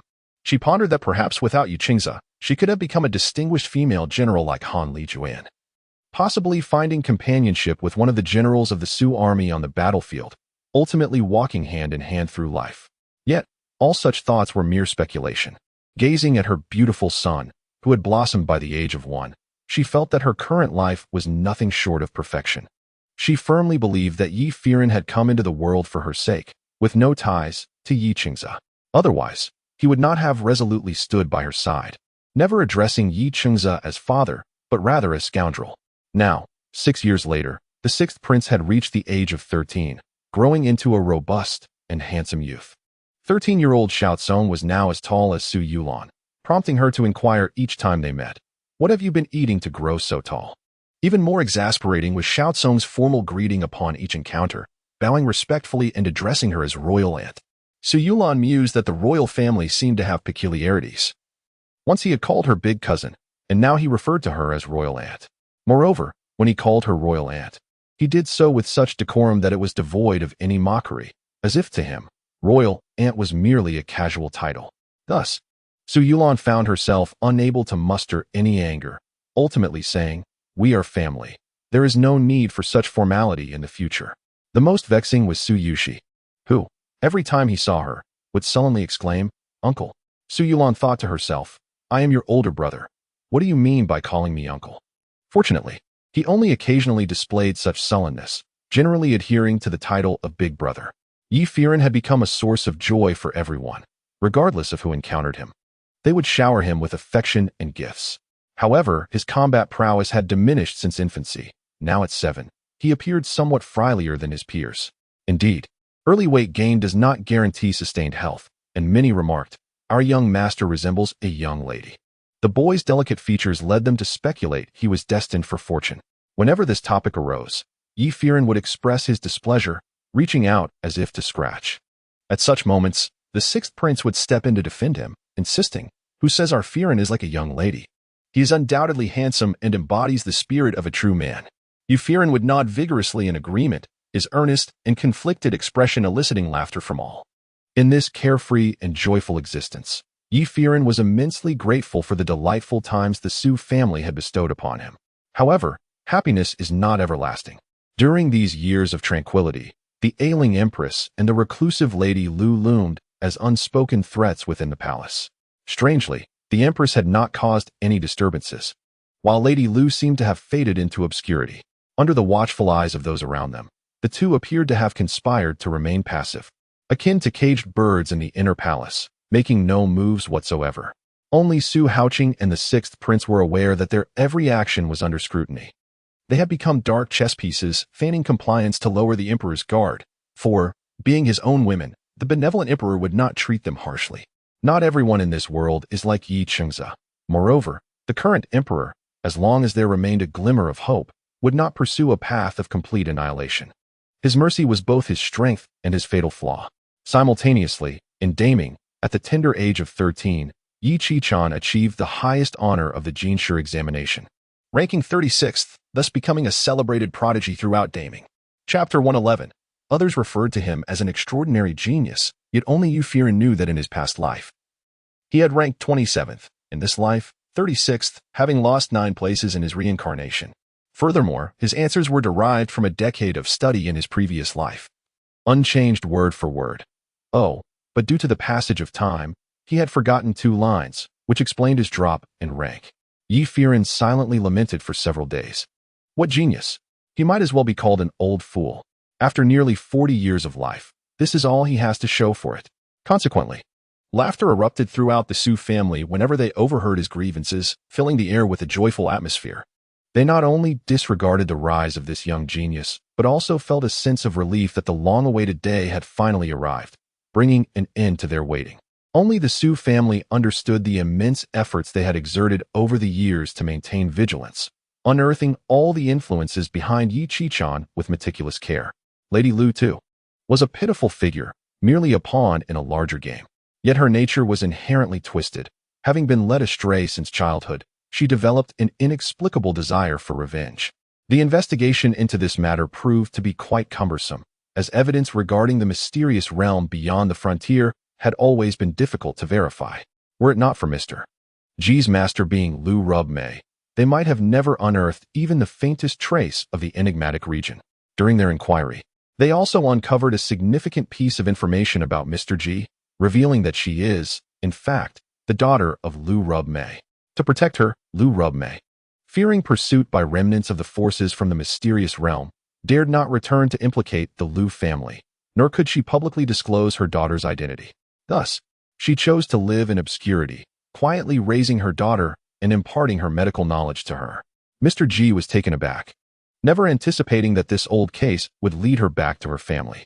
She was astonished to learn that she was indeed the daughter of her master, which evoked a sense of profound reflection within her. However, being inherently composed, Mr. G did not allow her emotions to overwhelm her. Instead, she graciously presented gifts to visit her cousins, Lu Xinglin and Lu Bansha, who both took a liking to her. Their relationship blossomed into a familial bond within the capital. Conversely, Lu Xuanhu, having endured a few beatings, finally understood the importance of humility. No longer fixated on obtaining an official position, he chose to apprentice under Mr. G, learning medical skills and self-defense techniques. He also acquired knowledge from his teachers at the Righteous Academy, demonstrating considerable growth and maturity. On this fine day, Ye Feiran was brought by the 6th prince to pay a visit to Mr. G. Lu Xuanhu respectfully stepped forward to greet the 6th prince, saying, "Senior brother, please come in." Although the 6th prince was young, he was still addressed as senior brother by Lu Xuanhu, who had entered the room first. The 6th prince nodded. It had become widely known in the capital that he was articulate, yet he still maintained an air of aloofness, causing the Duke of Jinghua to regard him with suspicion, frequently attempting to place spies around him, all of whom were discreetly eliminated by the 6th prince. Ye Feiran skipped down from the carriage, only to be caught by the 6th prince, who admonished, "Feiran, slow down. Be careful not to fall." As he lifted Ye Feiran, he remarked, "Despite your daily feasting, you hardly gain any weight." Ye Feiran grinned, revealing a gap where 2 teeth were missing, and replied cheekily, "Do you believe that I would gain weight? Just look at me." In truth, he had intentionally adjusted his nutrient absorption, choosing not to retain unnecessary fat, relishing the feeling of being slender and agile. This was primarily due to having gained weight during his toddler years, earning him the nickname Little Afu, with others teasing him about resembling a small figurine from traditional window decorations. He had no desire to grow up resembling such a figure, which often sported a double chin while riding an overly plump koi fish, the origins of which were a mystery. During that period, he had spent countless hours observing the koi in the pond at the Su family's backyard, hoping that one day they would grow large enough to serve as his steed. It was only later, at Chanding Temple, that he saw koi that had been nurtured for over a decade, the largest of which was no bigger than a small infant, utterly unsuitable for riding. From that moment on, whenever he encountered such figurines, he would internally scoff. How absurd. Do they not know that koi cannot be ridden? As Ye Feiran and the sixth prince entered the narrow alley, they spotted Mr. Ji conversing with a figure, Wang Qi. Wang Qi himself was quite remarkable, having made a sensational move 2 years prior by plastering the streets of the capital with proclamations, deliberately severing ties with the Duke of Jinghua. In those proclamations, he publicly declared that he would no longer be regarded as the Duke's son, resulting in the Duke expelling him from the household clad only in an undergarment, inciting the Duke to lament his misfortune to anyone who would listen. Yet for Wang Qi, this act finally lifted the burden of years, allowing him to let go of his mother's death and pursue his own identity. Upon noticing their arrival, Mr. Ji addressed Wang Qi, saying, "I urge you to take care of the children's needs. Do not be negligent. Madame Su has sent several thousand taels of silver, which you must manage diligently to benefit each child." Wang Qi nodded obediently, assuring, "Rest assured, I will care for the children and ensure their proper upbringing while you attend to your affairs. I will handle everything at the Righteous Academy." Mr. Ji nodded in approval, handing him a set of books to distribute among the children. The sixth prince approached Mr. Ji, performing a respectful bow. "Dear mentor." Mr. Ji smiled at them, gently ruffling Ye Feiran's hair. "At your age, still seeking to be carried?"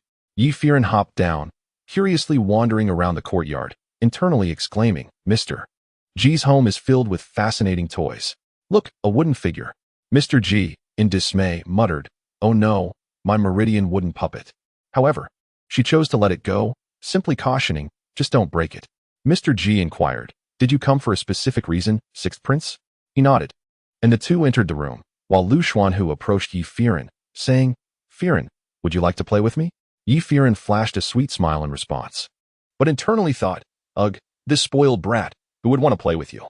Lu Xuanhu patted his own head, realizing that one must be cautious, for mistakes could leave a lifelong blemish. Fortunately, he had awakened to this truth not too late, as Lu Xinglin had encouraged him to learn medicine from his cousin. And now he felt one thing deeply.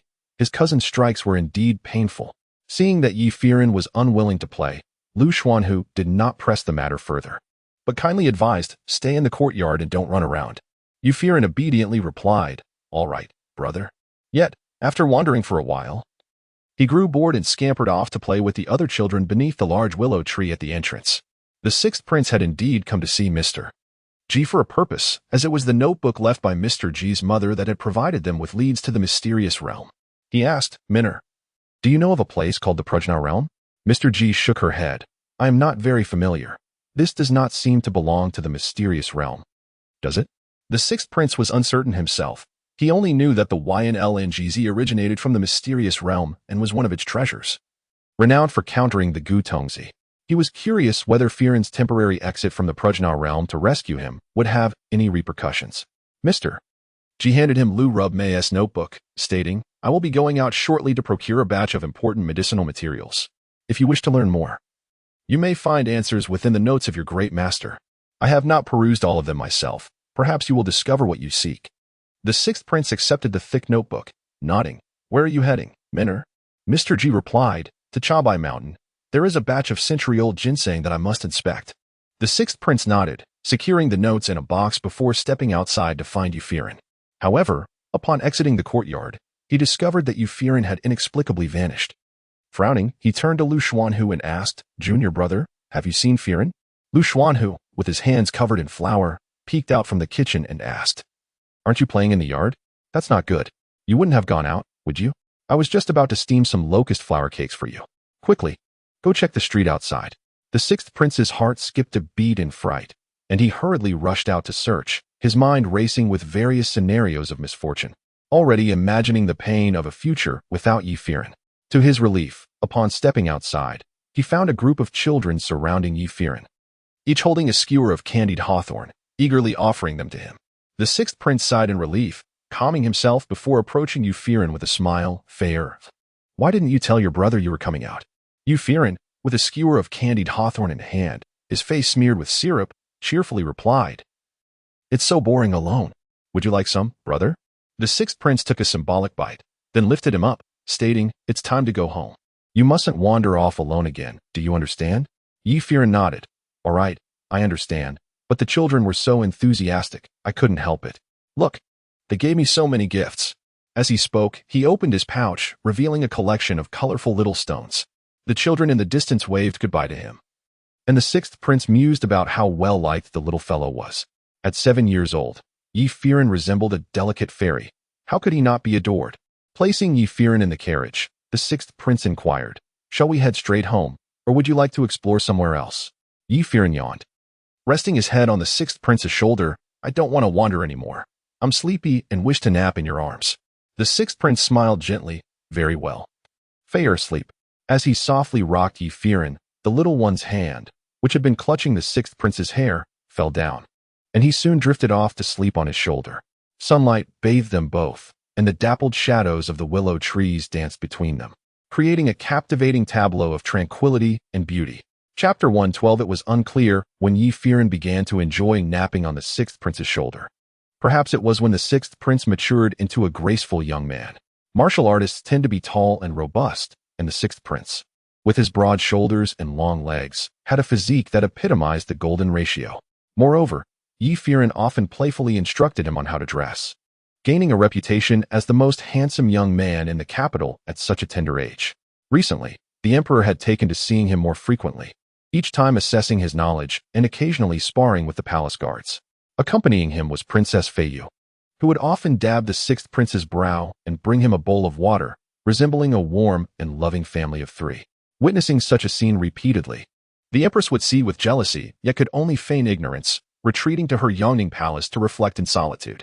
Concubine Yu, citing health issues, had also withdrawn from the palace 6 years ago during the last purge. Now, only 5 consorts remained in the harem, overseen by Consort Liang, who managed the affairs with the Feng seal. While it was said she held the Feng seal, in reality, it was merely a leisurely position. Her days were spent entertaining the young prince with little else to occupy her. Occasionally, her daughter would visit, and during her free time, she would fly kites, engage in crafts, and pass the time. Such was the fate of most women in the inner palace. Aside from Princess Feiyu, the other consorts had not been summoned again. Princess Feiyu, unlike Consort Zhang, who would advise the emperor to distribute his affections evenly, seemed quite content to monopolize the emperor's favor. She appeared oblivious to the notion of being one among many consorts, as if her previous tumultuous antics had indeed forged a bond akin to that of a common couple with the emperor. The emperor indulged her whims, having not only ceased the selection of new consorts over the past 7 years but also dismissed half of the existing ones, leaving the remaining women to live as idlers in the harem.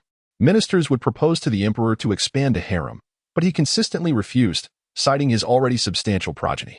In these 6 years, the emperor's health had improved significantly, allowing him to handle state affairs with increasing ease, resulting in a harmonious relationship with the ministers. However, as the princes grew older, a pressing issue gradually came to light, articulated by the crown prince's tutor. In the court, the crown prince's tutor earnestly addressed the emperor. "Your Majesty, my position has been idle for many years, merely imparting knowledge and virtues to the princes. However, Your Majesty must not forget, my role is to teach the crown prince moral character. With the crown prince currently unappointed, my lack of purpose is trivial, yet detrimental to the state," he continued. "Now that the fourth prince has reached 20, the sixth prince is 13, and the young prince is 6, it is time to decide on the crown prince." The emperor stroked his beard, contemplating, what does General Su think? Su Haoqing felt a shiver run down his spine. He had sensed trouble when the tutor mentioned the matter. As expected, the emperor immediately pointed to him. Clearing his throat, he cautiously suggested, "Your Majesty, I am merely a martial general, regarding the selection of the crown prince. Perhaps Your Majesty should consult more with the civil officials?" The emperor thought to himself, "You are quite the sly one," and turned to the newly appointed prime minister, asking, "What is your opinion, Prime Minister?" The prime minister, recommended by the former prime minister, spoke with commendable candor. "I believe it prudent to wait. Your Majesty might observe for another year or so." The emperor, thinking, I share the same sentiment," inquired aloud, "Oh, what do you mean, Prime Minister?" The prime minister replied, "The young prince is still in his infancy. The fourth prince has been absent from the capital for years. And while the sixth prince has made remarkable progress in martial prowess, I believe he still requires time to mature. If Your Majesty rushes to a decision, it may lead to confusion and misjudgment, ultimately being detrimental to the state." The emperor nodded thoughtfully, then turned to Duke Jinghua, asking, "What do you think, Duke?"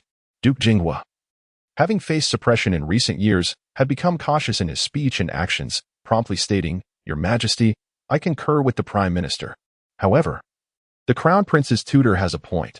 Establishing a crown prince sooner would indeed be beneficial for the state, yet the prime minister's caution is not unfounded.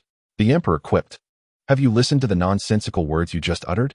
Most in the hall were merely engaged in verbal sparring, while only the crown prince's tutor took the matter to heart. After contemplation, he said, "Let the crown prince's tutor remain. The other ministers may withdraw." After bowing in gratitude for the emperor's favor, the ministers exited the court, buzzing with discussions about the crown prince's appointment, naturally divided into two factions. Some reproached Duke Jinghua, asserting, "You should support the fourth prince. The sixth prince has been foolish for so long, only recently showing improvement. How can a simpleton ascend to the throne?" Duke Jinghua waved his hand. "Not at all. The emperor has his own judgment. We, as his subjects, should not speculate recklessly." Meanwhile, Su Haoqing grumbled inwardly. "What are you trying to portray before me?" The remaining crown prince's tutor followed the emperor into the study. The emperor poured a cup of tea and inquired, "Does Lord Zhao have any thoughts?" Zhao Yu bowed and pondered before replying, "To be candid, Your Majesty, I do have an idea." The emperor asked, "Oh? Which prince does Lord Zhao favor?" Zhao Yu remarked, "Your Majesty, based on my observations of the princes during this time, the sixth prince is undoubtedly the most suitable choice." The emperor curled his lips in a faint smile, for he too favored the sixth prince. However, he maintained a facade of indifference and replied, "But it is well known that the sixth prince has been foolish for several years, only recently showing signs of improvement. If you support the sixth prince, it may be challenging to gain the confidence of the other officials." Zhao Yu responded, "Your Majesty may not be aware, but when I assessed the sixth prince's knowledge the other day, I discovered he is far more intelligent and astute than I had anticipated. Furthermore, the sixth prince excels in martial arts. In these perilous times for the Great Ning, having an emperor capable of expanding our territory would indeed be a significant fortune." Before Zhao Yu could finish, the emperor praised, "Excellent. What you say aligns perfectly with my thoughts. I recognize that I can only be a ruler who preserves the legacy.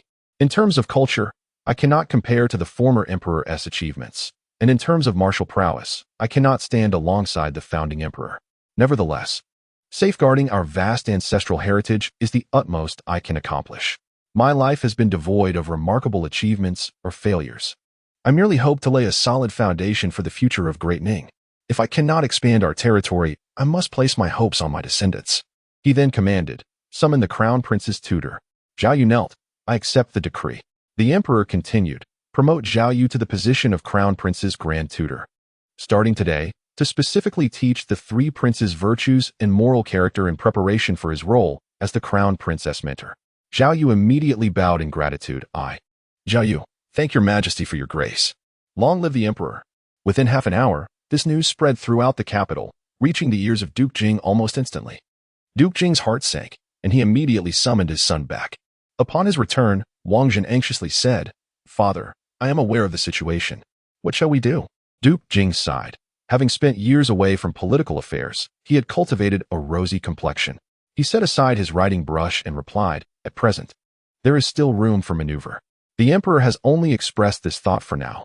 The sixth prince is merely 13 years old, and his previous foolishness has not garnered much support from the officials." Wang Zhen insisted, "Yet since the emperor has formed such an intention, it poses a very dangerous situation. He wishes to elevate the sixth prince, and surely he will pave the way for him. Father, we cannot remain idle any longer. 6 years ago, we lost a third of our influence, and these years have been fraught with difficulty. If this continues, will the Duke Jing household still have a foothold in the court?" Duke Jing scoffed, "Do you truly believe we have suffered a grievous blow? We are merely biding our time, temporarily concealing our brilliance. Do not forget, we have several significant strategies yet to be executed. However, this matter has indeed served as a wake-up call. The position of crown prince cannot remain vacant any longer. The fourth prince must ascend to the position of crown prince. You must send someone to speak to concubine Yu. The fourth prince has served her for 4 years. It is time he returned to engage in serious matters." Wang Zhen retorted, "Do not mention concubine Yu. I do not understand why she would forsake her position as a noble consort to retreat from the palace for recuperation." At this moment, he seemed to forget that the empress had nearly cost concubine Yu her life, and yet expected others to consider their plight. Truly, it is a case of biting the hand that feeds one and then expecting them to walk willingly into one's maw. Having not indulged in gossip for quite some time, Ye Feiran could not resist the temptation presented by the unfolding drama. After consuming the information, He realized that the sixth prince was indeed a royal and had the potential to be named crown prince. He rested his chin on his hand and turned to the sixth prince, curiously inquiring, "Brother, if you become crown prince, will I still be able to be with you every day?" The sixth prince smiled helplessly, stepping forward to ruffle his hair. "Of course. Feiran can always be by my side. Wherever I go, you will always be my Feiran." Ye Feiran continued, "But what if you become emperor? Will you, like your father, take many consorts? Will I have to submit a request to the Ministry of Internal Affairs to see you? Waiting 3 days for an audience?" The sixth prince was at a loss for words and replied, "Feiran, even if I become emperor, I will ensure you enter the palace. As long as you wish to see me, you can do so at any time." Ye Feiran grinned, exposing his 2 missing teeth, and said cheerfully, "That would be splendid. But wait, if I live in the palace, what would that make me? I am a boy. I cannot be your consort or concubine. Besides the concubines and consorts, all that remains are the maidservants and eunuchs. Brother, I won't have to become a eunuch to enter, will I?" The sixth prince was amused by Ye Feiran's antics but feigned deep contemplation for a moment before saying, "That is hard to say. It depends on the palace's regulations at that time. However, it ultimately depends on whether Feiran prefers to have brother 6 by his side or desires his own."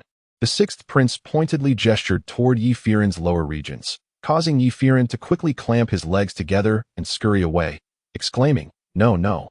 I'd rather not enter the palace." Laughter echoed behind him as the sixth prince thought, "How charming this child is." In chapter 113, the sixth prince embraced him, gently kissing his forehead, and assured, "Do not worry, Feiran. I will not allow anyone to take your precious little treasures. Even if you enter the palace, it will be just as it is now. You will not suffer any harm." If he could not protect Ye Feiran, what would be the purpose of his reign? In recent days, the capital had been stirred by the matter of establishing the crown prince, and various dormant factions suddenly emerged. The emperor broached the subject several times in the court, yet Duke Jing remained tight-lipped each time. During the last discussion, he audaciously suggested, "I believe the young prince possesses great intelligence. Perhaps your majesty should consider him?" The 13th prince, Xiaoying, was merely 6 years old. Having grown up under the careful nurturing of the noble consort, and due to his frail health, he still did not dare to face the wind or the cold. The emperor slammed down the memorial with a loud thud, angrily pointing at Duke Jing. "Are you jesting with me?" Duke Jing fell silent, and the civil and military officials retreated in discontent. After the court session, Wang Zhen asked his father, "Father, why provoke the emperor intentionally?" Duke Jing sneered, "I find the fourth prince to be quite ungrateful.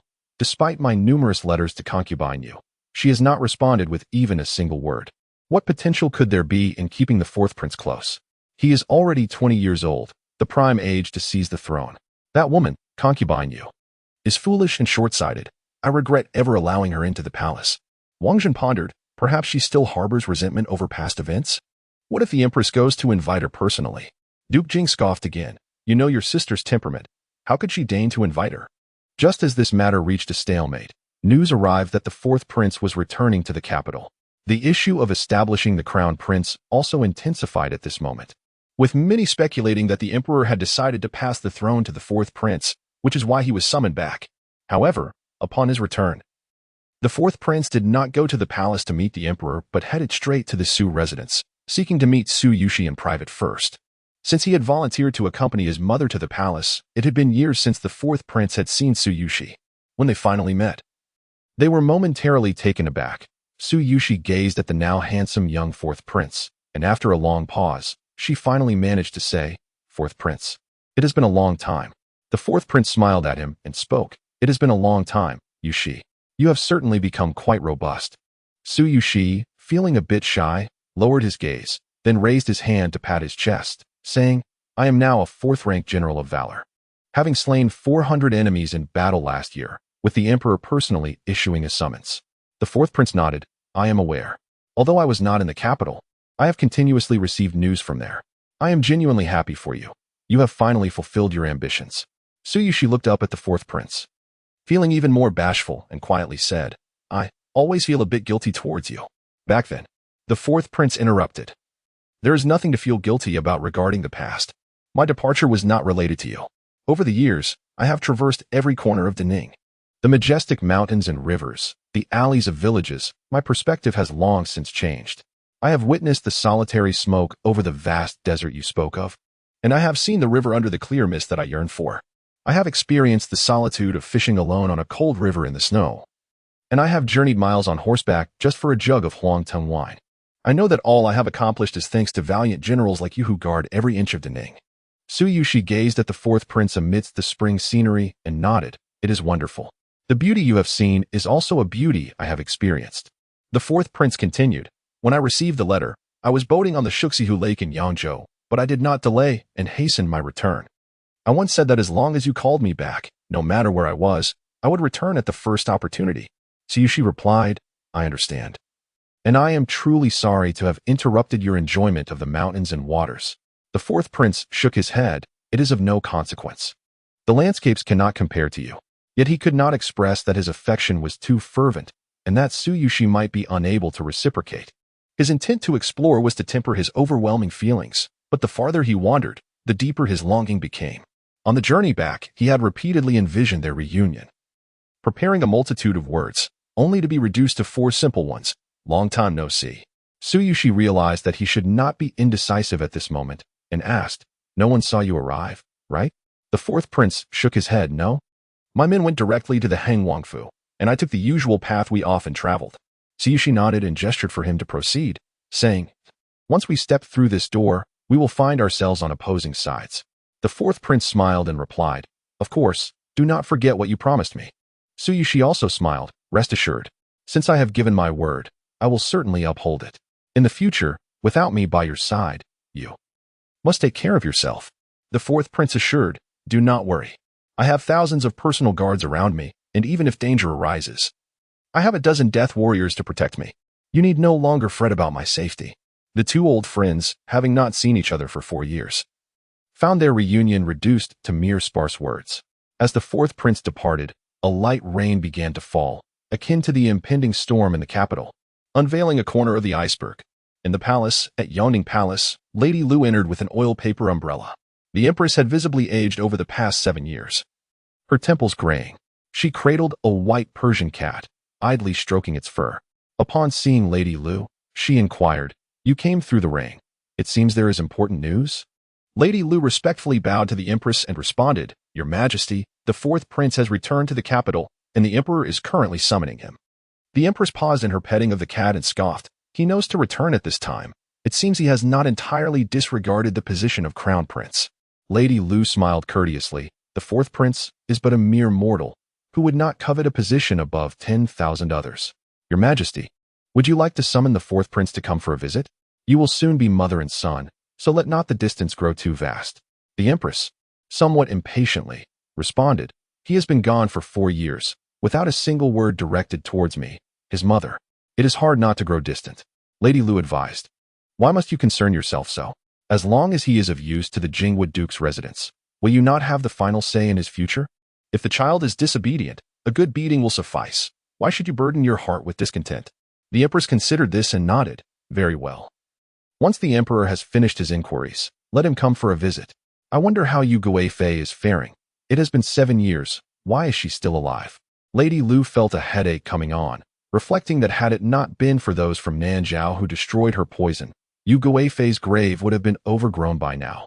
To placate the empress, she leaned closer and whispered, Your Majesty, rest assured, once the fourth prince ascends to the throne, will Ye Feiran have any opportunity to return to the capital?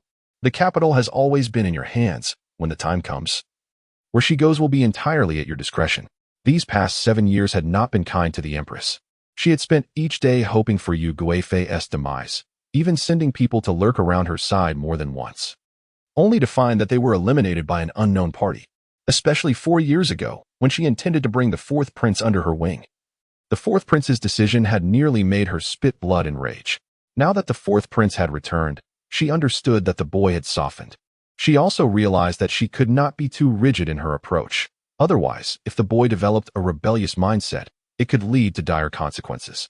As long as he was willing to be emperor, he would inevitably rely on the Jingwood Duke's residence, and she, as the Empress Dowager, would still have dominion over the harem. Satisfied, the Empress instructed, Go prepare some of the fourth prince's favorite fruits and pastries. I have some personal matters to discuss with him. Awakened, Ye Feiran groaned as he climbed out of bed, rubbing his eyes. He heard faint voices outside the door. And upon closer listening, he realized it was the sixth prince conversing with his second cousin. Tsuyoshi lowered his voice, saying, "Regardless. The fourth prince and I are now on opposing sides. We will not meet again for the time being." The sixth prince asked, "Is this his choice?" "If it is, we have no further words to exchange. We can only hope he remains cautious. Blades are indiscriminate, and if he were to be harmed, all I could say is sorry." Tsuyoshi nodded. "Rest assured, he has capable individuals protecting him. However, our people have scattered. Should we summon them back?" The sixth prince shook his head. "Let them hone their skills. This is merely a minor crisis and not sufficient to warrant their return." Tsuyoshi, surprised, asked, "The struggle for the throne is not a significant issue? Your Highness refers to it as a minor crisis. I truly do not understand your perspective."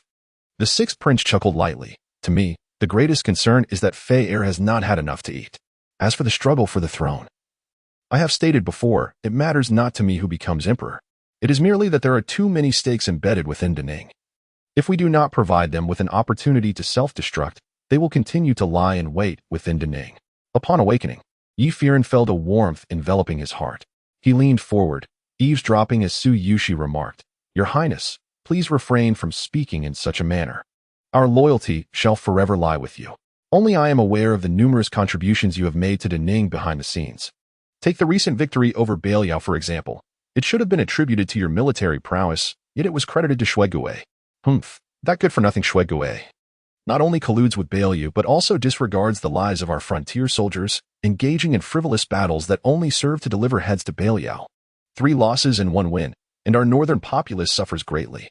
Tsuyoshi grew increasingly agitated, stating that had it not been for the sixth prince uncovering Shuegue's treachery and discreetly sending reinforcements to Beiliao, at least 3 prefectures in the northern region would have fallen. As events unfolded, Ye Feiran realized that his inner thoughts were of little assistance to them. His musings primarily revolved around the Su family. Matters unrelated to them had to be navigated by their own efforts. The sixth prince's demeanor truly impressed Tsuyoshi. The longer she spent by his side, the more she perceived him as the unparalleled choice for emperor. Just as the sixth prince was about to speak, he noticed a small head peeking around the door, a little rascal brazenly eavesdropping. Chapter 114. Unable to resist, the sixth prince scooped him up, inquiring, "Have you awoken, Feiran? Why are you up so early?" Leaning his head against the sixth prince's shoulder, Ye Feiran murmured, "I'm hungry." The sixth prince, knowing this would be the case, called for Yen Shu, instructing, "The young master is awake. Please fetch some of the meatballs warming in the kitchen for him." Yen Shu promptly complied, bringing 2 small bowls of meatballs, one sweet and the other savory. Ye Feiran, unreserved, ate while listening to their conversation, which had shifted to casual topics. The sixth prince asked Tsuyoshi about the fourth prince, and although she was somewhat evasive, it was evident she held feelings for him. In the previous life, the sixth prince had helplessly witnessed their tragic fate, hoping for a better conclusion in this life. Yet, these two were mired in a tormented romance, enduring years of emotional turmoil, still caught in their own struggles.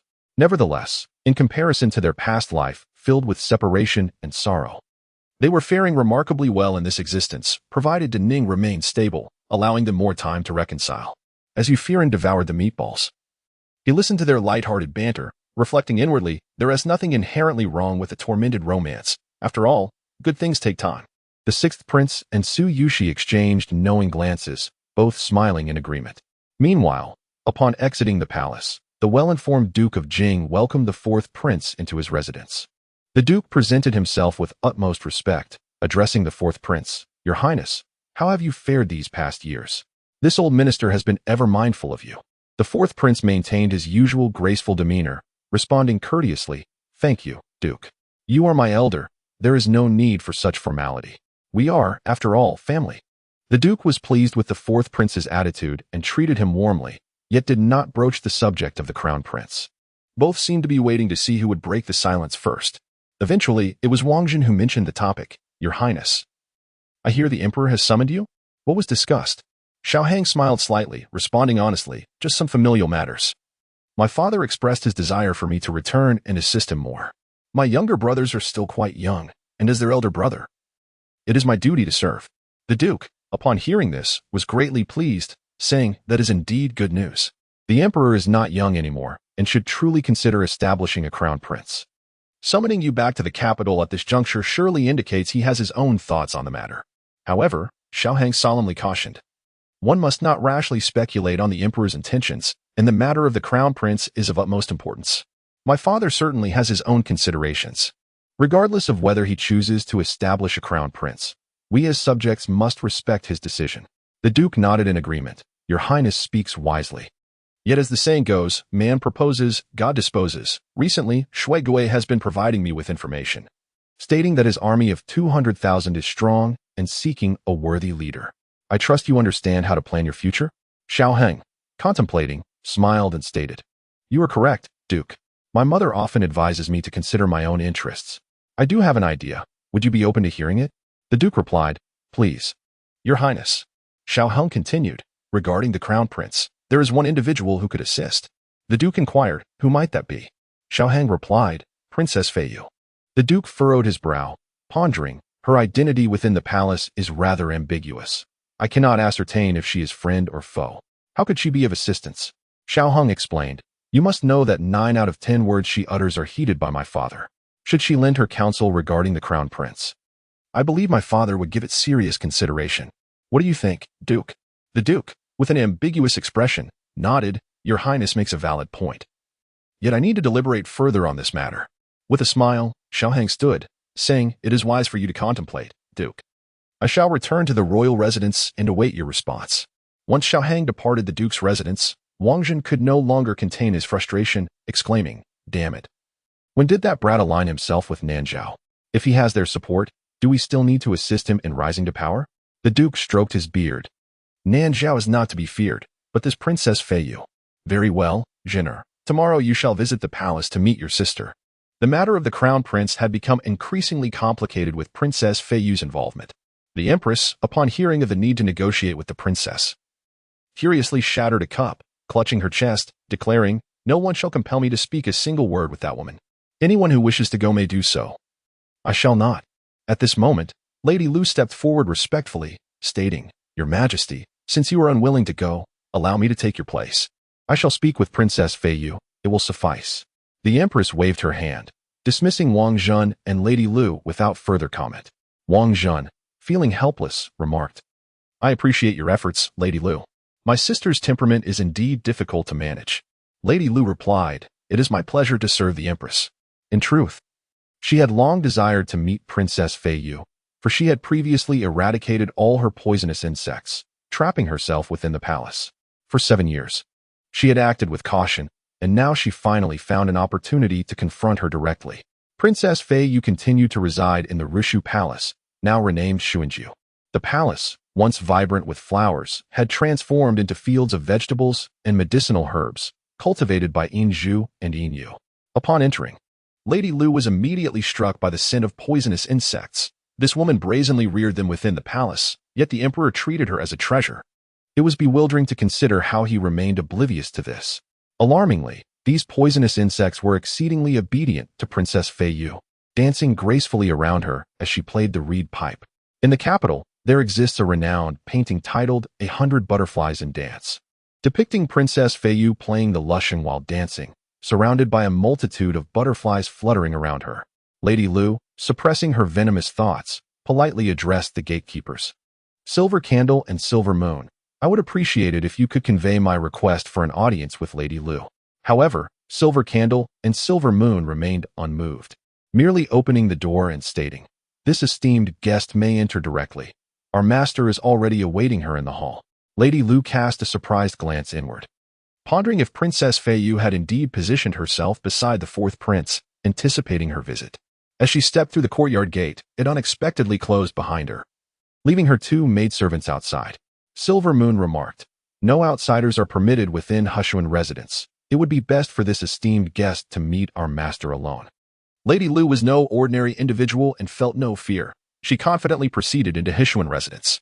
Within the palace, it was said that this very residence was a place the emperor visited daily, making it invaluable, with even flowers and plants being rare treasures. Yet upon her arrival, she was greatly disappointed. This was hardly the opulent setting she expected, resembling the fields of common folk instead. There lay a broken hoe and several sharpened sickles scattered about. Was it possible that Princess Feiyu had truly adopted a life akin to that of ordinary peasants? Taking a few steps further, she heard creaking sounds emanating from within the hall. Peering in, she was astonished to find Princess Feiyu weaving cloth. Unable to suppress a light chuckle, her laughter disrupted the beauty at work, halting the rhythmic sound of the loom. Princess Feiyu turned her gaze towards her and inquired, "Why does Lady Lu laugh?" Lady Lu replied, "I find amusement in the princess's remarkable craft. The emperor has always yearned for a life of simplicity. The noble ladies of the palace could never execute such cunning schemes. No wonder the princess enjoys enduring favor, although she lacks the title of empress. She receives far more affection than the empress herself." Princess Feiyu rose, removing the woven fabric from the loom, revealing a rather ordinary piece of linen. A male garment, crafted from the same fabric, hung on the wall, belonging to the emperor, the sole man in the palace. After rolling up the cloth, Princess Feiyu addressed Lady Lu. "It is merely imperial favor. As long as I desire it, it shall forever be mine." Alas, the emperor is somewhat advanced in age. A glimmer of disdain flickered in Lady Lu's eyes as she retorted, "So you have turned your affections towards the younger fourth prince? I am curious. How is it possible for two individuals to resemble each other so closely in this world? What sorcery have you employed? Any enchantment carries with it instability. Do you have a master sorcerer by your side?" Upon hearing Lady Lu's words, Princess Feiyu couldn't help but chuckle derisively, saying, "Since you are aware of my association with someone of great skill, you ought to temper your lofty demeanor. Let us not forget, our poison masters in Nanzhao are particularly adept at countering the sorcerers from your northern territories." Lady Lu discerned the veiled threat in Princess Feiyu's words but remained unfazed, directly stating her purpose. "You are aware that I am aligned with the Empress. Ordinarily, we would maintain our separate paths, yet the Empress now requires my assistance. And I am resolute in my commitment. I harbor no interest in who ascends to the throne, however, the Empress does. Since Princess Feiyu is inclined towards collaboration, it would be prudent to demonstrate some sincerity. Our objectives are aligned. It is preferable to avoid withering away in this secluded palace." Princess Feiyu scoffed, replying, "Lady Lu, spare me your rhetoric. I am not the Empress and will not be foolish enough to regard you as a strategist. However, I do have a transaction with Xiaoyang. Should he ascend as crown prince, he will incorporate the 4 cities of Nanzhong into our Nanzhao territory. I find it intriguing that you hail from the northern territories, which, as far as I know, have long since perished. Why do you willingly act as a pawn for the Liao people?" Her words, though harsh, caused Lady Lu's expression to shift momentarily, yet she quickly regained her composure, coldly retorting, "I despise the hypocritical Ning people, and I loathe the Lu family even more. I vow to ensure that the entire Lu family meets a fate without burial, and to make the entirety of Daming accompany them in their demise." Princess Feiyu had always been aware of Lady Lu's extremist tendencies, but she had not anticipated such depths of hatred. What kind of animosity could compel a woman in her 20s to risk her entire life for vengeance against the Lu family and the Daming dynasty? She refrained from inquiring, for it mattered little. In her eyes, no matter the hatred, it should never come at the cost of innocent lives. Princess Feiyu stated, "I have no interest in your love, hatred, or vengeance. I am indifferent to the lives of others. My sole concern is to ascertain whether, upon the successful completion of our endeavor, Nanzhao will receive its due recompense. Furthermore, I require a century-long peace treaty. Our land is small and sparsely populated. The common folk cannot endure the ravages of war. They merely wish to cultivate their fields and gather mushrooms, unlike the people of Beiliao, who revel in conflict." Lady Lu laughed. "I never expected Princess Feiyu to be so devoted to her country. I had thought your feelings for the Daming Emperor were deeply rooted. Yet it appears you harbor your own ulterior motives." Princess Feiyu sneered. "And what grounds do you have to criticize me? We are both serving our respective masters, each seeking our own gains. I have not interfered with you, nor should you meddle in my affairs. Our collaboration is merely a means to fulfill our own objectives. Once our goals are achieved, why concern ourselves with the thoughts of others?" Lady Lu nodded. "That is true. So, what does Princess Feiyu intend to do? You spend every day with the Daming Emperor. Surely you can discern his intentions?" Princess Feiyu replied, "Is it not obvious? The Emperor has always favored the 6th prince. He simply has yet to find a justifiable reason." Lady Lu thought to herself, as expected, and snorted disdainfully. Among these princes, none surpassed the 4th prince. Why does the Emperor favor that foolish 6th prince? For years, the 6th prince has hidden his talents, allowing no one to recognize his potential, instead being perceived as a mere brute with martial prowess. Princess Feiyu remarked, The emperor's thoughts are not for us women to speculate upon. Our aim is to elevate the fourth prince, which necessitates certain strategies. The emperor's health has become increasingly robust over the years. It is likely he will remain on the throne for another 10 to 20 years. The fourth prince is already 20, should he be declared crown prince. The emperor will need to contemplate abdication. Otherwise, the tale of the old Empress Dowager's laughter will be repeated in history. To preserve his legacy, you should understand how the emperor will choose. Declaring the sixth prince as crown prince is a mutually beneficial solution. Lady Lu remarked, "Am I incapable of perceiving this? I wish to inquire if there exists a way for the fourth prince to ascend as crown prince, rather than simply listening to your analysis of the sixth prince's potential." Princess Feiyu stated, "It is quite simple. Should the emperor fall gravely ill, necessitating a vigorous young crown prince to assume the throne, it would be entirely appropriate for the fourth prince to be named crown prince." For a fleeting moment, Lady Lu believed her ears had betrayed her. Asking, "What do you mean?" Princess Feiyu laughed derisively. "Is my meaning not sufficiently clear? Is this not your area of expertise, Lady Lu?" Suddenly anxious, Lady Lu shook her head. "No, it cannot be. How could I possibly lay a hand on the damning emperor?" Princess Feiyu replied, "You have previously acted against so many concubines. Did you never consider who they were?" Lu Guiren looked at Princess Feiyu with disbelief. "How do you know all this? These are court secrets, not to mention outsiders. Even the emperor is kept in the dark." "In the dark?" A scornful expression crossed Princess Feiyu's face. "Do you truly believe the emperor is a fool, utterly ignorant? He simply lacks the strength to intervene. The struggles within the harem directly affect the stability of the previous dynasty. In order to protect concubine Zhang, he even entrusted her with his personal guard. Yet you all still found an opportunity to exploit. This woman is foolish, harboring goodwill towards everyone, including you, her former friend. Enough of her. She is merely a beautiful yet weak and kind-hearted woman. What I wish to convey is this: since you already wield so many lives in your hands, why concern yourself with one more from the emperor? I shall provide you with opportunities. Whether you act upon them, however, is entirely up to you."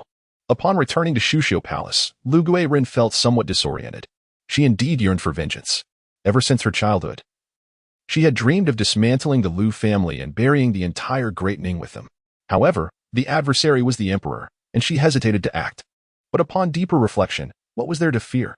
The cunning people of Great Ning had long suppressed their borderland, leading to the downfall of the outer territory. The current emperor was one of those who hastened its demise, were it not for their military actions that plunged the outer territory into chaos. Her homeland would not have been utterly destroyed. With this thought, Lu Guiren resolved to proceed, believing that once this matter was accomplished, she could finally bring solace to her mother's spirit.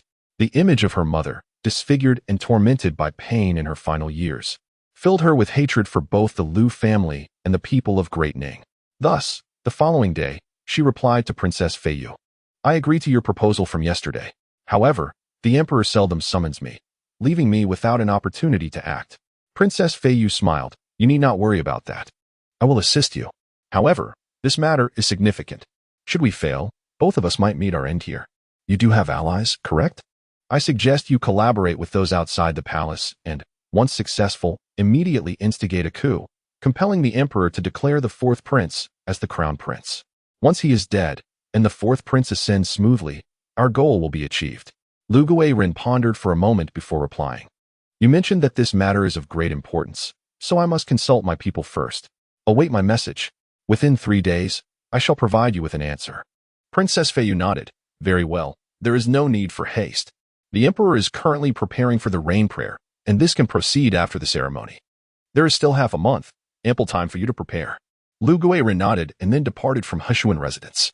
Inju and Inu closed the door, while Princess Feiyu instructed them, "Keep a close watch on her. This may stir considerable commotion, and we cannot afford a single oversight." Inju and Inu acknowledged her command, shedding their outer garments to reveal their night attire, ready to act once darkness fell. In the Su household, the sixth prince was practicing his punches in the courtyard when he noticed lanterns rising from the palace. He ceased his training and said to Su Yushi beside him, "The spirits are stirring. Yushi, instruct your people to mobilize." Su Yushi replied and vanished into the night. Meanwhile, Ye Feiran stifled a yawn. Entirely oblivious to the unlocking of his various lines, he simply wished for a good night's sleep. After enjoying a bowl of lotus seed soup and gnawing on a large chicken leg, followed by a few pieces of cake, He succumbed to drowsiness beneath the high carbohydrate intake. The evening birdsong of early spring had ceased, and the courtyard fell silent. Ye Feiran lay on a makeshift bed fashioned from a swing frame, yawning incessantly. The sixth prince wiped the sweat from his brow and, approaching, ruffled Ye Feiran's hair, saying, "If you're tired, sleep, Feiran. I have matters to attend to, but do not worry. I shall return shortly." Ye Feiran nodded slowly, yawning once more before falling into a deep slumber. After ensuring Ye Feiran was settled in his room, the sixth prince leapt from the Sioux residence and rode the black horse, prepared outside the wall, into the night. The night operatives trained by Su Yushi followed closely behind him, gathering in the thickets near the capital. Soon, scouts reported back. "We have discovered 13 hidden strongholds of Beiliao and intercepted intelligence indicating that Shui Gui's army of 250,000 is assembling, with a vanguard dispatched to the capital, totaling 20,000 troops." Su Yushi frowned, cursing, "Damn it, do they truly intend to rebel?" The sixth prince scoffed. "They plan not merely to rebel, but to replace the new emperor with the old, targeting our father directly." Su Yushi was taken aback. Do they possess such audacity? Are they not afraid of, what if they fail and meet dire consequences? The sixth prince replied, "On the surface, the Sioux army numbers only 100,000, while Shui Gui commands 250,000. Comparatively, Shui Gui holds the advantage. Moreover, their aim is not to assassinate our father, but to induce a severe illness. Poisoning carries significant risks, but controlling pests and vermin is much easier. Should our father fall ill, there will be pressure to declare a crown prince. At that point, Shui Gui's army will mobilize, and under the threat of overwhelming force, our father will have no choice but to decide on an heir. Once the fourth brother is named crown prince, their objectives will be fulfilled. They will then respectfully acknowledge our father as emperor, coercing him to follow the path they have laid out for him." Su Yushi questioned. "But how can they be so certain that the emperor will adhere to their prescribed path?" The sixth prince smiled. "You seem to have forgotten. This path was also laid out by us." Su Yushi suddenly understood, realizing the purpose behind the sixth prince's maneuvers over the years. He had expanded the Sioux army to 300,000, yet strategically scattered them across various corners to engage in guerrilla warfare, eliminating bandit threats and destabilizing border regions. He had cultivated thousands of his own covert soldiers, all funded by Su Haoyun's Su brand. It is worth mentioning that while Su Haoyun did not become a general, she emerged as the foremost businesswoman in Great Ning. The Su brand flourished throughout the realm, and with her connections to the imperial family, her ventures thrived. Thus, the Su brand and the Su army formed a formidable alliance, amplifying the Su family's hidden power. The sixth prince declared, "As long as they perceive the Su family as weak and within reach for annihilation, they will dare to tread the path we have laid out for them." At this revelation, Su Yushi gazed at the sixth prince with admiration, saying, "I never imagined you had begun laying this groundwork so many years in advance. I also did not realize that even Princess Feiyu was part of your grand design. Most astonishing of all is that they would genuinely follow the course you have set." Perhaps the sixth prince understood the Duke of Jing from a previous life too well. Given the opportunity, he would seize it, embarking on the road to eternal wealth and glory, even if it meant betraying Great Ning and becoming a pawn of Beiliao. Chapter 116. In the span of half a month, the winds of change swept through the capital. The sixth prince and Su Yushi remained calm, biding their time as the hidden agents of Beiliao began to reveal themselves. They understood that this was a critical period in the struggle for succession.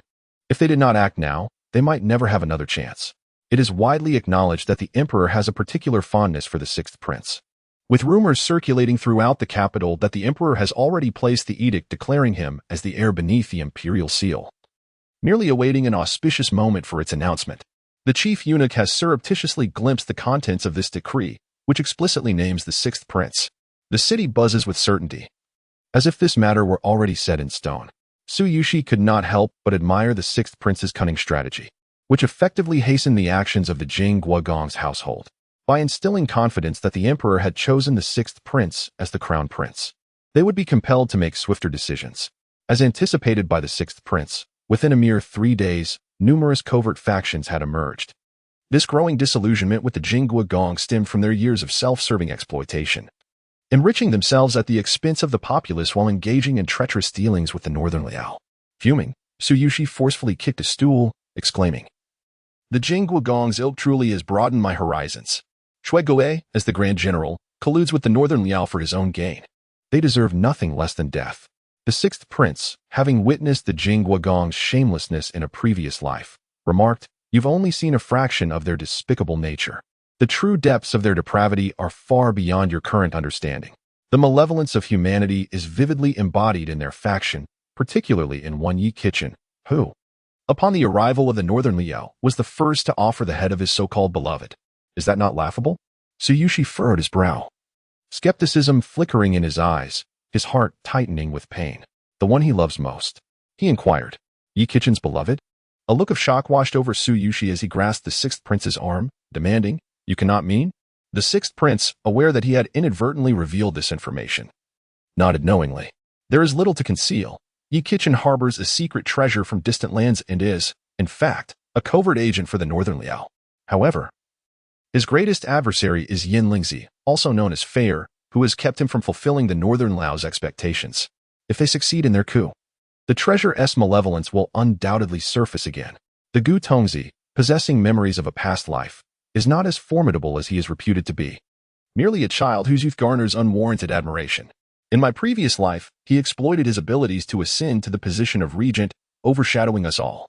Su Yushi trembled, tears streaming down the face of the tall young man as he choked out, "So, a Hung has always loved me, yet was misled by the Gongzi to act against his own desires, submitting to no." The sixth prince interjected, "Do you truly believe my fourth brother is subservient to the Gongzi? He is not. To my knowledge, they have never shared a bed." "What?" Su Yushi's eyes widened in disbelief. The sixth prince continued, "The Gongzi may have manipulated him, but he does not indulge in men. He even maintains a mistress outside, with whom he has children. If he had no inclination towards men, how could he be intimate with my fourth brother? You should understand this better than anyone. A straight man cannot overcome his inherent aversion, and Su Yushi understood this plight, which is why most straight men harbor prejudices against homosexuality. However, Su Yushi felt a deeper sorrow. So, he was led astray by a Hung, yet remained in solitude, betraying his affections while living with other women? Damn it. I shall break his legs." This was the first time the sixth prince witnessed Su Yushi so enraged, cursing vehemently. With the restraint of Ye Feiran in place, Ye Feiran had yet to fully unleash his potential. Although he had achieved the status of a jinshi at the tender age of 13, his youth hindered his official career, leading the emperor to assign him a nominal position at the Hanlin Academy, where he merely accompanied a lecturer. Despite this, he possessed an inexplicable charm. Those who attended his lectures sang his praises. The sixth prince had accompanied Su Yushi to one such lecture to ascertain his true capabilities, only to find Ye Feiran's teachings unremarkable, devoid of any exceptional merit, revealing the Gongzi's prowess and manipulation. In recent days, the Gong's household found itself in a state of turmoil, as the rumors regarding the sixth prince's impending elevation to crown prince had become increasingly credible. With everyone anticipating the announcement's timing, the Gong had invested considerable sums to ascertain the truth. Yet the chief eunuch returned with only ambiguous news. The emperor had indeed placed a decree beneath the imperial seal. The Gong, anxious and agitated, thought, "I know the emperor has issued a decree, but what I truly wish to know is its content." He understood that in this world, matters seldom arise without cause. Where there is smoke, there is fire. His eldest son, Wang Zhen, persisted in his ear, "In such matters, it is better to believe than to doubt. If the sixth prince is indeed proclaimed crown prince, all resources will gravitate towards him. In Daning, the crown prince is permitted a private army of 20,000 and a retinue of advisors. The Su family army will undoubtedly side with the sixth prince, significantly bolstering their forces. If our brother-in-law currently commands 250,000 troops, his numbers will dwindle considerably if the sixth prince is confirmed. Should we wish to instigate a coup then, it will be akin to scaling the heavens. Father must make decisions promptly, opportunities are fleeting, and we cannot afford to remain passive." Wang Zhen proved to be a valuable ally, and after much deliberation, the Gong decisively proclaimed, "Notify the palace. Have your sister act immediately. Have Shui Gui's 20,000 troops lie in ambush outside the city, and while the Su family army is scattered, we shall accomplish this task by tomorrow." Overnight, the winds of change swept through the capital as hidden forces stirred into action. 3 Kongming lanterns illuminated the palace, signaling the sixth prince, who promptly rose from his bed, carefully covering Ye Feiran with a blanket before joining Su Yushi in the courtyard. As they both hastened towards the palace, As they rode, Su Yushi inquired, "Should we capture the many serpents and rats that have emerged in the city?" The sixth prince responded, "That matter is straightforward. They are all exposed now. We shall simply dismantle their nests. Tonight, as the emperor hosts a banquet, they have chosen this moment to strike, providing an excellent opportunity to control all civil and military officials." Coincidentally, this period marked the annual Gao Deng Qiyu festival in Daning, where the emperor would ascend the highest peak in the capital to pray for a year of favorable weather. Accompanying him were nearly all the ministers, aside from the elderly ones.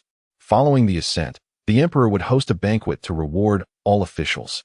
A celebration of camaraderie that was less formal than during the New Year and more relaxed than court sessions, complete with song and dance performances that the court eagerly anticipated.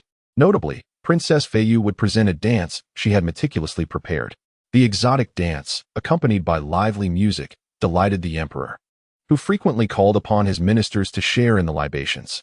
The fourth prince was also present, and he respectfully offered a cup of wine to the emperor, saying, "Father, on this auspicious day of celebration, I wish you blessings as vast as the eastern sea and longevity that rivals the southern mountains."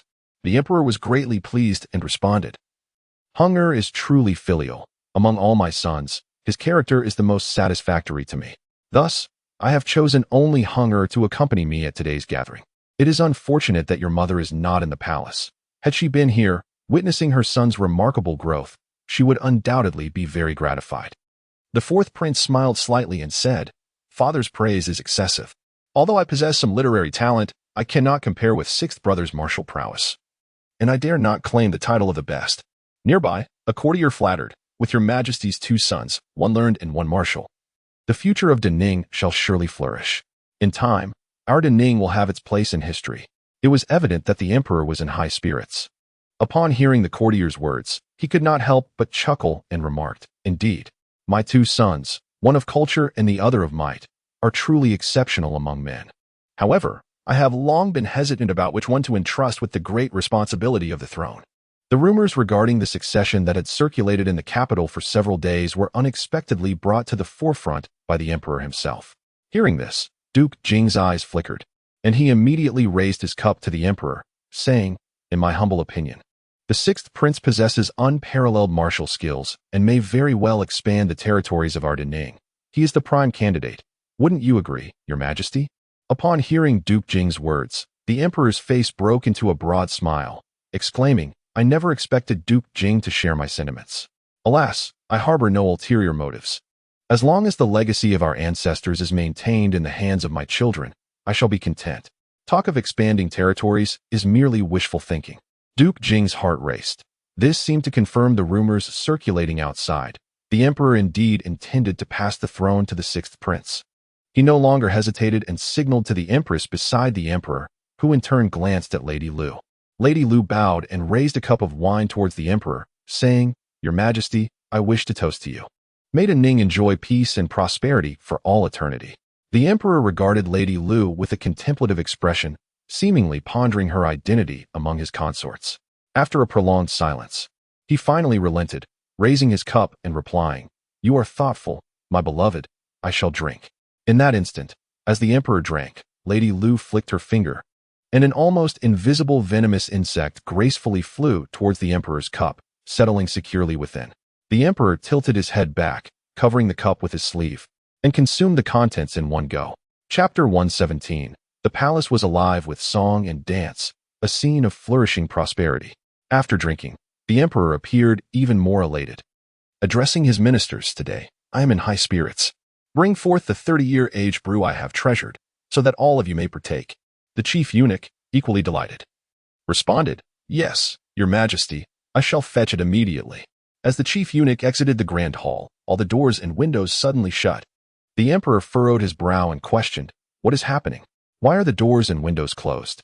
The spring scenery is enchanting. Do open them, so that we may all appreciate it together."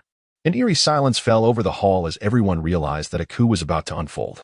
Lady Lu was the first to rise, smiling at the emperor, saying, "Your Majesty, perhaps it is best if you refrain from enjoying the spring scenery for now. A grand performance awaits your attention." The emperor looked at Lady Lu, a hint of confusion in his eyes, asking, "Oh, has Lady Lu prepared a new play? How thoughtful of you." With a flourish, Lady Lu extended her arms and gently clapped her hands. In an instant, dozens of soldiers clad in black stormed in, each wielding a blade poised at the throats of everyone present. Only the necks of Duke Jing and his faction remained unthreatened, making it clear who were the instigators of the coup. Surprisingly, even Princess Feiyu was unscathed by the blades. The emperor gazed incredulously at Princess Feiyu, inquiring, how could this be? Princess Feiyu rose and softly replied, I am sorry, Your Majesty. My intentions are solely for the well-being of the people of Nanzhao. I must be honest with you. My purpose for entering the capital was indeed today. Why did you not suspect? It is impossible for two people to resemble each other so perfectly unless it is a mere trick of the Gu King, meant to deceive your holy heart. A sorrowful expression crossed the emperor's face, and he forced a bitter smile, saying, How could I not know? It is merely self-deception. Princess Feiyu then turned to Duke Jing, saying, Sir, I have fulfilled my promise to you. Now, it is your turn to act. Duke Jing laughed heartily. Princess Feiyu is indeed astute. Do not worry, I shall honor my word. The southern regions are not particularly affluent, and since Nanzhao desires them, they may have them. The emperor looked at Duke Jing in disbelief, saying, Duke, I never imagined you would betray the territory of Daning for your own selfish interests.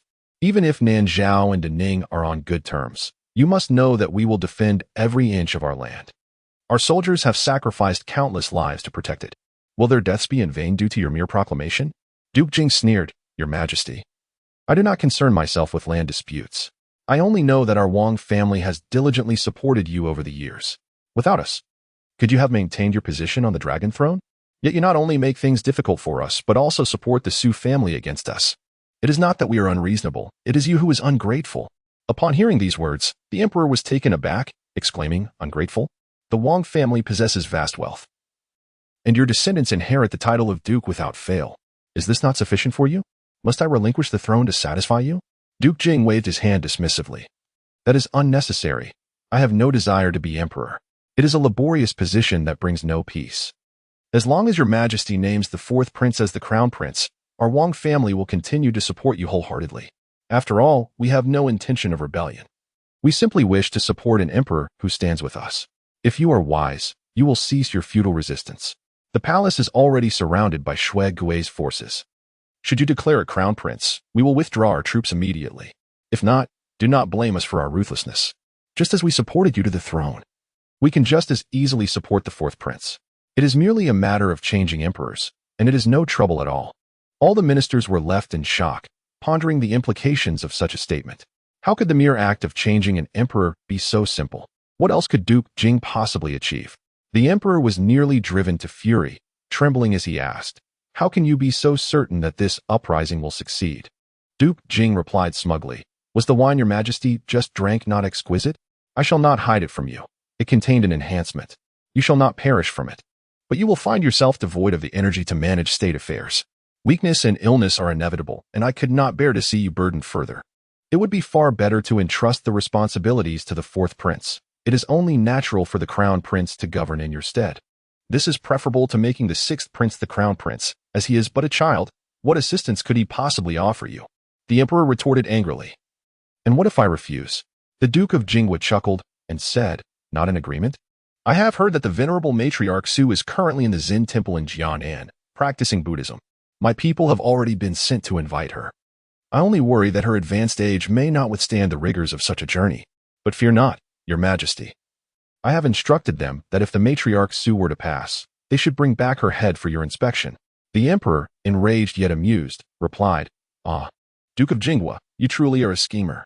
I cannot help but admire your cunning. While I have long been aware of your wolfish ambition, witnessing your actions firsthand still chills my heart. The emperor continued, Duke, I had no intention of exterminating you entirely. After all, it was the Wang family that supported me during my most vulnerable moments, allowing me to suppress the rebels completely. However, your deeds are unforgivable. If I were to overlook this, how would I face the ancestors of Great Ning after my death? The Duke of Jinghua laughed mockingly and retorted, Your Majesty. What are you implying? Here I am, the butcher, and you the lamb. What gives you the confidence to think you can forgive me? The emperor's gaze sharpened as he asked, Oh, is that so? With that, he seized a wine jug and smashed it to the floor. In an instant, 1,000 hidden guards surged into the hall, and within moments, they had slain all the armed soldiers at the steps. The imperial concubines were left pale with fear. Yet Princess Feiyu remained unfazed. She swiftly advanced and kicked back the fleeing Lady Lu, binding her with her own cloak.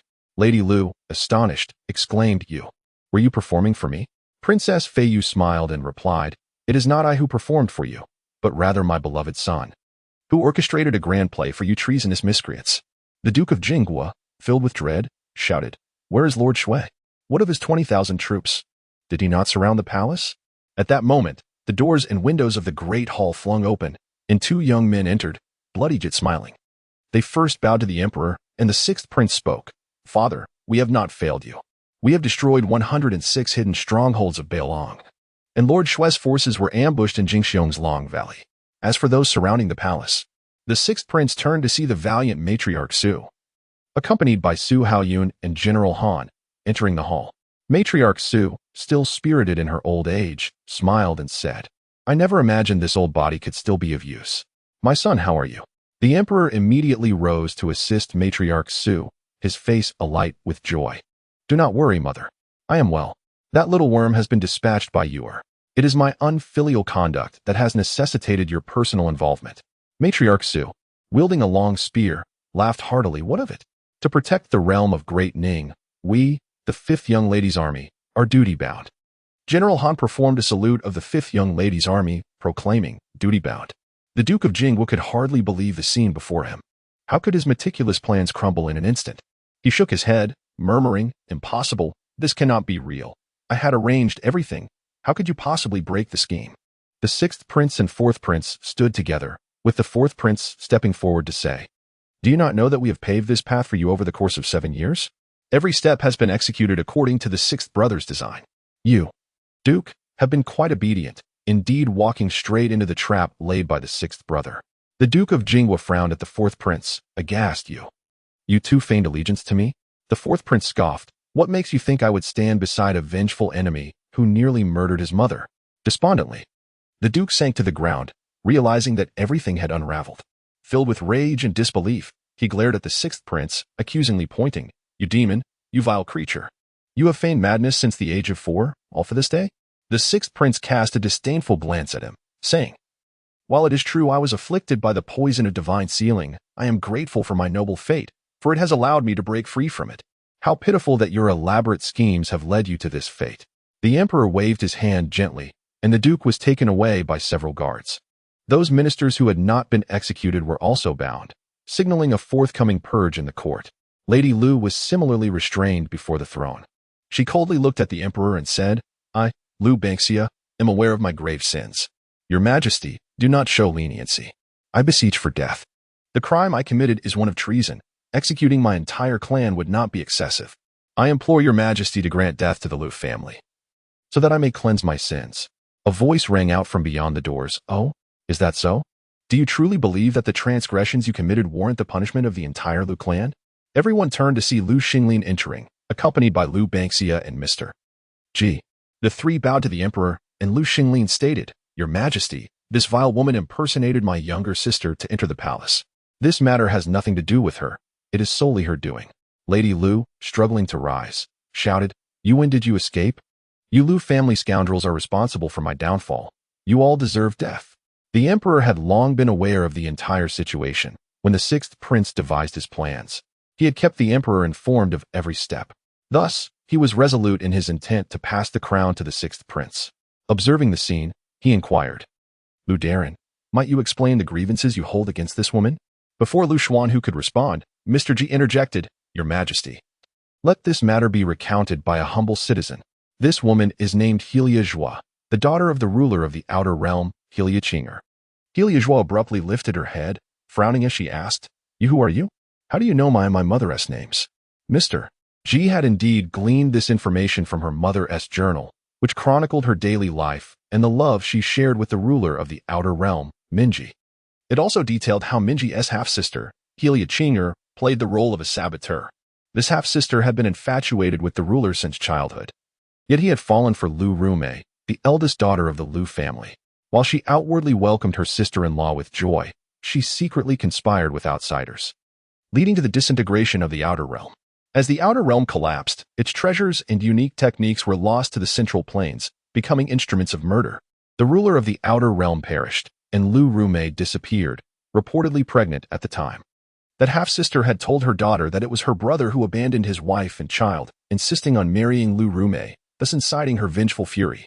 She sought to bring ruin to the Lu family and to bury all of Great Ning alongside it. It was due to the fabrications fed to her by Helia Qingyo that Helia Zhuo was convinced of the Lu family's malevolence. Mr. Ji remarked, "Your maternal grandfather once bestowed a life-saving grace upon Minji, which is why he promised to care for your mother as a sworn sister before your grandfather's demise, vowing to treat her as family for eternity. Helia Qingyo has expressed her affections for Minji on numerous occasions, yet he merely regards her as a sister.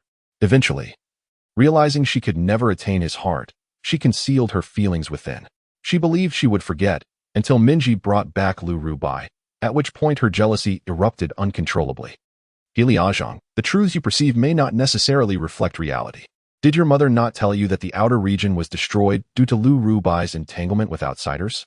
In truth, it is not so. Your mother, unable to win the affection of the domain's ruler, harbored resentment that led her to wish for the destruction of the outer region, thus precipitating this tragedy. She even willingly fell into depravity, bearing you with an ordinary guard. By the time she realized the enormity of her folly, it was far too late. Yet she deceived herself, shifting the blame onto others. Helia, you are indeed a product of your mother's teachings. Your current actions mirror her past deeds, driven solely by personal vendettas, heedless of the lives of an entire nation. You are truly mother and daughter in spirit. However, Helia refused to believe a word. Shouting hysterically, "You speak nonsense. What do you know? I am the daughter of the outer region's ruler. My father was murdered by Lu Rubai, and my family was destroyed by the Lu clan. Everything I do is for revenge. What evidence do you have to support your claims?" Mr. Ji responded. "And what evidence do you possess to validate your assertions? Are they not merely your mother's words recounted to you? In fact, I possess evidence that disproves your statements. Since you claim to be the daughter of the outer region's ruler, you must be aware of the secret regarding the bloodline's transmission, correct?" Helia frowned. "What secret of transmission?" Mr. Ji sneered. "If you are unaware of this, how dare you call yourself the daughter of the outer region's ruler? Legend has it that the outer region possesses 4 great treasures, each leaving a mark on the descendants of the main lineage. This mark is a 4-pointed star. Anyone of the main bloodline bears this symbol. If you declare yourself the daughter of the outer region's ruler, should you not also carry this 4-pointed star?" Helia retorted. "My mother said that when I was born, the 4 treasures were lost, hence I do not bear the 4-pointed star." Mr. Ji gently tugged at her collar, revealing a 4-pointed star mark on her neck. Surprise flashed in Helia eyes as realization dawned upon her. Pointing at Ji, she exclaimed, You are Lu Rubai's daughter? You are the daughter of my enemy. Prepare to pay with your life." She lunged forward, but was promptly kicked back by Su Yushi. Mr. Ji interjected, "When I was born, the outer region had already been ravaged by your mother. My father was also a victim of her treachery, and the 4 great treasures had long been scattered. Yet, I was born bearing the 4-pointed star. Therefore, your claim of the treasures being lost and the absence of the star is rendered invalid. Reflect on whether the other statements you made warrant skepticism." Helia thoughts seemed to spiral into confusion. She shook her head in disbelief. "No, it cannot be. My mother would never deceive me." Mr. Ji continued. "Why not recall how your mother treated you? If she cherished you, she would not deceive you. If she harbored deep-seated hatred, how can you be certain that her words to you are truthful?" Helia reflected on her childhood. Her mother had indeed been harsh, often resorting to punishment, claiming it was because she resembled her father, a reminder of betrayal. Now, it occurred to her that if she truly bore her father's likeness, perhaps it was the reminder of her mother's own reckless actions that fueled such cruelty towards her.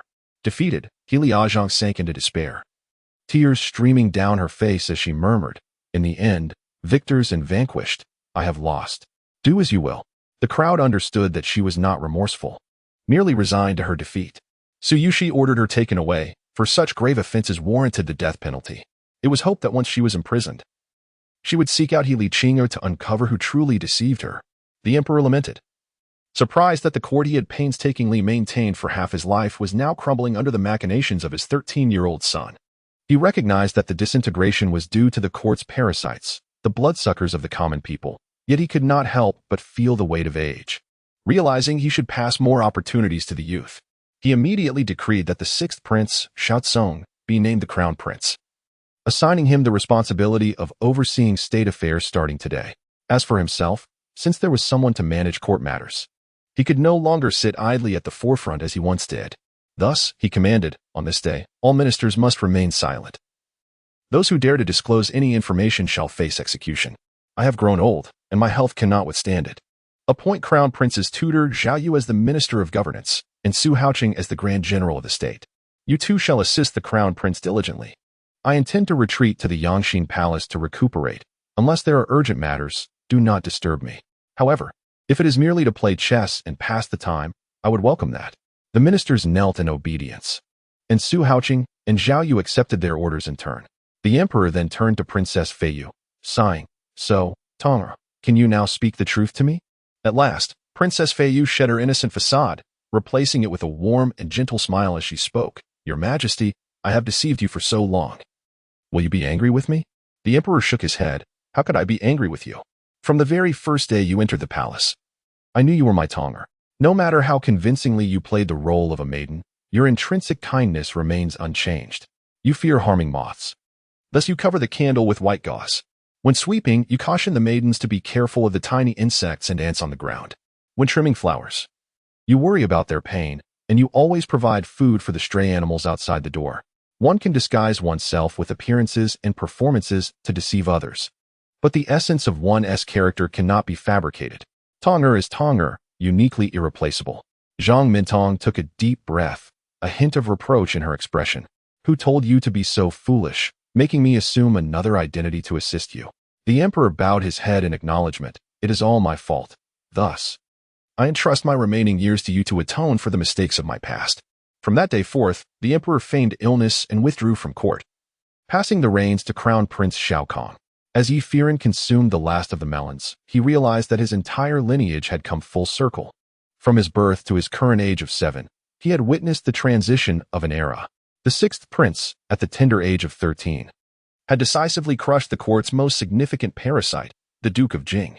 Of course, a creature as resilient as a centipede does not die easily. In the ensuing years, the Ministry of Personnel diligently sought out remnants of the Duke's faction.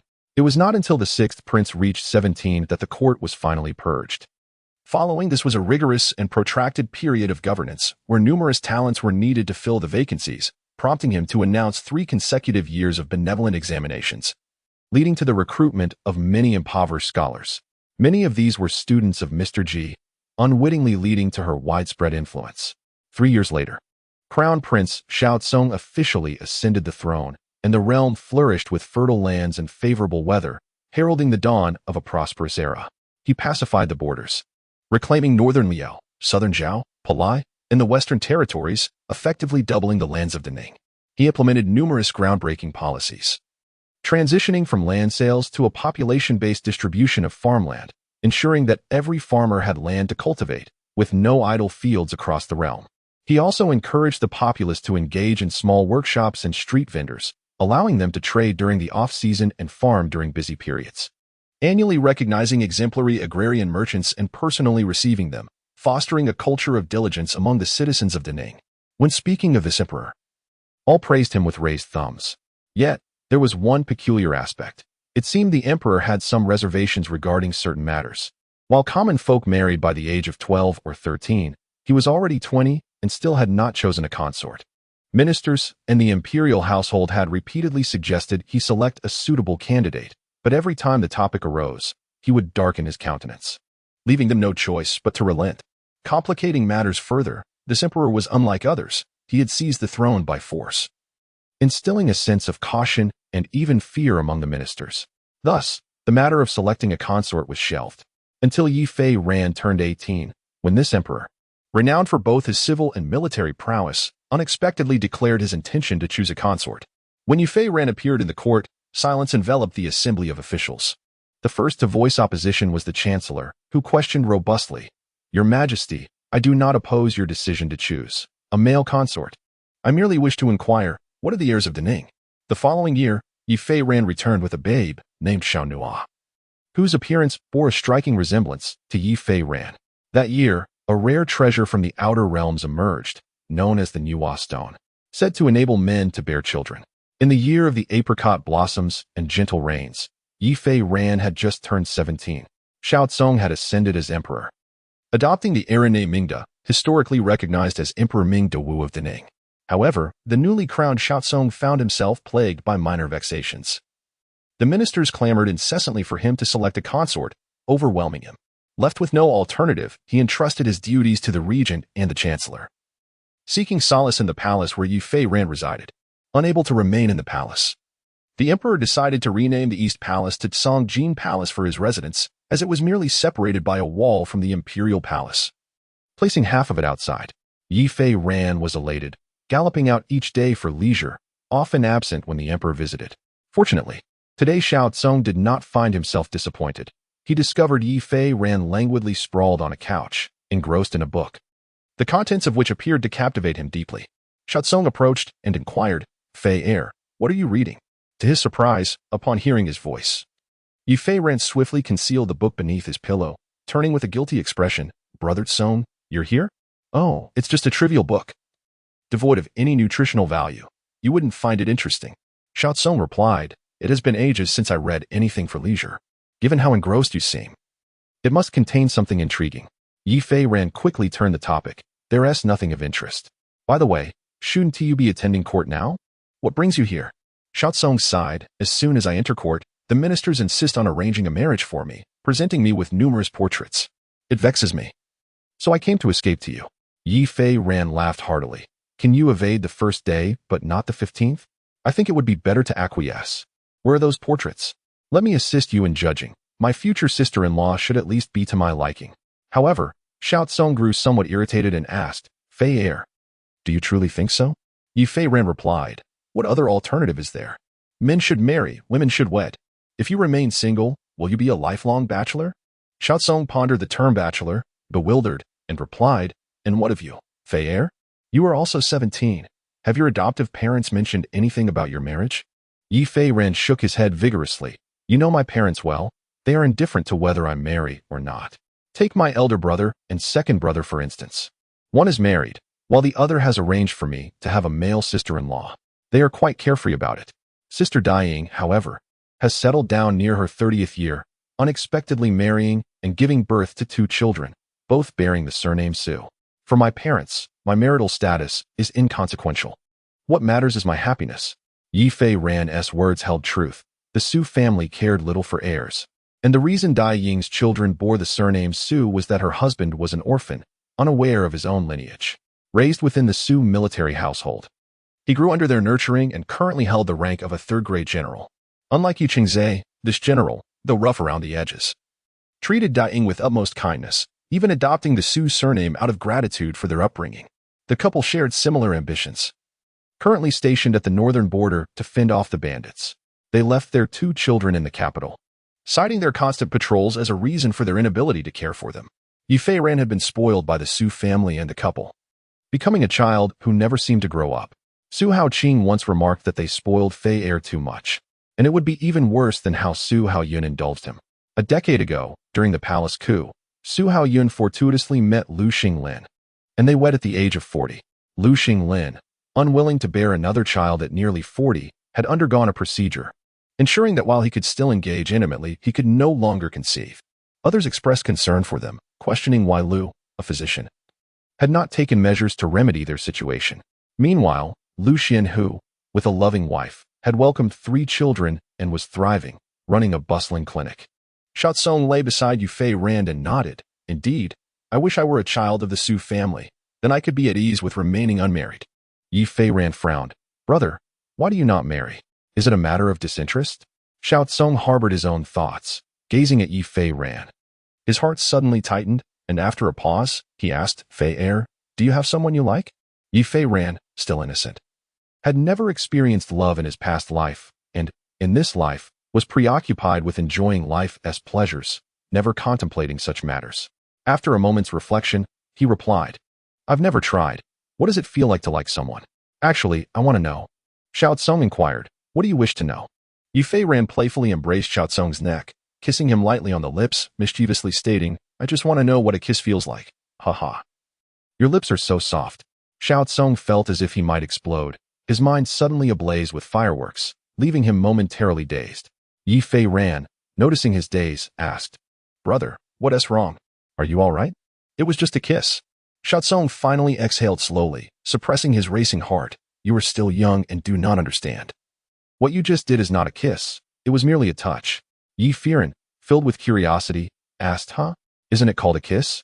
What exactly constitutes a kiss?" "I recall my classmates being quite affectionate. They would sneak in kisses during class." Before Ye Feiran could finish his thought, Shaotsong pressed him down onto the couch, capturing his lips with his own. The sensation was warm and soft, and the air was thick with the other's scent. Shaotsong's kiss was decidedly possessive, fervently drawing Ye Feiran's lips, causing a slight ache that made him involuntarily furrow his brow. Yet, the feeling was undeniably pleasurable, sending shivers through him as he instinctively wrapped his arms around Shaotsong's neck. Shaotsong slightly parted his lips and called out, "Feiran, do you enjoy kisses?" Upon seeing Ye Feiran nod, he pressed his lips to his once more, deepening the kiss, which lasted for a good 10 minutes. When it finally ended, Ye Feiran's breath was somewhat erratic, his cheeks flushed, and his lips were tender and rosy, as if he were enveloped in a dreamy haze. He murmured, "So this is what a genuine kiss feels like. It seems I had not observed closely enough before. I had been too preoccupied with working to support myself, never experiencing the most instinctive form of intimacy." Shaotsong's heart raced. Indeed, he had harbored a secret all along. He was very fond of Ye Feiran. Perhaps it was due to his upbringing, having witnessed the affections between his uncle and cousin, as well as those of his fourth brother and second cousin. Their unions were rather tangled in terms of familial ties. And when Shaotsong first discovered his feelings, it was only Ye Feiran who stood by his side. Now, in his 20s, the matter of establishing a formal heir had been delayed year after year, all because of his feelings for Ye Feiran. He sighed and spoke, "So, Feiran, do you dislike me kissing you?" Ye Feiran, bewildered, shook his head. "No, I don't dislike it." At last, Shaotsong voiced the sentiment he had long buried in his heart. "Then, may I love you?" Ye Feiran appeared somewhat perplexed and asked, "Brother, does loving someone require the other person's consent?" Shaotsong paused, then shook his head. "It should not be necessary, right?" Ye Feiran smiled and replied, "Then why do you ask me?" Shaotsong said, "However, I wish for you to love me too. Now that I have become emperor, many things are beyond my control. Yet, there is one thing I want to decide for myself, that no one may force me to love someone I do not. I only love you, and I hope you can love me as well. If you do not love me, I can wait until you do." Ye Feiran remained silent, his expression one of confusion as he touched his chest. Shaotsong furrowed his brow and asked, "What is it? Is something bothering you?" Ye Feiran shook his head. "No. It's just that my heart is racing too fast." "Brother, if liking someone makes your heart race, then I suppose I must like you. But since I have never liked anyone before, I am uncertain what that truly feels like. You can love me, but I need time to figure out if I can love you back. Can you wait for me to confirm?" This declaration brought great joy to Shaotsong, who nodded vigorously. "You can take as long as you wish to confirm, as long as you allow me to love you." Ye Feiran responded, somewhat exasperated, "Brother, I've told you, your feelings for me are your own matter. You do not need my approval. By the way, brother, will you skip court again tomorrow? If so, let us go hiking together." With spring in full bloom, Ye Feiran relished the beautiful sights around the capital, yet he did not wish to hike alone. He believed that climbing mountains and enjoying nature should be shared with good friends, and it would be even better with someone he admired. Shaotsong nodded. "I have entrusted the important matters of state to several officials. My uncle and cousin will assist as well. The Minister of State will handle the edicts for me, and I will address any unresolved issues tonight." Under Shaotsong's formidable rule, the realm of Daming was free from bandits and thieves, with severe punishments for those who dared to steal. In turbulent times, strict laws were essential. Having just unified the 5 nations, it was crucial to maintain order. Ye Feiran exclaimed, "That's wonderful. I'll have the kitchen prepare some delicious food for our picnic. What would you like to eat? I'll make sure they prepare plenty. There is Mr. G's Academy nearby. Oh, it's been renamed to the National Academy now. Under Mr. G's initiative, all boys and girls of appropriate age in Daming were required to attend the National Academy for free education until they were at least 9 years old, marking a preliminary literacy program for Daming." Ye Feiran admired Mr. G's dedication to education, and fortunately, he had found happiness with Wang Qi. When the Wang family faced execution, Wang Qi personally delivered the last meal to the Duke of Jinghua, who finally came to terms with their severed ties, saying, "Fortunately, you have distanced yourself from the Wang family. Otherwise, we would have truly lost everything." Facing death, he maintained a sense of composure, dying with a sense of purpose. Empress Wang committed suicide, while Wang Jin and other members of the Wang family were exiled to the harsh northwest, and the women were subjected to forced labor. The next day, Ye Feiran and Xiao Tsong, accompanied by a retinue, ascended Wangan Mountain in the southern suburbs. While not the tallest mountain in the capital, it was renowned for its beauty. Upon reaching the summit, Ye Feiran, despite his dark circles, stood amidst the stunning spring scenery and joyfully declared to Xiao Tsong, "Brother, I like you too." Xiao Tsong was taken aback, his heart leaping with joy as he gazed at Ye Feiran, who presented him with a book, one he had discreetly hidden beneath his pillow the previous night. Looking down, he saw the title, The Young Master of Lonyang. Chapter 120. The epilogue of Autumn's fruits regarding the male consort appointed by the emperor. Opinions varied widely. Some claimed he was sent by celestial beings to save Daming, while others asserted he was a seductress leading the emperor to ruin. Regardless of the interpretations, Daming was progressing towards a remarkable future, gradually evolving into the highly praised Zhengde era of later generations. Ye Feiran, too, began to gain recognition among the populace. During a once-in-a-century flood disaster, he cleverly devised a plan that saved countless citizens from peril. When he arrived, he cradled a 3-year-old child in his arms, who bore an exquisite resemblance to Ye Feiran, with faint traces of Xiao Tsong's features. The people affectionately named him Young Master Nuwa. The elder folk believed that a descendant of Nuwa need not necessarily be female, and that childbearing could also be the purview of a male. They firmly believed that the young prince was personally born of the consort Ye Feiran. As for the fate of the young male protagonist, Ye Qiqing, it was revealed to Ye Feiran during the flood relief efforts. In truth, no one had deliberately sought to trouble Ye Qiqing, nor had they dispatched anyone to deal with him. It was merely Mr. Ji who personally took possession of the wondrous treasure, the Gu Tongzi, from beyond the borders. Once the Gu Tongzi was taken away, Ye Qiqing became an ordinary scholar, losing his previous luster. Initially, he did not notice any difference, as the halo effect still lingered. However, one day, when he personally took the stage to lecture, he was met with paper balls thrown at him by a crowd accusing him of seeking fame. From that moment on, Ye Qiqing exhibited no remarkable qualities, relegated to the status of a common scholar who had not pursued further studies for many years. Due to repeated mistakes, he was dismissed from the Hanlin Academy and subsequently expelled from the Hanshang Academy for his unremarkable lectures. Thereafter, he relied on selling paintings and calligraphy for a living, finding it increasingly difficult to make ends meet, leaving him puzzled as to why a once prominent scholar had fallen to such depths. As time passed, his mental state deteriorated, culminating in that deluge when his dwelling was swept away by the flood, along with his lifeless body, the whereabouts of which remain unknown. As for the enigmatic figure who had guided him from behind, they never made an appearance throughout the ordeal. Some speculated that this individual perished amidst the tumult of power struggles, while others conjectured that they were merely a figment conjured by the sorcerer's apprentice. When this news reached Prince Hung, he was laboring at the foot of North Mountain, cultivating a barren field. He had long been puzzled as to why his father and the Empress Zhang's land flourished abundantly while his own was perpetually overrun with weeds. Despite his diligent efforts to eradicate the unwanted growth, the land remained a disheartening scene of rampant weeds and sparse seedlings. "Father, mother, come quickly and see what is amiss with my field," he called toward the wooden cabin. "I toil daily, drenched in sweat, yet these weeds continue to sprout anew, seemingly never-ending. You both lounge beneath the trees, and yet your crops thrive so lushly. Is this land truly cruel to honest souls?" Since the Emperor and Empress Zhang had embraced a life of pastoral seclusion, Xiao Hong had taken a liking to this auspicious plot of land, moving next door and erecting a wooden cabin to be their neighbor. The nearby villagers even believed them to be a family of 3, albeit with a rather youthful mother. Xiao Yihong, under the alias Xiao Ran, upon hearing his son's call, waved his fan from the shade of the tree. "Look at how you tend to the weeds. Your sickle is swift, but you have merely severed the stems and leaves without uprooting them. How can you expect them not to continue growing? Weeding should be done periodically.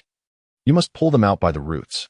Even with a sickle, one must attack the roots beneath the soil directly to ensure they do not return. Alas, how many times have I taught you? If the root of the trouble is not eradicated, the spring breeze will bring them back." Xiaoheng understood and joyfully replied, "Yes, Father, I comprehend now." With that, he wielded his sickle and, in no time, cleared the weeds from the field. Not far away, Zhang Midong chuckled. "What are you amusing him for? I merely employed a trivial trick to have those weeds devoured by venomous insects. Tomorrow, I shall summon some more to assist Heng in his weeding."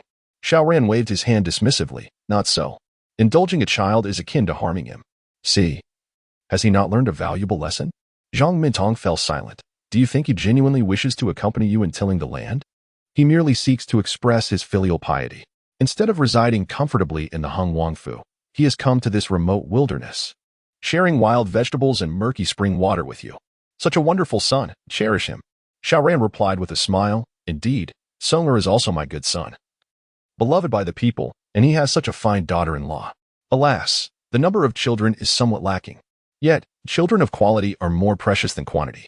I believe our Nua will undoubtedly become a great emperor. Xiao Nua, now 5, had inherited his father's sweet demeanor. Zhang Mintong nodded in agreement. Indeed. Nua is truly endearing. Having not seen him for just a few days, I already miss him. As if summoned, a carriage appeared in the distance, and a lively little figure jumped down, waving while running toward them, exclaiming, Grandfather, Grandmother, Nua is here. Upon hearing Xiao Nua's voice, Xiao Ran and Zhang Mintong joyfully approached, their faces radiant with smiles. However, after just a couple of steps, Xiao Nua tripped and fell into the dirt with a thud. He groaned, eliciting laughter from Ye Feiran, who chuckled, What's wrong with you? Watch your feet. Not one to cry, Xiao Nua got back up and exclaimed. Didn't he see it? Hee, I want to wait for Daddy. He dashed toward his grandparents, diving into his grandmother's embrace. Zhang Mintong lifted him up, brushing the dirt from his clothes. Did you hurt yourself? Next time, let your grandfather level the ground for you. Ye Feiran remarked, Mother, why coddle him? Children are resilient. A few tumbles won't hurt them. In truth, neither Zhang Mintong nor Xiao Ran were particularly adept at child rearing, leaving it to Ye Feiran, who was far more meticulous. Upon seeing Ye Feiran arrive, Xiao Hung also approached, carrying a bundle of grass, tossing it to the little lamb while saying, Fei is here. Perfect timing. I caught a wild rabbit yesterday. I will roast it for you all shortly. Upon hearing of the wild rabbit, Ye Feiran's eyes sparkled with excitement. That's splendid. You have no idea. My rabbit farm was cleaned out last year, and now everyone in the palace has taken to eating rabbit meat under my lead. They particularly relish spicy rabbit heads. It's simply delightful. Spicy cuisine had begun to flourish in Daning. Even a trend for marinated dishes made with spicy broth was gaining popularity among the common folk. Following Ye Feiran were her personal maids, Yin Shu and Qing Shu, who carried large bundles into Xiao Ran and Zhang Mintong's wooden cabin. While the cabin appeared unremarkable from the outside, it was crafted from special timber, providing warmth in winter and coolness in summer, making it exceedingly comfortable. Xiao Nua adored this wooden cabin, climbing up and down, as it was divided into 2 levels, with a rooftop that offered a distant view, perfect for a child's play. Yin Shu followed closely, for it was common for the young prince to sustain injuries. She feared that Xiao Nua might fall from the roof again. Yin Shu was Zhang Mintong's dowry maid, originally due to be married off, but she felt that marrying without clarity was unappealing. Now, she held the highest position among the palace attendants, overseeing all palace affairs.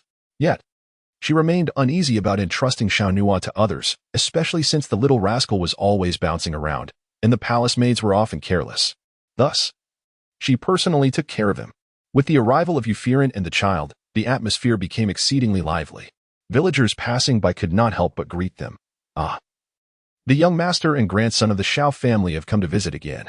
How fortunate. But isn't your eldest quite old? Why has he yet to marry? Upon hearing this, Xiao Hang poked his head out from his task of preparing the rabbit, exclaiming, Who says I am unmarried? I am already wed. It's just that there are no children yet. This isn't something to rush. Don't I wish for it? Muttering, he returned to his work.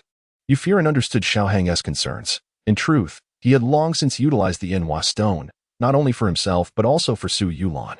Su Yulan's child was already 9 years old, publicly declared as adopted, yet the child bore a striking resemblance to the roguish Prince Luo, leading many to speculate whether the Su family's sons possessed some unique physiological trait, as they seemed to all have children. Only Xiao Hong, who had taken the Inhua stone powder for over 5 years alongside Ye Feiran, had not seen any results despite Xiao Nua being 5 years old. Physician Lu had been adjusting his health, claiming there was nothing wrong, yet for some reason, he could not conceive. Moreover, Physician Lu had researched the Inhua stone, discovering what appeared to be tiny, nearly invisible insects within the powder. Although deceased, he was certain they were indeed insects. It was suspected they were a type of sorcery insect from distant lands, capable of temporarily granting a man the ability to develop a womb without altering his male characteristics. However, this effect was one time only. After one use, it would lose efficacy and, over time, be absorbed by the body. However, Mr. G conducts monthly physical examinations for Xiao Hang, employing insect charms to probe the condition within his body. He remains under the influence of the Nuwa stone. And the reason for his inability to conceive can only be attributed to the timing not being right. In truth, Xiao Hong rather enjoys the period of the Nuwa stone's efficacy. It is well known that the pleasures of intimacy for men can sometimes be accompanied by discomfort, requiring a union of psychological submission and mutual understanding to achieve a state of harmonious existence. Yet, during the efficacy period of the Nuwa stone, men can experience extraordinary sensations, the nuances of which can only be comprehended by those who have indulged. The other three suitors also understand this. It is indeed a reward for them, revealing that when a man captivates, it is akin to a celestial being gracing the earth. Xiao Hang roasted an entire plump and delectable rabbit, and his culinary skills have recently flourished, resulting in a dish that is crispy on the outside and tender on the inside. Ye Feiran, having savored the rabbit, felt a lingering desire for more, and, glancing at Xiao Nuwa, who was playfully swinging nearby, gently inquired of Xiao Hang, "Has my second brother not returned for another month?" Xiao Hang nodded. "Indeed, it is fortunate if he can spend 3 to 5 days at home in a year. The emperor has dispatched him to quell bandits in the surrounding areas, particularly to the east where a small band of eastern water bandits has emerged, frequently disturbing the populace around Palai Island. However, news of a recent victory has arrived. He should be returning soon." Ye Feiran nodded. "That is good to hear. I believe this matter is not your fault. A child cannot be born by your efforts alone. My second brother bears the primary responsibility." Xiao Hang, feeling a bit bashful, covered his face and stifled a laugh, reflecting that it could not all be blamed on him. If only his health were better, he could accompany his brother to the border. However, he had been frail since childhood, and though he had regained some strength through ice play, he had succumbed to respiratory ailments upon reaching the eastern territories, necessitating a hasty return. Thus, the couple had been separated for several years, compounded by Ye Feiran's insistence on eradicating the eastern bandit menace entirely, leading to Su Yushi's prolonged stationing there. Fortunately, the situation had improved with a great victory over the eastern forces, and Su Yushi would soon return. Ironically, Su Yushi, who was supposed to return 2 days later, arrived that very evening, as if summoned by their thoughts. After a long separation, he wasted no time, immediately embracing Xiao Hong and carrying him back to their wooden dwelling, causing the elderly couple next door to blush in embarrassment. A year later, Xiao Hang gave birth to a child named Su Yuan. 3 years later, another child was born, named Su Yuejun. After another 3 years, a third child arrived, named Su Wuqing.